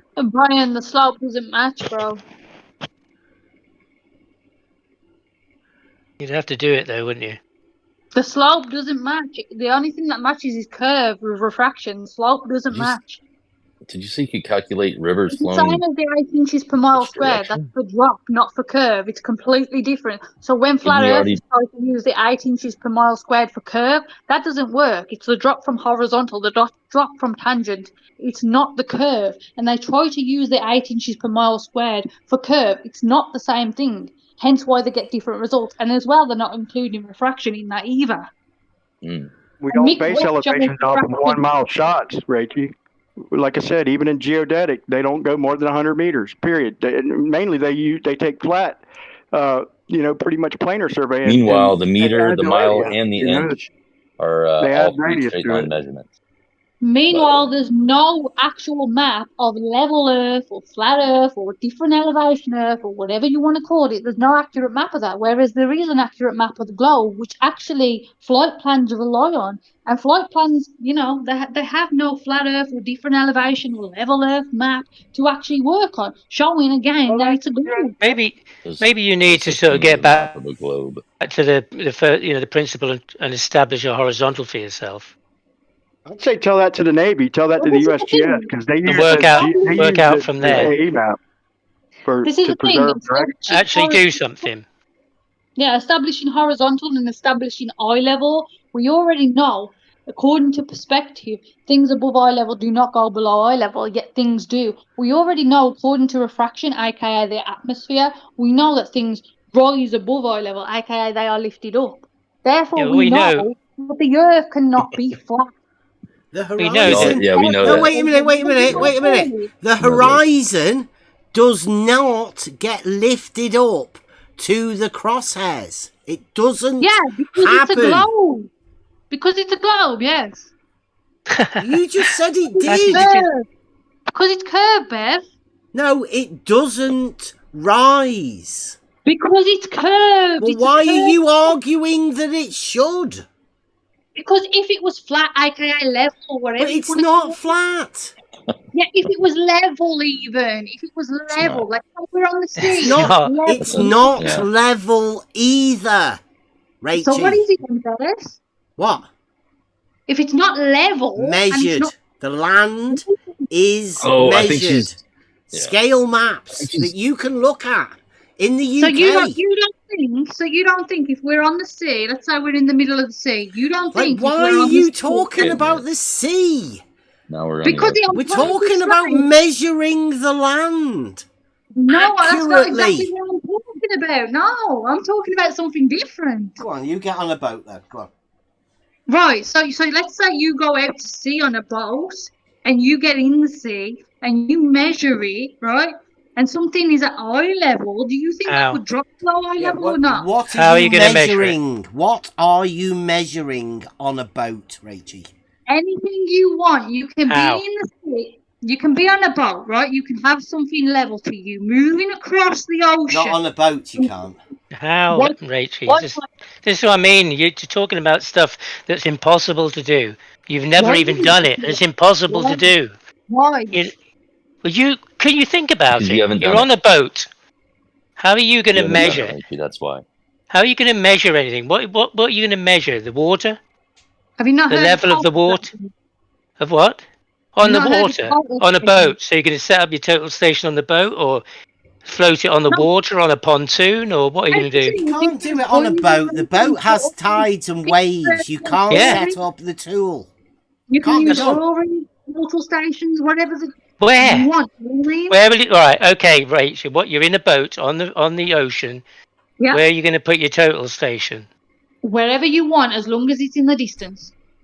Nobody What do you puts mean? a total station. Nobody takes a total station into the ocean. You're going to put it on the boat, or you're going to leave it on the shore and what? Again, in the distance, in the ocean, you can use a buoy, you can use a total station, you can use an oil rig, Everything's whatever you moving want. though, Rachie. It doesn't stop moving. You know, I went out. I see the sea every day. Every day I see the sea. And I looked the other day, and I was looking at the horizon because I was looking at it every day. I was looking at the horizon, and it wasn't very far because of the weather, and I could see the horizon going up and down, the same as the waves were. It was quite stormy, and it was going up and down. So there's no way you're going to sit a total station floating on a boat, trying to measure a buoy going up and down, even if it's calm. Like I said, you can use an oil rig, you can use whatever, but this is the thing. If you're above any kind of wave, so if you want to use waves as an excuse, if let's say the waves are 3 foot high, if you're above 3 foot, then that 3 foot wave can never block what you see in the distance. But when we see things hidden bottom up, like a boat or whatever it is in the distance, you can never hide that by a wave as long as you're above that wave. I think you should. I think you shouldn't leave your garden. I think you should try and establish a horizontal in your garden and establish the principle of it first, and then extend that out. Traveled the world because I've traveled the world quite a lot, so I don't need. I know. She's got tarot cards on her floor. She's done it, Elder Bear. So don't even waste your breath, dude. She put out a video about it. There's no way you're going to measure anything bobbing up and down on a boat, looking at a buoy with anything. Like I said, you can use an oil rig, you can use buildings in the distance on the shore, you can use anything you want, but you want a straw man saying it's a certain thing. Like I said, even if I'm you not want straw man anything. No, you just you're putting the satellites in water. You want to use waves, and it's a 3 foot wave or a 5 foot wave or a 6 foot wave, whatever kind of wave you want to say it is. As long as you're above that wave can never block something. Things get, unresolvable. They get disappeared bottom up, and you know why they get disappeared bottom up? Because it's a curve. You dropped her out of level in the water. Because it's a globe. That's why. It's globe. So on this.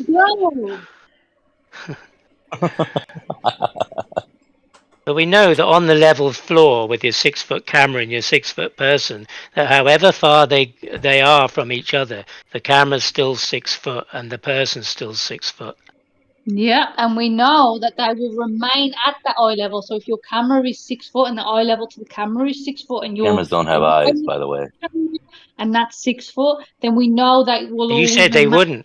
You said they wouldn't. We got to 50 meters, And then you said, why after that? Hang on. You said, why after that does it not do that? Height of camera, let's call it. There's plenty of videos that show that it will remain at eye level, even though it appears smaller. We're not talking The hills about have eyes, and even the cameras have eyes. remain eye level. Flatzoid even showed this himself, bless him. But we know now. Oh, Flatzoid, is he your mate? Nah, not anymore. He's one of those flat earthers, isn't he? Vicky Yeah, is Vicky's Rachel's best friend. Yeah. Oh, yeah. Flatzoid he's a grifter. Flatzoid is not my best mate. He's a No, grifter. he's not. Why are you citing him then? What's the point of that? Phytoid. Because he showed it recently. He tried to, blag his audience and show that, he basically tried to say that, look, this is at eye level. And then he put the camera below eye level and showed that it changed. Well, you're not at eye level anymore because the camera that's below eye level. He basically tried to dupe his audience. But, either his audience is too stupid to understand that, or they will understand that. But FE Peer Review did a great video on it, showing that, Flatzoid is full of FOS, basically. But yeah.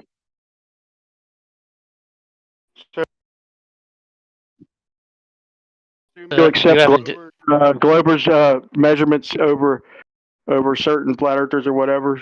So I'll just point you to hostile witness Jesse Gordon, and you're talking about something never. You got to quit saying that, because that's I think you're an honest person, but I think you're misinformed, because I could show you your own people showing like half of a church missing that's just 3 miles away, with the horizon a few arc minutes above the theodolite, and I showed him 3 different days, and it's cold temperatures up there and stuff. But That's a good point, Brian. Jose, I could show you a lot of your own team literally showing things blocking shit in the distance. Yeah, Jesse Gordon's never got one of his tools calibrated, so that's how trustworthy those pictures are.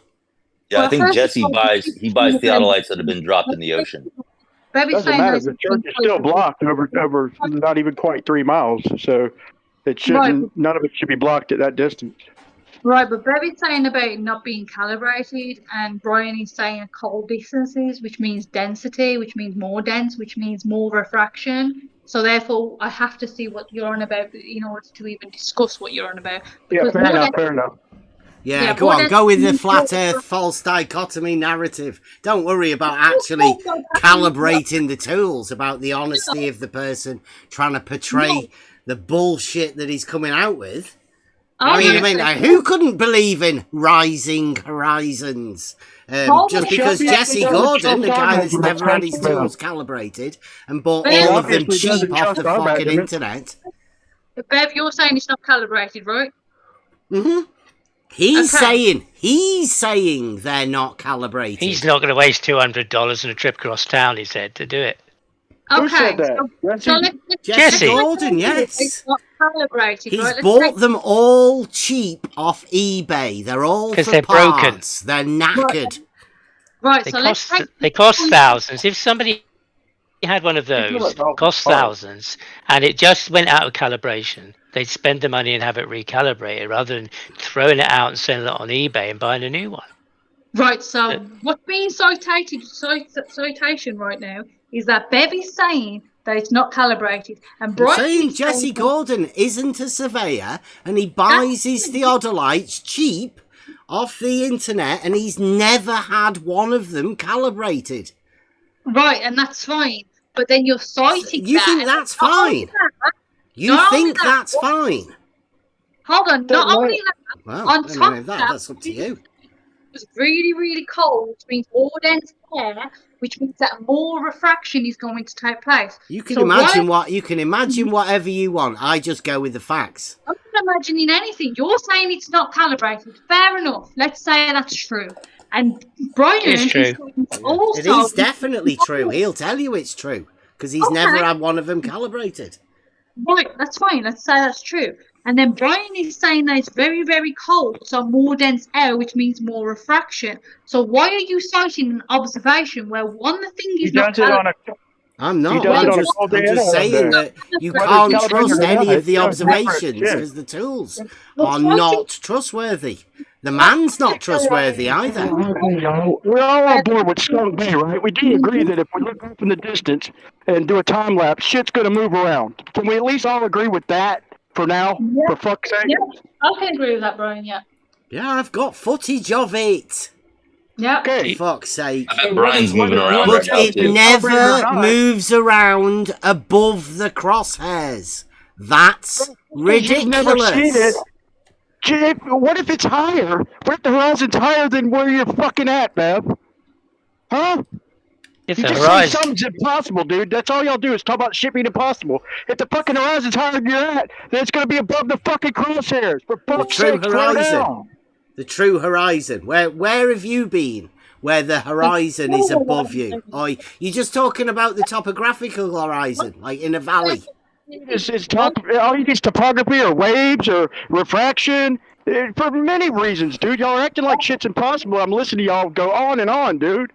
I mean, I don't get this, man. that's why I said earlier. I said, is the floor perfectly horizontal, level floor? Is that extended out, and that is the extension of the horizon that Rachel was talking about? Because, yeah, if there's a hill in front of you, it's going to be higher if that's the horizon. Yeah, but that's why I brought it to That's sea. why I was trying to establish. Is that what you were talking about? That's when why you were I talking about the Go on. Because most people say that the sea is level, horizontal. Well, So that's I what don't. brought I it to don't sea. personally. Well, most people do. Most people say even they ignore waves and say that mean sea level and that the sea is horizontal. That's a point, though, No. Rachie. Yeah. No, I don't. The point, Bev. Yes, it is a point. It's a mean. Is a sea for being a reference for that. Do you understand? Do you understand the mathematical understanding of a mean? Yeah, I do. Right now, if the mean is measured on a vertical rod, then that means the mean is a point on the vertical. What does mean mean, Bev? It's an average. Right. So can we say that the sea is actually horizontal? They remain Hang the on. same level. Right, Rachie, right. So where I go to the... Don't interrupt. I asked No, I'm not. All right, go on. Don't try and defend it. You can interject your point in a minute, but I asked Bev a question. What? No, okay. Carry on, because Bev don't want to answer. I didn't No, hear your question. I butted didn't in. You understand carry what on. your Sorry. question was. Go on, please. Just repeat. Repeat your question. I said that a lot of people say that the water, the sea, is horizontal, that it's level, right? But you know as well as I know, it means sea level. Does that actually mean that the sea is actually level and horizontal? Yes or no? No, Rachie. Okay, thank you. A mean is a point on a vertical. I've been telling the flat earthers that for ages. Okay, I just wanted to know because that's what a lot of people say. Yeah, we don't. We You just said that, though. The very fact that you have to measure a mean means that there is an up and down travel. That up and down elevation change necessitates not level. Yes, 100%, Bev. I'm Okay, sorry so- the person I interrupted. Can you carry on, please? Oh, no, that's all right. You did say though that the horizon does rise up. According, if the Earth So, was if that was Yeah. the sea, then you're saying that's horizontal. if what they say is true, that the sea, Who? They? sea on level, yeah, they. No, I'm not saying. Are you everybody. saying the sea is level then? No, see, I have a different meaning of level. Well, I you said don't mean- horizontal. You said horizontal, and you said that it rises up. You were trying Yeah. to extrapolate that from beyond 50 meters Right. with the camera to Right, say that if- it rises up. It's horizontal, you said, and yet you now just said that the sea isn't horizontal. Right, if you can let me explain. If what they say is true, so if horizontal, the sea was horizontal, it finds its But own it's level. not. We've decided that Right, it's not. Right, it's not. But if what they say is true, then yes. But obviously, Why are you luckily- bothered about what they say? Because if you know it's not, right? Yeah. Then Yeah. why are you bothered about somebody else saying something that you know Because- is not because- true? Because You're 99% doubting of people, no, I'm not doubting myself, but 99% of people in this say that And this is the thing, I'm trying to help those people who say that, but 99% of people are wrong. I mean, you, and luckily, hopefully, the few that follow you know that. No, we're Nobody, not following. We're not nobody following follows anyone. me. We're not following anyone. Hopefully, the people that, listen to you know that what you say is true and that it's not actually horizontal. But we And have to finding- understand that ourselves, Rachie. No, We don't but just have to also- have faith in one person that said it. Right, We don't but do the that. I certainly don't do that. I might hear what somebody says. Doesn't matter if it's Bev, you, Oakley, Brian here, anybody. I listen to it and I'll think about it, and it has to become my truth too. It has to become my proof to myself. I don't just go, yeah, Brian said, Bev said, Rachie said, it must be true, because that is the disease of this arena. The problem is with the community, especially the flat Earth community. A lot of people follow like Flatside and Oakley and Yeah, people but we like that. aren't. We're trying to be different here. That's how different it is here. Right, Is and I'm that? grateful for that. That's actually great that you are different to those. But unfortunately, there is a lot of people following people like Flatside and like Oakley who, just agree with them because they agree with them for some reason. They don't test anything. They don't Who are question you anything. agreeing with them? Because you haven't done this. You So- are bringing somebody else's video or somebody else's evidence, and you've never measured it. I don't know if you're as much of an expert at refraction as you are with theodolites, but you're just coming here with a belief, no proof, nothing you've done yourself, and then you're Okay. telling us that we're following somebody. But who are you following? Sure. Why do you say that? Well, because you said you hadn't done it, and you said you've got videos of other people doing it, but you haven't done it. And when you talked about theodolite on the water, it's obvious you haven't got a clue. Sorry. Right. So when I say that I've got many videos that show the same thing, why would then I That's believe? belief. Hold on. If I've got many people showing and demonstrating one thing, why would I then accept the words, and this is only words, of somebody else? Would I accept the demonstrations which have been shown demonstrably many times, or would I accept words of somebody? What would you accept? Would you accept the demonstrations of many people that you've seen, or would you accept the words of some randomer?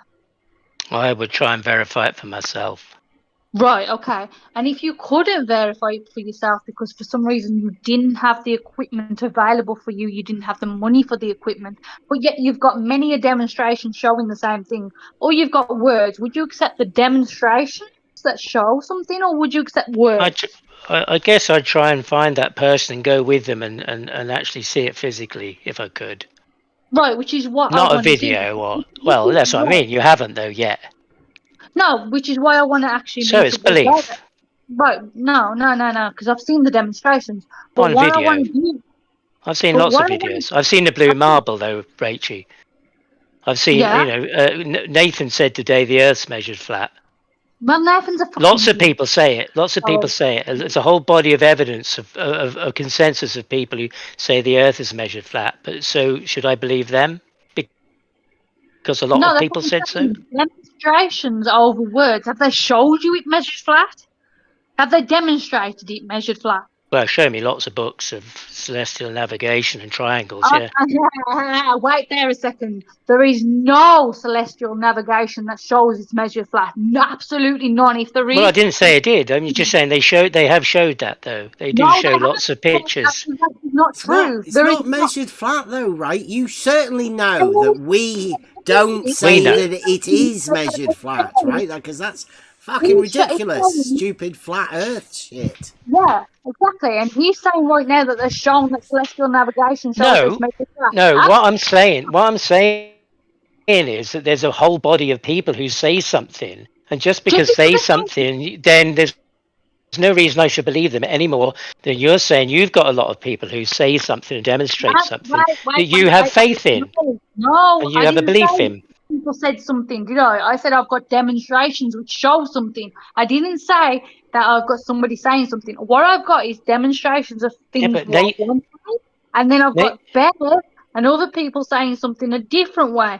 But that's just words. I've got demonstrations of the opposite to what Bev says. Yeah, well, there is lots of demonstrations of those things. You can go and look at Brian's. I'm not saying he's the one, but you can go and see Brian's Logic's videos where he demonstrates some things. Nathan went to sea with his sister, sunbathed. She got out of sextant. He just told me about that. It was when he was a child. Yeah. You can't do celestial navigation. F's sake, you know what I mean? They don't even have a flat Earth map. How are you going to do celestial navigation when you don't even have a map? It's BS. Wake up. Yeah, I'm not asleep. It's It's all right. already. I know that. I know that's not true because I've been banned from him for asking him the question. Hold on, the AE map is a legitimate coordinate system. Whether you agree with it or not, that's up to you. But it's the USGS uses it, radar uses it, the military uses it because it preserves directions. Have you seen my videos on with my circles of equal altitude? Brian, do the distances match on an AE map? You follow Gleason's instructions, 69 miles per degree, then yeah, they do. No, they don't, Brian. They're pretty fucking close, Rachie. But we gotta have a talk. Not Brian. Just me and you. I'll show you Brian. what I mean. Don't think this is the place for you to model afflicted people, right? What do you think about the false dichotomy that Nathan Oakley says, Rachie? He says What's that? Globe versus flat is a false dichotomy. I ain't being funny or nothing, but Nathan's a bloody idiot. Yeah, but what do you think about that? Do you think... What? I think He's an idiot. Would you and Brian like to team up for team... do you think it's a true dichotomy? Because I think it's a false dichotomy too. I just can't understand why Nathan would think it's a false dichotomy. But would you be willing to argue that it's a true dichotomy? This globe Hold on, versus Bev. flat. Sorry, count me in. I'd also like to. Yeah, I'm with you. I think it's a false dichotomy. Yeah. There is no third option other than saying that there's elevation changes, which obviously flat earthers agree that elevation changes exist. That's not what flat earth. You can falsify flat Earth then, yeah? Tis globe. Or do you think it's a false dichotomy? Because could you falsify the globe? There's a concave Earth model, so it is even technically it's a false dichotomy because a lot of people have argued for concave. Yeah, I can agree with what Brian says that there is a concave model. So it is a false dichotomy then? Yeah, but when you say there's different elevation, yeah, flat earthers agree there's different elevation. Hold on. I'd like to be on a new list, Bev. I'd like to be on the false trichotomy list, please. But there's also trichotomy. Yeah, okay. Yeah. The hollow earthers. Yeah. Add as many as you want to. Yeah. Dodecahedron. I'm on that. False trichotomy list. That's funny, bro. That was a good one. Dodecahedronotomy. I am. There must be loads of them. Yeah, there is a lot of different, earthers, but there's only one true reality, and that is globe. Reality, yes, one reality, yeah. Yeah, and that is globe. It's proven. Have you heard the song yet? There's a couple of good songs. The real globe. The real globe. The real globe. Yeah, we're real globers. The real globe. The one that can be proved. The one we're living on. Reality. The one that would obviously not have contradictions, right? Because in reality, we can't have contradictions in reality, can we? Let's face it, right? There's only one model that explains everything, and that is the oblate spheroid. But you do go along with the law of non-contradiction, right, Rachie? In reality. Yeah, what? Sorry. You do go along with the law of non-contradiction. There is no contradiction in the globe Earth model, the actual heliocentric. In the real globe, obviously not. No, I mean, how could there be in the real globe? No. That's one of the things that makes these proofs part of the real globe, is that there are no contradictions within them. Yeah, and there is no contradictions in the actual, I wouldn't even say heliocentric model. The real globe. No, the real globe, yeah. I mean, it's how we got here. It couldn't be possible without it. But you agree you live on a sphere, right? An oblate sphere. No, that would be one of the contradictions, though. The implications of that would be lead to sphere contradictions. No, it's not. Yeah. Say it again. Say it again. What did you say? Call it? An oblate sphere or a globe. Yeah. There you go. Straight away. Straight away. Contradiction in It's 2 a words. Great. contradiction, yeah. No, it's not. Of course it not is. helpful, right? It's not What's a helpful. sphere? You don't understand Spheres what- aren't oblate. They're not pear-shaped spheres, are they? That's why it's called an oblate sphere. Yeah. Exactly. Just throw the oxymoron in there. That's why we do no, that. No. See, it's not called a sphere because it's not perfectly a sphere. That's So why it's it's not a called sphere. a sphere. Yeah, so not a sphere. So having a spherical triangle. Do you know what a spherical triangle is? Another oxymoron? No, it's not. So what's a triangle then, Rachel? Well, it depends you- whether you're talking about planar geometry No. or talking about spherical geometry. What about imaginometry? Yeah, There is that no one as well. thing as imaginometry other than what you say. There definitely is a thing called imaginometry. Yes, that's No, Yeah, it's there's- not. There is on the real globe. There is. It's the most non-Euclidean geometry known. Bev, why don't you agree with non-Euclidean geometry? What is your It's got problem? it's got definitions, it's got axioms, it's got postulates. It's got What's the your most problem, then? of all of What the is- non-Euclidean, and the benefit of being the most non-Euclidean geometry there is. What's your I was problem? working on a. I've been Geometry. working on a Euclidean to non-Euclidean conversion kit. I've been working on it. Can't be done. Bev, Oh do yeah, you know it if can. you draw It's at the a beginning of triangle on a the ball? Euclidean.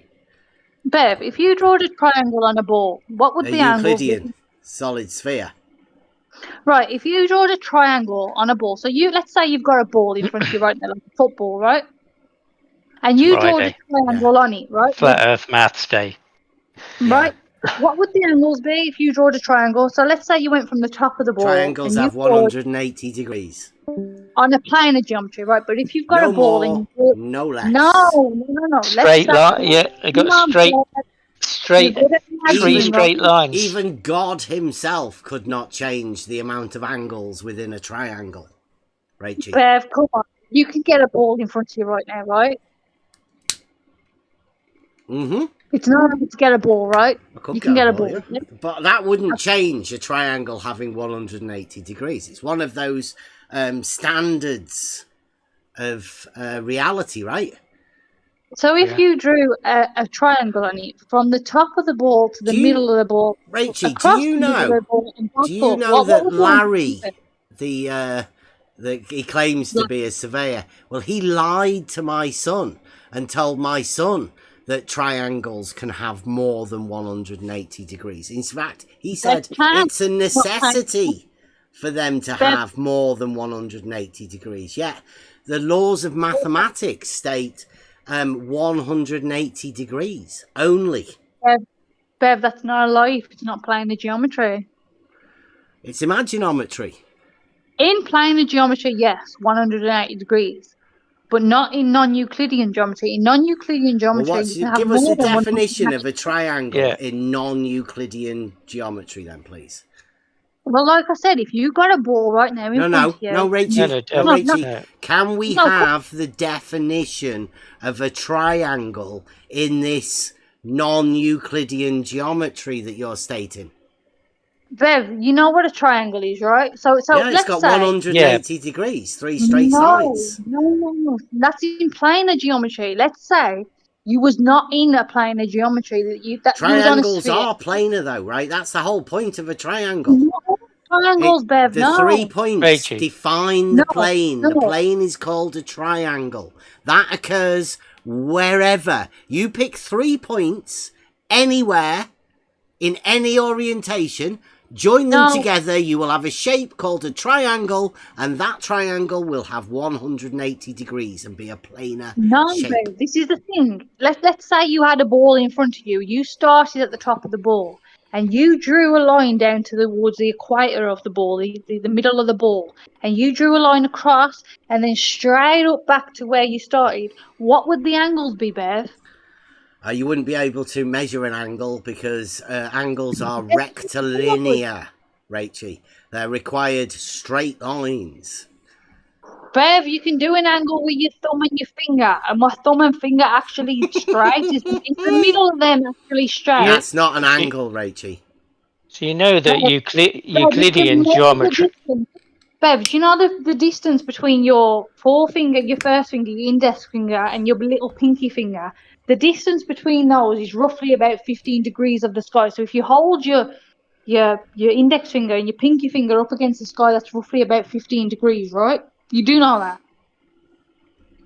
Oh, I don't actually do that. I've never done Well, it. you can do In fact, I didn't know that. Let's see.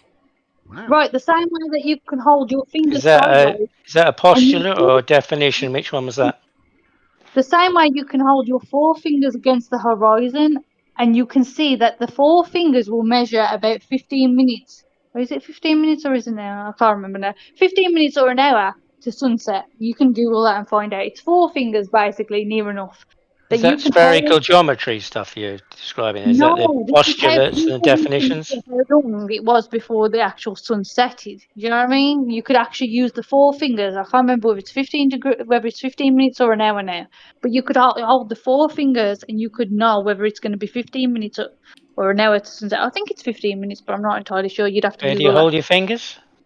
You hold your fingers sideways. So you hold your hand sideways, basically, and you use the four fingers, not the thumb. You use the four fingers, and you know whether it's. I'm pretty sure it's 15 minutes before sunset, but it could be an hour. But I'm pretty Well, sure. anywhere. What about? I'm doing it now. I think it's a bit longer than 15 minutes to sunset. It's gone now. Yeah, but I'm looking at my hand now. Yeah, but that's where the thing is. It's going to have to be at the top of your pinky finger. So if you What hold does? it where your index finger is down. Oh, so you put your hand under the sun, kind of thing.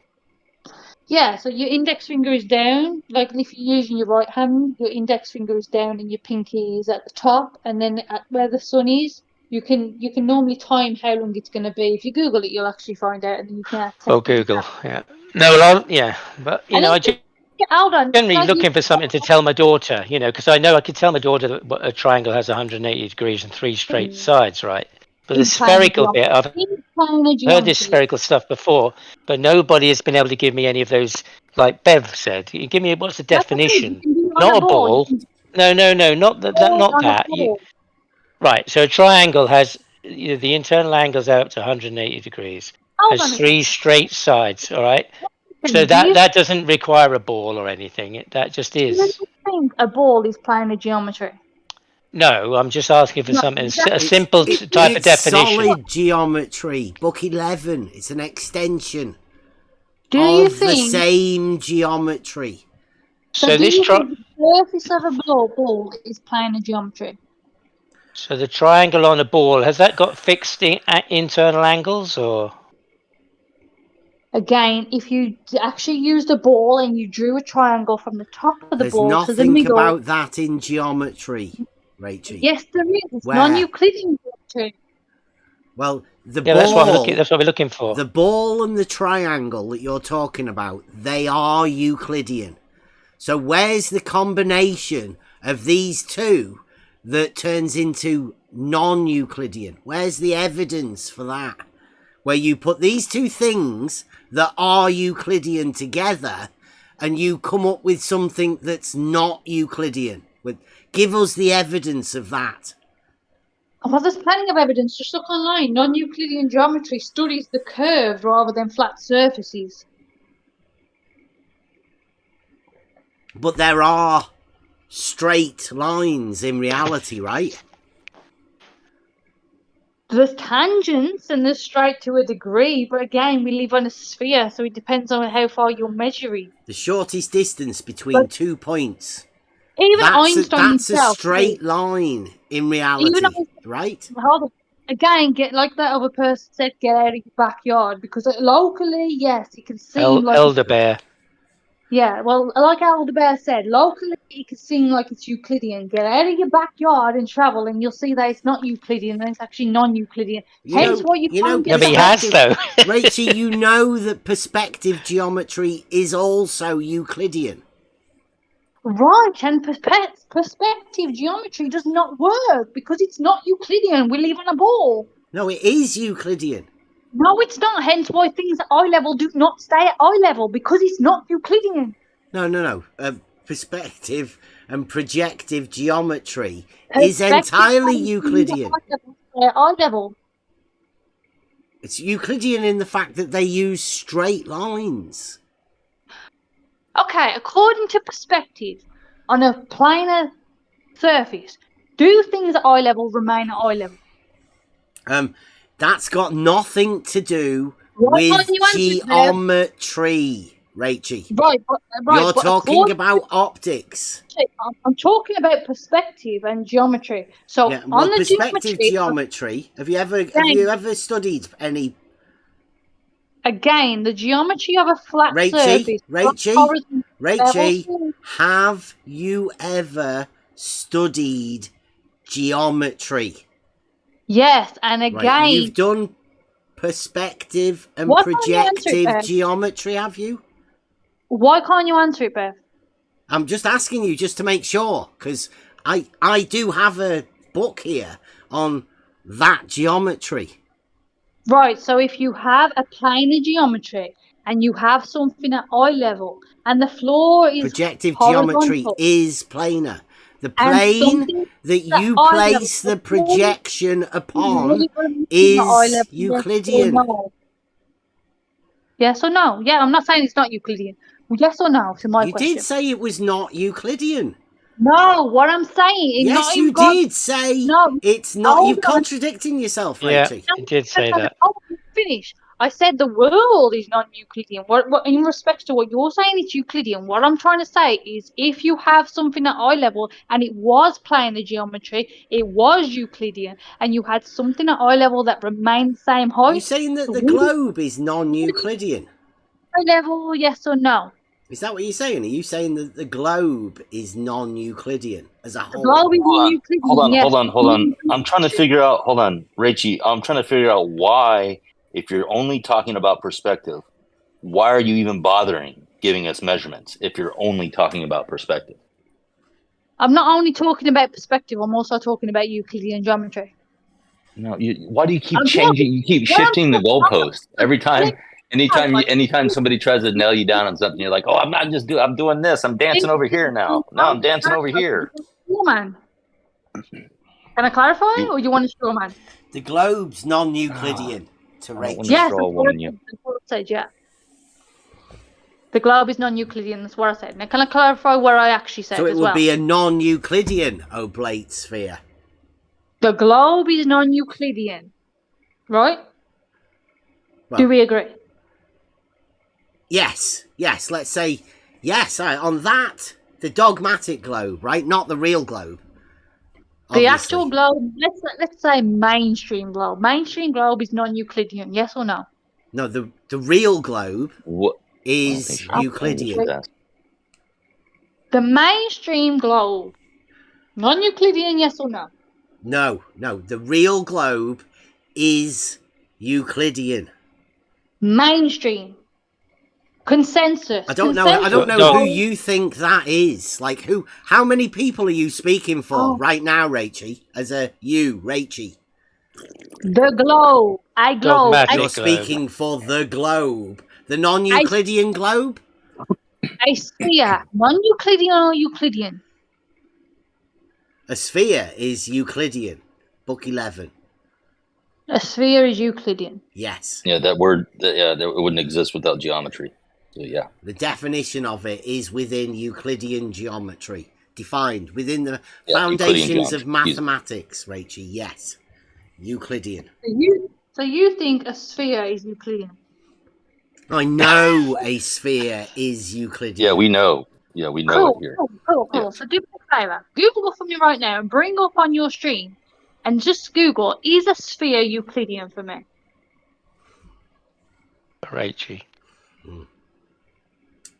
Rachie, do you follow the Sean Hawkins rule when you believe everything you read on the internet? Hold on.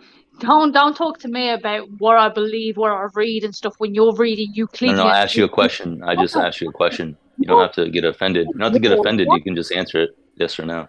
Yeah, and I'm not saying I believe everything that I believe on that I read on the internet, but you're following something. Hold on. Hold on, you're strong. I think you're strawmanning me. I think you're strawmanning me right now. True, right? It sounds like I feel like you're strawmanning me. The surface of a I sphere. would really like to finish my statement. Because you I know wasn't done with my statement, but you're nonstop talking. the surface of a sphere is not a Euclidean space.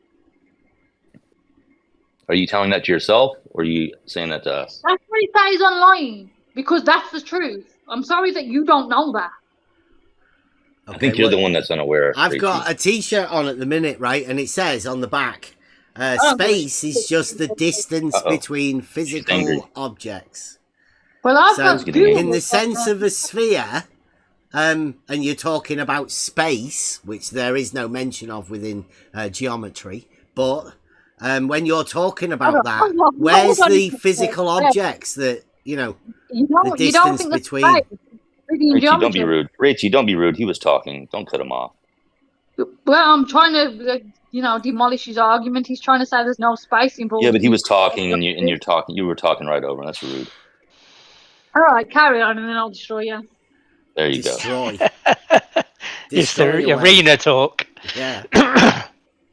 Okay. We're talking about Euclidean geometry, which is an abstract, logical construction. An axiomatic system.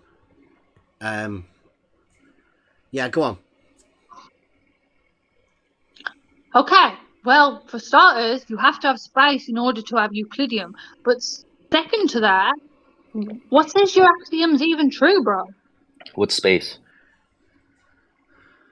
Well, I was asking. What about this? What about this? What about this?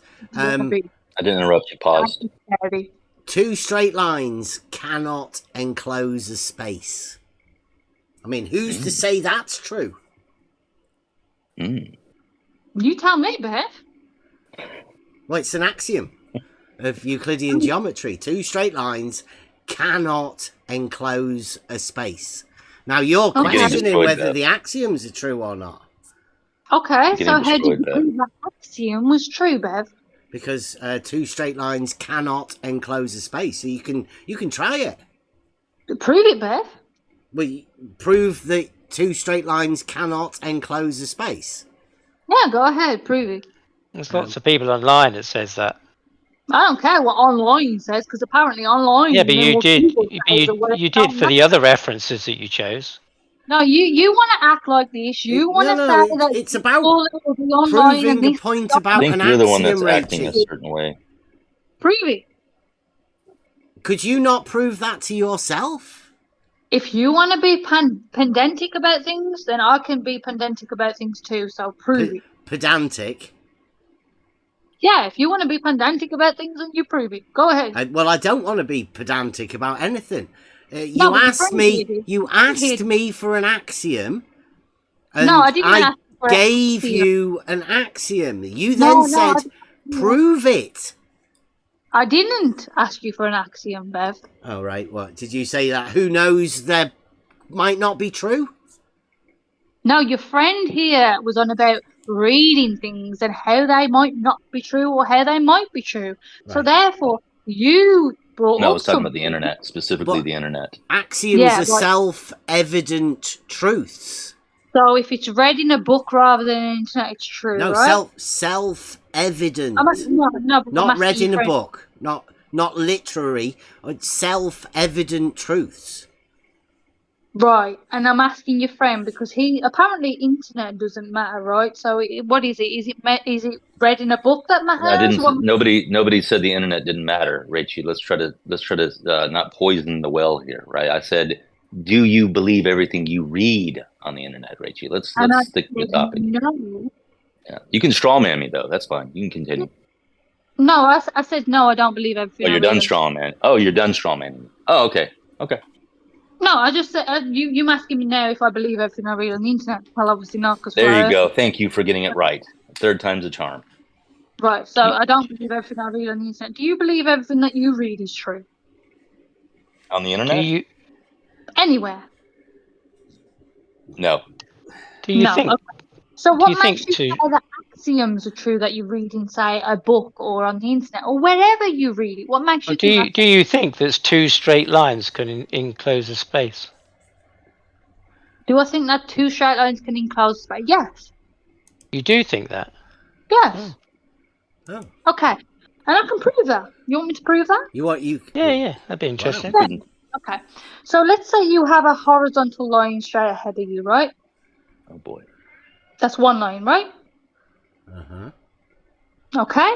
And let's say there's a diagonal line coming from above you, meeting that line. Is it enclosing a space? No, Oh, it's not. because it's open. You've got two lines, and it's open at one end. It's not enclosed. There's two lines. Okay. This is where you need to be more specific. It's like At an the end- angle, isn't it? Like you Right. don't have the third line to close the Bev, triangle. will you sit still so she can destroy you? Yeah, Please, so, quit moving sorry. around. Yeah. This is where you need to be more specific in what you say. I do. So He was. He said I like how two she's not straight being lines. at least she's not being condescending. You know. Yeah, two straight lines. That's pretty specific. Yeah, two straight lines, and I gave you two straight lines. That's enclosing a space at the end. Yeah, but because you didn't prove what you said you were going to prove. Hold on, you didn't say at the beginning. You didn't say the whole Oh, space. she got you. She got you. And if I'm blocking that space as a person, I'm standing looking over a horizontal line, and then there's a horizontal line from my head down, and am I not enclosing that space as a person? A horizontal line from your head down? You have to be specific about what Enclose a space was the point. Do you know which direction horizontal is? Actually physical to enclose that space. No, they're not, are they? If you're imagining those lines, they're not actually physical to even enclose that space. This is where you need to be more specific with the words that you use. So where was your space enclosed? You can enclose a space. Well, That's specific. They intersected. That was it, was it? Well, they intersected, and then the other end, I'm blocking the other end as a person. You're the other line, third line. And yeah, exactly. And me as a person. Shit, I forgot about that. Two straight lines and a Rachie can enclose a space. I thought two straight lines was pretty specific. Two. Yeah, two straight lines and a person. Keep looking around for a hidden camera. But you'd have to be a bit more specific about Rachel. You didn't say that you could add anything you wanted to it. Yeah, exactly. Be more specific. Yeah. Exactly.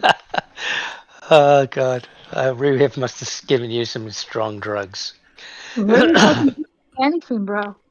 But yeah, the thing is, we know the Earth is a globe, and why? You don't know that, though. Yes, we do. That. No, you don't. You believe it, Rachie. Like I was about telling you. No, you do. Yeah, that's fine, but you don't know it. You know what you I'm don't know it. Plus, you read it on the internet. Go on, say what I'm going to say. Go on. Oh, you don't know It's what a I'm going to globe. say. It's a globe. I bet that's what you're going to say. That's not what I'm going to say. Oh, you're not smart enough Damn it. to say what I'm I was gonna close, though. Tell me I was close. Oh, damn. You're not smart enough to say what I'm going to say. Come on. Oh. Come on. Does it have bro in it? What I'm gonna say. Come on. Yeah, they're only axioms, bro. Come on, bro. You don't know what I'm going to say, bro. Thanks for Is it coming going in. to be proof? I wish you would have brought in Negator with you as well. Right. So what I was going to say, because obviously you're not smart enough to know we're apparently a globe. Oh, you're still insulting me. Sorry, I didn't mean to. I'm not insulting. Did I call you names? I think you called me not smart. I guess we did get Rachie to giggle a bit. Was that supposed to be an genuinely, that was quite funny. No. That's the most honest I've heard. What I was going to say is people who study optics, people who study geometry. Just not you. Like you. It doesn't have to be me. But then you don't know then. Hold on. Like I said, see what I mean? Can't let me finish. People who study geometry and people who study optics knows how that works. Do you study geometry? Do you study optics? Do you study optics? No. Oh, so what you're saying is you haven't verified this for yourself. You're going by what other people told you, and you're just here to talk on behalf of them. Oh, no. Okay. I mean, somebody else tells you what they've done. The thing You is, said that's not relevant. funny how they're all globers, isn't it? So Euclid's not relevant. Funny. Nobody said The Euclid's globe's not relevant. non-Euclidean. How could? Well, how Bev could... was talking about Euclid a minute ago and quoting, axioms from Euclid. So, Well, like I said, things at eye level on a Euclidean geometry. fundamentals of mathematics and geometry. In Euclidean geometry, things at eye level stay at eye level. Unfortunately, things at eye level do not stay at eye level. One, because of refraction, which actually lifts things up, but we see things disappearing bottom up. Oh, you know why? Because that's a globe, and that's the end of it, basically. That is all there is to it. I So didn't know that, though. the discussion here is done because Euclidean geometry says that things at eye level stay at eye level. Euclidean geometry doesn't state that. Where does it say that? Yes, in perspective. Do I need to show you this, Bev? I What, can in easily Euclidean geometry? Yeah. Show us. Which book's that in? You know what, Bev? I'll do a book? dedicated Which video. book of Euclid does perspective? No. You know We what? want you to show us exactly what you said. Perspective Yeah. shown in Euclidean geometry. 24 hours, I will give you, Bev, a video that shows that Euclidean geometry. Why don't you have it now? Why don't you have it right now? It'll take me time to make it. Duh, I can't just make things like that. I'm not You a could witch. describe it, though. Describe it. Like I Should said, be easy. I already did describe it. Hold But on, things- hold on. I'm trying to wrap my head around this. Right. You have the proof, but we have to wait for you to give us the proof because you can't do it without a video camera on in front of you? It's not a video camera on in front of me. It's me showing you the evidence. Unfortunately, I don't have it right now to just be like, boom, I'm not a witch. I'm not just boom. Do you know what I mean? But So you it's don't still a know it belief. then. It's not It's not like me full saying on. to Bill, hold on, it's like me saying to Bill that actually Bev should have the evidence right now because he's already apparently done all this stuff. I haven't actually done this stuff yet. Yeah, But years Bev, ago. But within 24 hours, you will. Yeah. showing that level is horizontal and showing that it's level over horizontal over no matter the distance. But Bev can't show me that live right now because he already says last time that he couldn't show me that. Yeah, apparently he's been trying to show that to people for a long, long time. Yeah, he can't do that boom right now. So why do you expect me to do boom right now? I thought there was something to do with Euclid. Because What was that you just said? said? You already. Euclid You said you already had the proof. I said you do, already but had it. I've got to put it together in a video. I do already. Yeah. Gotcha. And So like I said, the proof that you Well, have is hidden within the camera, and No, it's then not you hidden. can't release it until the camera's. Yeah, they're asking, Rachie, can you give us a region of which of the Euclid books states eye level? things at eye level, Bev. Yeah. Stay at eye level. If it's Yeah, but Euclidean, where does it state that within Euclidean? perspective, Bev? You don't understand perspective. Come Well, on, which, Bev. give us a which of the ballpark. You don't have to be Euclidean, accurate. Just which give of us the yeah. Euclidean books deals with perspective? Is it within like And three, things at eye 4, level, and 5, Bev. or something like that? Bev. You should know this. No, I'm asking you because you're the one that's stating it as though you sort of know it. But I mean, as far as I can see, Rachie, this arena's full of sophists, right? But these are different types of sophists. They don't actually know the actual argument to trick people about the nonsense around it. It's just people talking shit about stuff they know nothing about.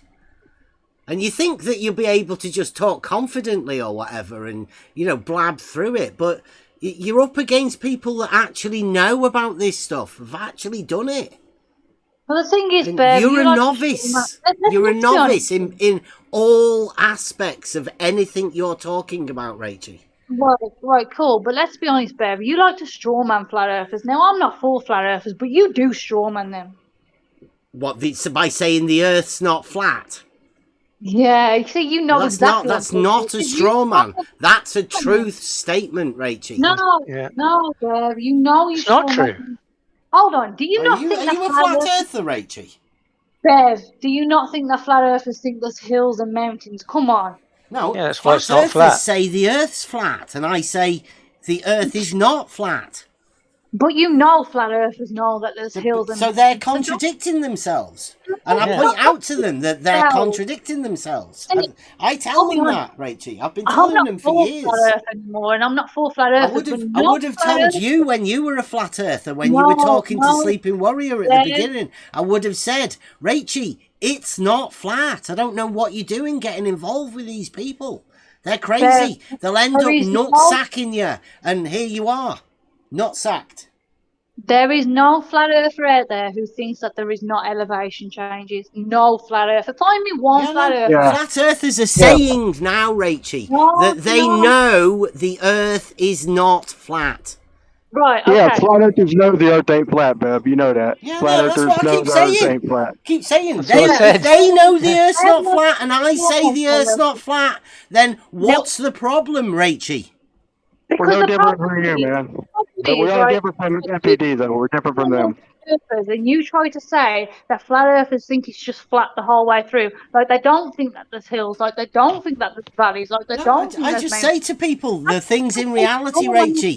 I say it's not flat, and I say level is horizontal, and I have a proof that a straight line lies within a plane. I've always said these things. I don't know what you're imagining that doesn't happen in reality. Flat earthers know that there's hills and mountains, Bev. I'm not bothered about flat earthers. I don't give a shit about flat earthers. Well, you do, because you try to call out flat earthers. No, I just say the earth's not flat.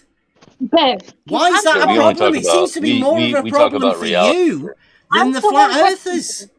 Bev, I want you to answer one question. Do flat earthers think there's hills and mountains? Well, I don't know what other people think, Rachel. I can only talk for me. So when you say flat earthers are wrong because the earth's not flat, no, do you I say the earth is not flat. Right, so when flat earthers say the earth is flat, do they mean that some of the flat earthers say the earth's not flat? So when the flat earthers, there's some flat earthers out there saying the earth is flat, do they mean that there's no mountains and no hills, yes or no? I don't know what they mean. They say the earth's flat, and I say the earth is not flat. Oh, come on, be honest. They say the earth is measured flat. Right, they say the earth is measured flat. Why do they say that? Well, then at the same time as it has hills and valleys. No, see. No, they do. Not flat, yeah, they do. The mountains and valleys have been measured. Not oh, they flat. do. They say both of the things at the same time. They bring it back to the water. They do not think that there is no mountains or there is no hills, and that is a straw man. It doesn't matter where they are. They'll tell you it's measured flat. They'll go up a mountain and say it's measured flat. It doesn't have to be on the sea. Don't get me wrong. I don't want to stick up for flat earthers and that, but you are straw manning them with that. Because that is not what they mean when they say the earth is flat. They know there's hills and mountains and valleys. We can agree well, we know that. it's we not know. flat then, Rachel. Right? That's why we told them that it can't be measured flat. You can't say that you don't want to stick. Rachel, you can't say that you don't want to stick up for them and then stick up for them at the same time. That's a contradiction. Yeah, you understand that, right? Yeah. This is, okay. This is the thing. I don't have to be biased, and I don't have to lie and try and defend my own crap. I can defend. I can defend somebody else if they're on the right path, kind of thing. And the thing is, flat earthers do not claim that it's just flat throughout. They do claim that there is. Yeah, they do. Because you both need each other, and that's fine. We recognize that here, and we let people know that you all need each other. Right. So we. No, hold on. I'm not done. See, what we do here is we try to eliminate as many contradictions as possible. Unlike both of you. Same as you, Bev. Yeah, but when they say they measured it flat, they say that that's the surface they're standing on is horizontal. No. Oh, they do. No. Yeah, the horizontal the observer is standing on. It's fixed in stone. No, they're related to season. Well, she doesn't want to stick up for he's got 20 citations that say so. Yeah, I will stick for what somebody claims. Yeah, I'm not going to say that the rest. Sustainable by design. Sustainable by design. Yeah.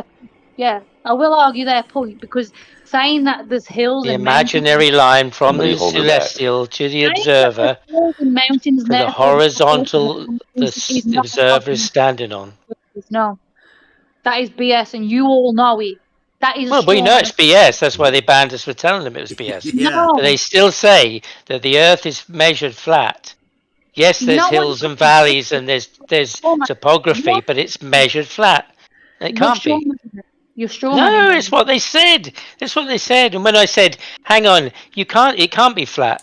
It's not flat. So how did you measure it flat?" You're They straw banned manning. They banned. Well, they Stop banned it. us.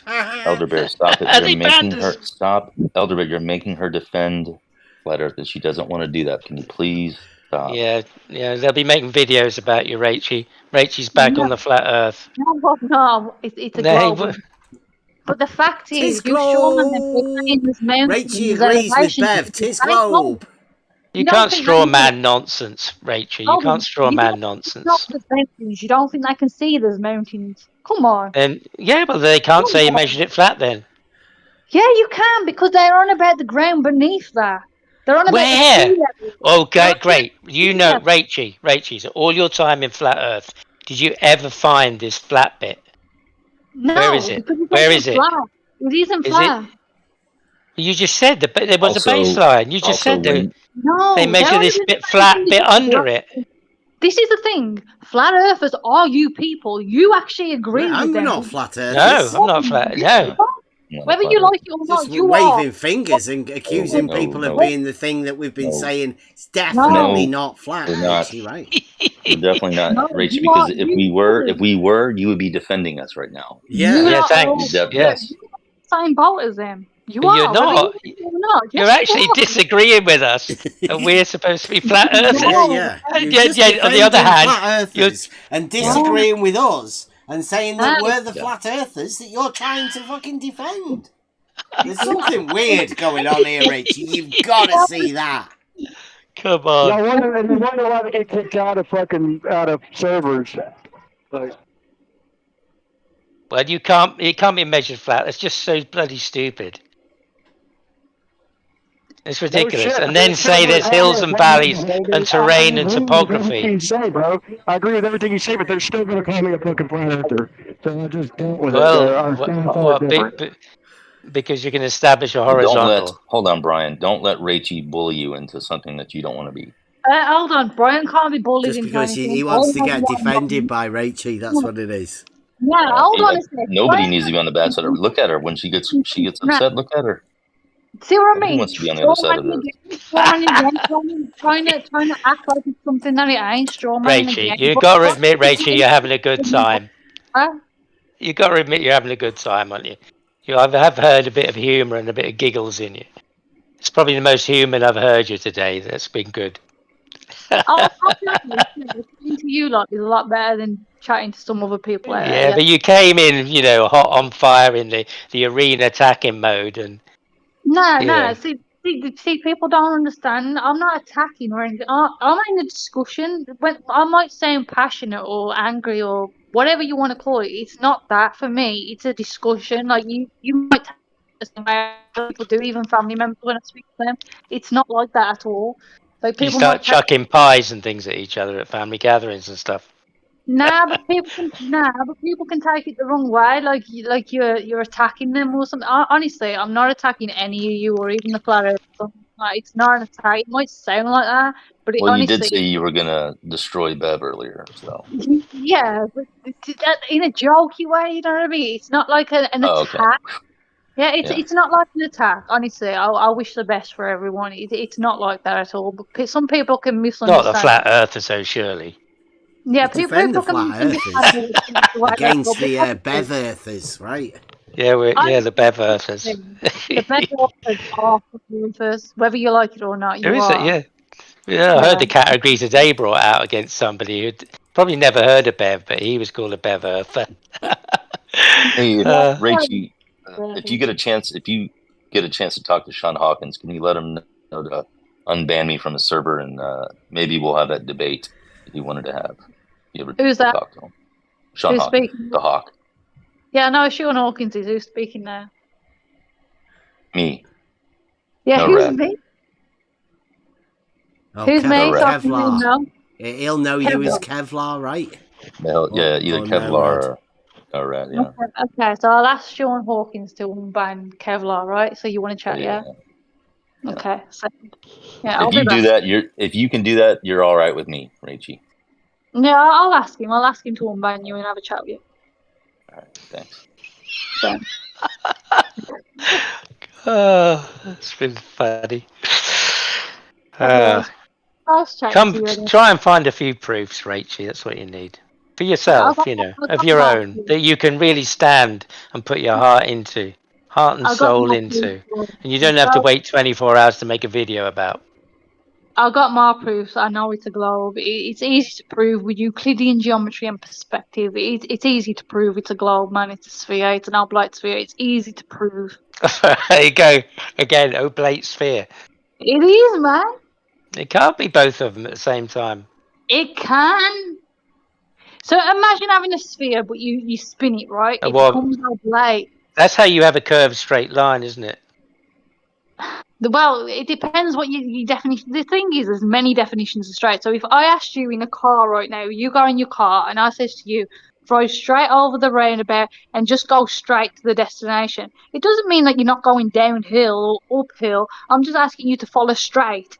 What that Yeah, means but is on your left or right, you can go downhill, you can go uphill. As long as you follow straight and don't go left and right, it's straight. And yeah, well, I'd need a 4x4 and make sure there's no police around. That's probably what I'd need to do.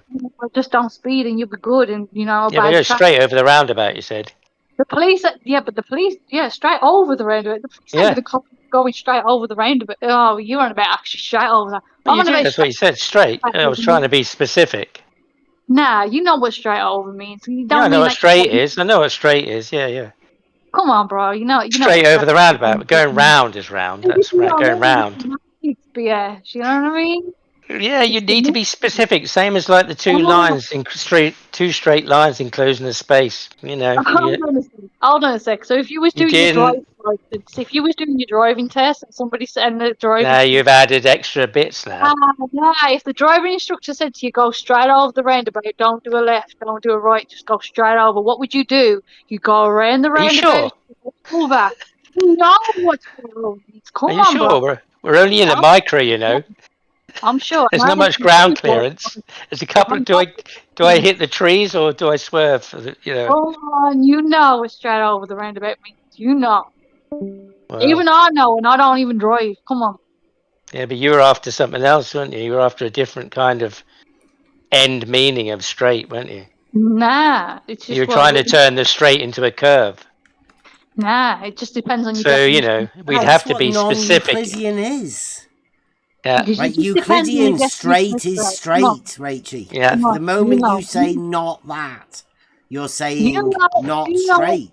In that, context matters. Don't forget that context. Spherical matters. Straight means you go straight. When you get to the roundabout, you go in a circle or a semicircle, and then go straight. That's spherical, isn't it? That's spherical, non-Euclidean. That's non-Euclidean straight. In the roundabout, then go straight, or do they just say go straight over? They say go straight over. I watch many driving instruction videos, and they say go straight over. They go around and then straight over. Come on. Well, it depends if we were having a Euclidean conversation or not. Yeah, you said be really specific about this. Yeah, context matters. It's exactly. not. Yeah, 100%. Yeah, like the definitions of the spherical triangle. I'm still waiting for.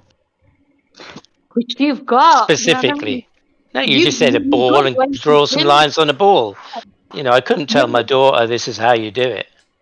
You've got it where I could tell her a triangle has got 180 degrees and 3 straight edges. Straight sides. But the spherical one, I haven't got a clue what to tell her at all. It's Look, I don't want to bring up daughters or anything, but you brought up that, but you know to teach. That's fine. You know, I'm just saying, simple things to tell people and show people. You should be able to do that. You know to teach them the difference between planar geometry and non-Euclidean geometry. Come on, bro. You know that. No, I don't. I really don't. Well, you should. That's what I've been looking for. Non-Euclidean geometry is a not that, Rachie. So we know that because we have Euclidean. Yeah. Anything that isn't Euclidean is a not that. And the only thing you can say is, since Euclidean geometry is based entirely on pure logic within an axiomatic system, we can say that non-Euclidean is outside of that, therefore not logical. Literally nonsense.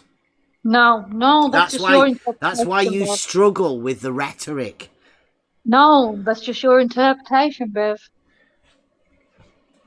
And you should be able to explain it, Rachel, really, and without the ball. No, like the internal angles of a triangle will add up to 180 degrees, something like that. But how does it work on a spherical triangle? What's the rule? What is the thing that we can always rely on to derive the values of a 3 lines drawn on a ball? Well, you know the difference between Euclidean and non-Euclidean. No, that's why I'm asking. In Flat Earth Math's been over here, and he said the same thing. And I'm looking for the conversion. What is it? I know what it is with Euclidean, but non-Euclidean, I haven't got a clue. In order to be able to work that out and just say this is the rule that we live by for that to exist and for us to use it and for it to function. Yeah, and the rule in Euclidean geometry is that things at eye level stay at eye level. In non-Euclidean, no, that's not. That's not Euclidean geometry at all, Rachel. We'll look forward to the video that proves it then. Sound, and I'll do that, like I said. You know what I mean? And I'll prove it. Yeah. Could you cite the bit in like the elements or where it's said in Euclidean geometry as well? Just make sure that's in there. Honestly, what matters more to you? What a book and axioms say, or what reality demonstrates? It matters to me that you disprove these proofs. That's what matters. I'll tell you what matters the most is the logical system and the framework that you can build around that understanding, right? It's much more than lines and points and the relationship between them. There's a structure of logic that you can rely on for proof giving. And it works. It has an extension beyond that. But, that's what it means to me. Okay, so if there was a logic that I could build and I said, this is the logic, blah, blah, blah, and then actually in reality I could show the opposite of that, what would you believe? Would you believe what I could show in reality and demonstrate in reality? You've already said that you apply the law of non-contradiction, so you can't say the opposite, can you? No, I'm asking you a question. If I can do something and say something, explain something through logic, and I said this, and this, and then you agreed with this, and this through logic, the axioms, right? Right? But then in reality, I demonstrate something, and you could even demonstrate it yourself. Right? Would you then agree with the axioms that I came up with, and the logic that I came up with, or would you agree with what was actually shown in reality? It's all very speculative. Go on, you give us an example. Speculative, yeah. No, I'll agree. Speculative. But I'm just one of those things that you've done, Rachel. That'll do. Yeah, you found that fulfills what you just. I don't know, whatever fulfills that thing you just said. That you have axioms, and then in reality you tried something, and you found that demonstration disproved it. She doesn't know what Euclidean is, though, right? You don't know the structure and the proof-giving ability of Euclidean geometry, do you? No, but she's talking from authority in the sense that that is so and that is possible. So I wonder if you've got one example, say, of the many that you have. You could give us. Maybe I haven't. The point is the question. The question is. So you haven't. That's important. Hold on. I'm not saying I haven't. I'm not saying I have. What I'm saying is, if I came up with give us one that you do have, and then we won't have to worry about that. No. See, this is where the point comes in, because this is where you want something, so that you can decide what you actually want. Because you said you had it. Hold on. I'm not giving an example either way. All I'm saying is, if I had axioms which logically made sense.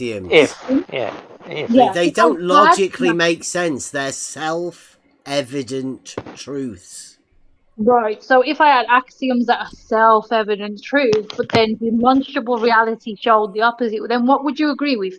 the axioms or the demonstrable reality that you could demonstrate yourself? Which one? Are you saying that you could have axioms contradicting reality?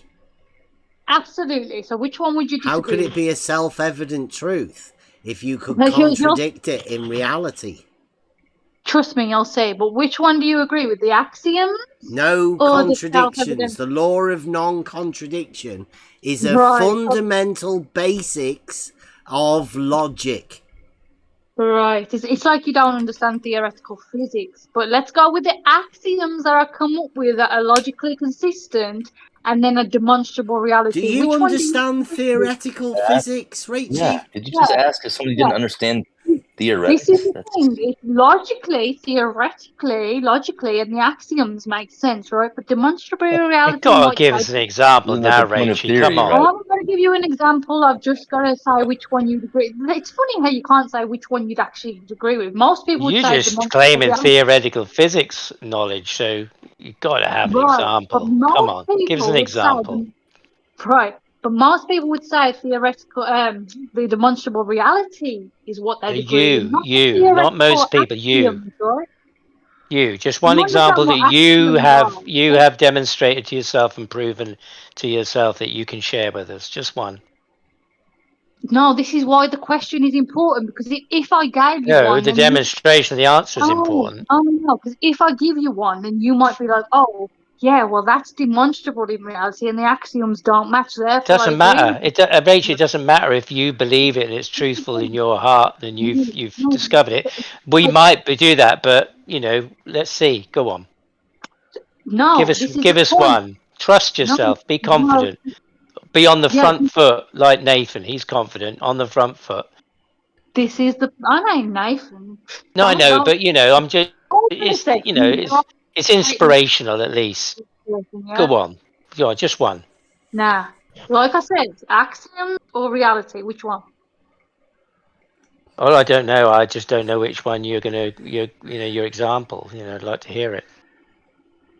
I mean, axioms are self-evident. I mean, to disprove those in reality sounds a bit Okay, so let's give impossible. some kind of little example. Let's say the axiom that time is the fourth dimension, for example, which a lot of That's people. not an axiom, Rachel. Come on. So hold on. So you don't think that people regard theoretical physics? Yeah, but you can't call that an axiom. So hold on. So an axiom is something that is regarded as being established or accepted as truth, right? If that's what you want to think it is, I'd say it's a self-evident truth within my structure. That's funny. I got the definition up right now, and it says a statement or a proposition which is regarded as being established, accepted as truth. Yeah, but these are a lot more fundamental to your understanding, right? Not just words that you're reading for definitions. Right, so we don't for you to be able to establish your logical framework, the structure that you're using. So we don't agree with definitions now. Definition of level means nothing now. Definition don't mean nothing now. Definitions don't mean anything, no. Oh, What can you prove? Can you prove the definition that you're stating? Are we cherry picking, Bev? Do we agree with definitions or not? If the definition can be proved to be true, you can't just name something different, right? And just pick which definition you want, and then say that's the definition that you want to go with. You might, but you might just chuck in an extra Rachel here and there that we never thought about. Nah, but that's what Bev's doing right now. You did it with no two straight lines can enclose a space. You chucked a Rachel in. Okay, so the definition of level and then the definition of axiom, which one do you believe, or do you believe both? Which one is it? I class an axiom as a self-evident truth. Right? I also say the definition of level is a straight line on a horizontal plane. Well, you're wrong about that because it also includes curve, according to Merriam-Webster dictionary. Well, there you go. So you cherry pick one particular dictionary and cherry pick half of that very definition. Because what's the other half? What does it say? What's the B part to the one that you've just stated? Or are you cherry picking the What's other the definition? B part to the one Or that are you've you just stated? Come on. Well, what's the B part? Don't miss a bit out. It's like, Hold on a that's second. lying by omission. Hold on a Rachie. sec. Level can also mean the level in a building, or the level of whatever. The Yeah, level that computer you're on in a game game. levels, all sorts of stuff like that, yeah. Level means a lot of things. But It's I the know, thing. because I have a proof that a straight line lies within a plane. I have that proof myself, Rachie. But like I said, anyway, earlier, that we can prove it's a globe because we know that with Euclidean You can't geometry... prove anything. Yes, we can. No, you, Rachie, you can't prove anything. I can, because if the floor is level, what you call level horizontal, then we know if something is at eye level and it moves across, saying the same level above the floor, then we know it will remain at eye level. Like I said, I've got evidence that proves this, and we know that things actually drop below eye level, and we know refraction actually lifts things above eye level. So therefore, we know that actually it's a globe. So it's pretty much end of story But with that. if the floor is level, how did it become curved? Because it's not fucking level. It's not You level. said it was level. It's not. Don't swear, don't swear. We're monetized. We'll lose all our money now. Shit, you messed it up, Rachie. We were on a good thing. We got you in here. There's lots of people watching. The super chats are coming in. You swore. And now we're demonetized off YouTube. Oh, jeez. Anyway, you said the floor was perfectly level. Perfectly level, you said. And now you're saying that it isn't. It's curved. One, I think monetization only works for like the 15 seconds or something. There's so many seconds that you can't swear for, hence FDFE always swearing. But anyway, beyond that, yeah, if the floor was... You said it was level. You said it was. You insisted it was. You If- said it was perfectly level. And then you said the camera had even got a level on as well. If the floor was level and You something said it was. You said I it was said- established to be No, that no. way. I don't think she's formulating an argument. If the Yeah, floor... go on. Yeah, actually, yeah, that's Go a on great then. argument, Bev. If Modus the floor tollens- is level, yeah. Yeah, Modus tollens. If the floor is level, aka horizontal, the way you mean level, right? No, If the floor is level, horizontal, and there is an object that remains the same height above that floor, and it is a horizontal level, and it remains at eye level, it starts at eye level and remains at eye level, then it will stay at eye level. If it doesn't, and we already know, according to optics and refractions, many evidence that proves this, unless you want to go against experts, which show that actually most of the time refraction lifts things above eye level. And we know that things actually drop below eye level and very, very, very far below eye level. Then we know that it's a globe. What did you use? What did you use to level the floor then? Like I said, if it doesn't have to be, it's like if. Yeah, but now but you never said that in the beginning. You said Yeah, I that did. it was I said perfectly level, No. and the camera had got a level on it as well. Relative to the position of the floor that you're on, not the whole floor, but relative to that position, that little tiny bit of the camera where it's sitting. Yeah. It What? wasn't. You tricked us this whole time? It wasn't a level horizontal floor at all. Then you lied to us. Tricked you. Son of a bitch. You lied I to knew us. it. No, it's a lie. The old dip and twirl. Because it wasn't level horizontal at all. It was sloped. How long I think do you I even think gave an example of a 1,000,000 square foot warehouse as well, but damn it. Come on, bro. You all know better than this, man. Even at this I point, didn't check the floor. You're right, I should have checked the floor. Come on. You know better than Yeah. that. I Well, know, we just I gave should've a known you- space to just expand on this ridiculousness of it, really, So it wasn't. I mean, the whole thing was ridiculous. So It's not ridiculous. It's perspective. I'm What, sorry. a camera with a level balanced on the top of it. Come on. I'm sorry you don't understand perspective. She's in fight And the then flat we- Earth doing that. And then we went to an auto level, and then we did actually have You wanted to bring up auto level. no, we had an auto level, yeah, and we had the No marker need for the stick. level on top of that. You know what I mean? So it was established with the auto level that it was level, so that's fine. Yeah, if you want to add stipulations and you want to add. No, things you to it, did. You said, well, we'll go. Yeah, okay, we'll do an auto level. You said. that was We'll you. go- You had auto level, so I agreed with you. Okay, let's go with an auto level. Yeah, well, so there was established horizontal level then. Yeah, because we said Right. that if as long as the marker stick was exactly the same, you said at the camera and 50 meters away, as long as it was the same, you would say that was level. And Bev agreed.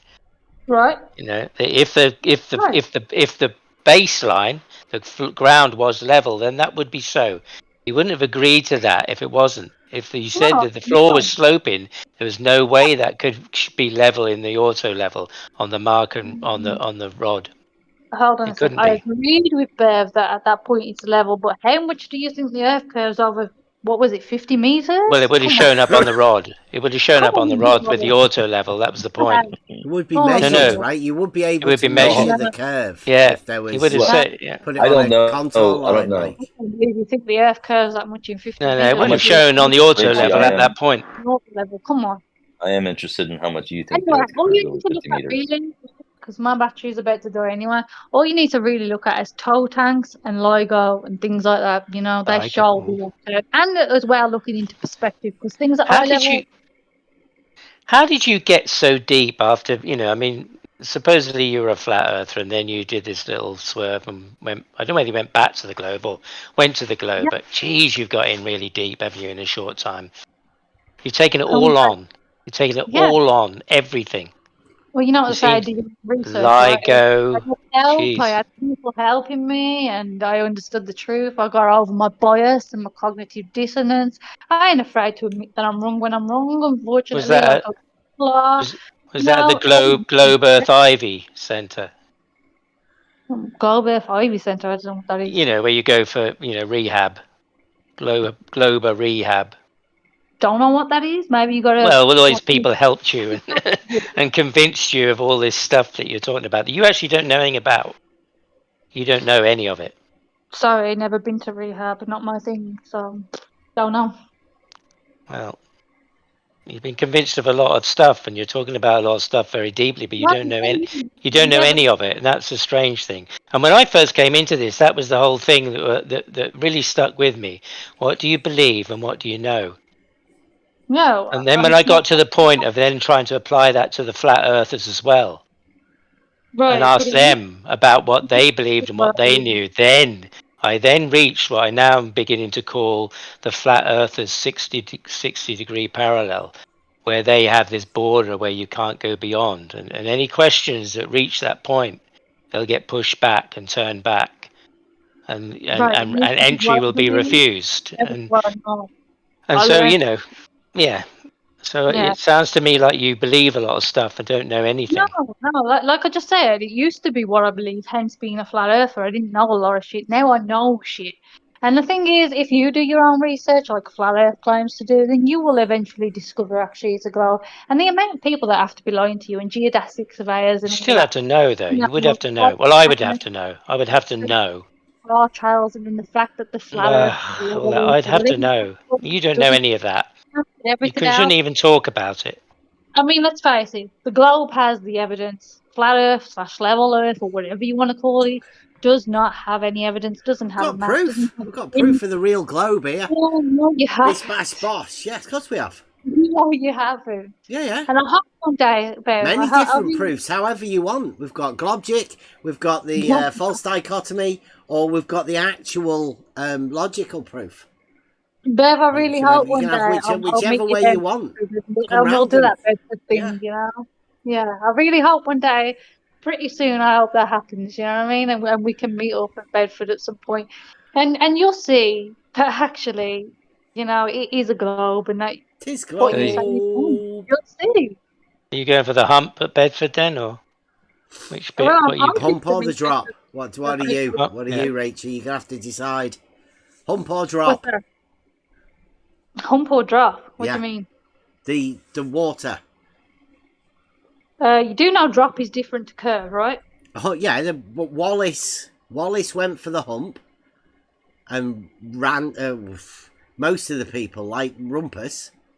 I don't know. Have you heard of Rumpus? Do you know who he is? He used to be big a bit ago. Yeah. He went for the drop. Him and George. We call it the nutsack drop. Drop from horizontal, you mean? Yeah. Yeah, but drop from horizontal isn't curve, you know that, right? The hump. Yeah, I know. It's different than the hump, where the centre's higher. Hold on a second. You do know that drop from horizontal is not curve. Yes or no? But that's a slope. But that's not what Rumpus was talking about. He's talking about a quadratic function. Right? But you do know curve is not drop, right? You know that I do know that Rumpus was looking for a quadratic function to the drop. Seriously, he ain't even here to defend himself. But you do know that curve is not drop. I know that all measurements are made by a straight line, right? I want to. It's not drop. You're saying it's not drop. Right, drop from horizontal is not curve. You understand that, right? Yes, I know that rise over run is a slope function, but that's not what Rumpus was looking for. Rumpus was looking for the nutsack drop, the full distance. He was using the full quadratic over the start to the end, whereas Wallace used the hump, the half measurement, the raise of the centre. I'm not using it for different things. I don't really care about them. But you Well, do it's over understand the that. same stretch of water.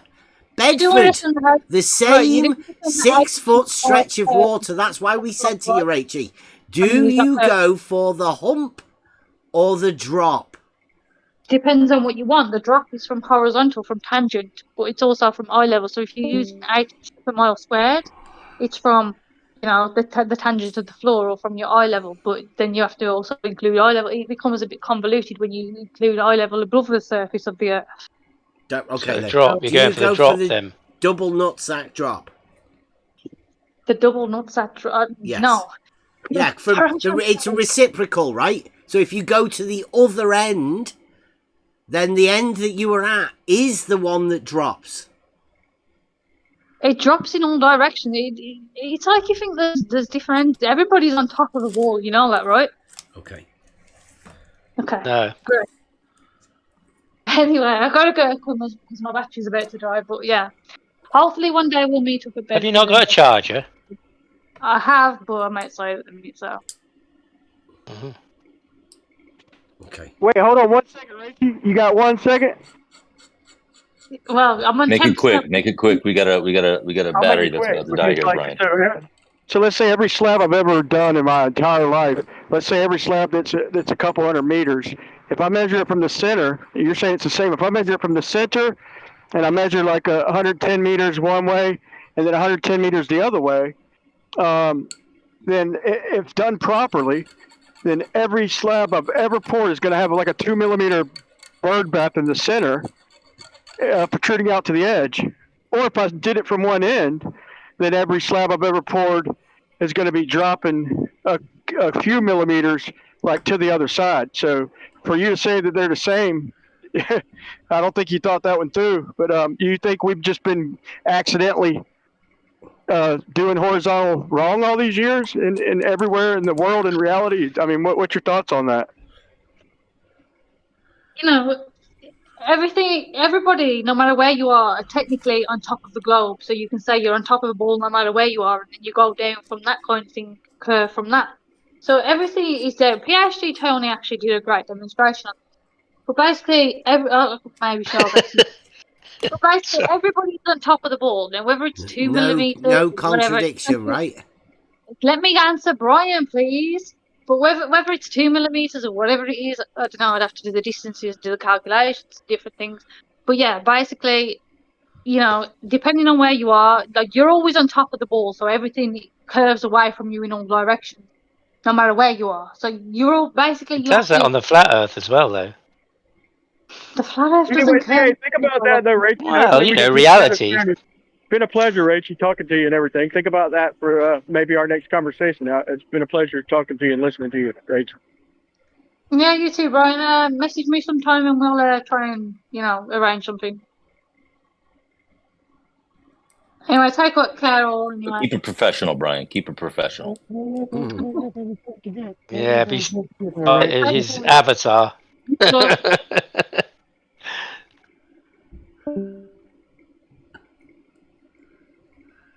Is Rachel gone? Yeah. Ah. Again. She's got thick skin, man. I like that, man. For a woman, like she'll get in the trenches and grind. You know, it's like grind what? It don't matter, man. She's standing up for what she believes in. Whether I think it's ridiculous or not, man. Still there's a part of that you gotta respect, man. I think she's been led by a group of people into saying some stupid shit that they're not brave enough to say themselves. I know. They're hiding behind her. It's so sad, bro, that I can hear her repeating people who have no clue how reality works. I mean, they got an idea in their mind, but they've just never done this shit in reality. It's like just there, what I said at the end with a slab. So if we shoot one end and shoot the other, then in their world, the tangent's going to be in the middle. So every slab I've ever poured like that, or curb or whatever, is going to have a bird bath in the middle. She's got an idea that everyone is on the top. That's way more than diletheism. That's everyone is on the top. You get to dictate where the top is from your perspective. That's fucking special. To imagine that everybody does that and put that upon everybody else, that's special. Like, I mean, she's been well and truly nutsacked. Happened really quickly, but I think that's what this arena does to people. And that's what I thought. You know, it seems only a short time ago as Rachel's gone back to the globe, you know, and she's full on. It's been, it just seems really quick, you know, to take everything on just like that and have no proof about it. Just repeat what somebody said or some video she's seen or something. All while she destroys Bev, all in one. Yeah.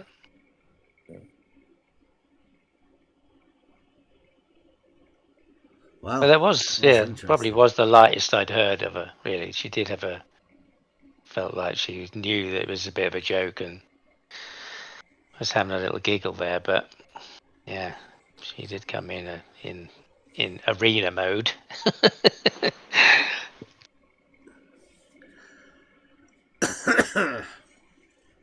Right, Next time I hope she has her proofs queued up. Yeah, it's been a good... Just to make it a bit easier. It's been a good show.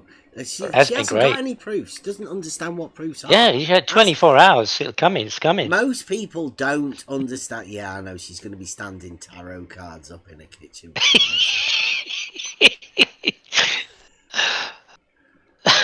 I don't mean to mock, but I mean, that's what happens to the people in this arena. Take notes. Yeah, she's always welcome like to come. Man, I don't give a damn, man. I really like her, man. She's a strong female, man. Still wrong, but strong. Hey, if she's at least coming in for she's at least coming in for a conversation, and that gives a thumbs up from me. Yep. Yeah, she's got a bit more balls than a lot of people. Than all her teammates. You got to give her that. Her balls are a lot bigger than most of her teammates. They won't come in and she's the one that comes in. They've sent her in here. I haven't seen her balls. I don't want to, but I'll take your word for it, Brian. She's a Wolfpack member. She's been advised by the Wolfpack. And you can hear it. Yeah. And, they've done a Nathan Oakley type approach where they've just blocked us, banned us. No conversation available because, well, they can't talk. Oh, there it is. Right, anyone? Sorry, I'm going to end this. Music time. Anyone got any requests? No, but I appreciate you having me, Bev, man. Always a pleasure, brother, man. Y'all be good, man. I listen to y'all. Even though I only join every now and then, I enjoy listening to y'all, man. No problem. Here, Brian. I may have a request. I mean, it's not that I'm trying to do anything, but you have anything with Sean Hawkins in it by chance? True level, bitch. No. Never mind. The Brian. Hawks, there's already That's been, epic, though, man. That never gets old. called. You gotta admit, that's an epic, instant classic. Well, either that or one of the Globe songs. Tis Globe. Just close your eyes and whatever you click on. That'll be good. This one's for NORAD. Sean Hawkins has banned him, and he's yearning to get in there. He's Sean's pining. asked, Sean's asked for a debate with NORAD, and NORAD's agreed to it, but then Sean Hawkins has blocked him and claimed victory, which is a brilliant tactic. He's obviously learned from people like Nathan Oakley. So, this is for you, Sean. I don't know whether we're going to be back Monday or not. I think these are the sort of things I'm going to be doing from now on. Just logic. Anybody can come in and talk, even the flat earthers or the globe earthers. It doesn't matter. You can be obsessed about models. Doesn't really matter. You'll still get the same conversation that everybody gets round here. We just try and keep it real. Yeah, conversation is always possible. Yeah, it's been a great show. Okie dokie. See you Monday. I'm fucking pissed. I mean, there isn't a fucking scale on this goddamn planet that can measure how fucking pissed I am right the fuck now. Hey, so yeah. I can't get any of these cowardly fucks to debate me. Unless someone can give me a good fucking reason to keep doing this. I'm fucking giving it up. I got better things to do with my time. Nobody ever cites my work. My Angles to Polaris video. Nobody ever cites that. It's not the best one in the world. But, it's fucking something, with a physical model. And it gets a lot of compliments. So I know it's not complete shit. Nobody ever plays my videos on their live streams.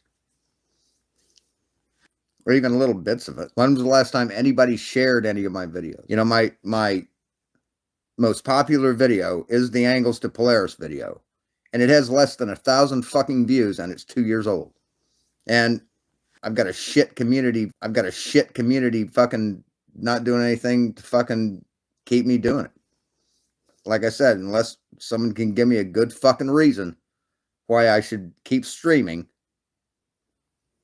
I'm done. So, thanks for the fish.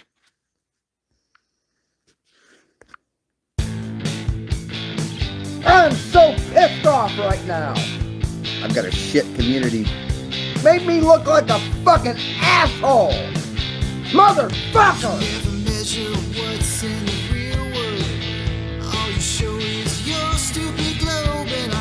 Fucking asshole!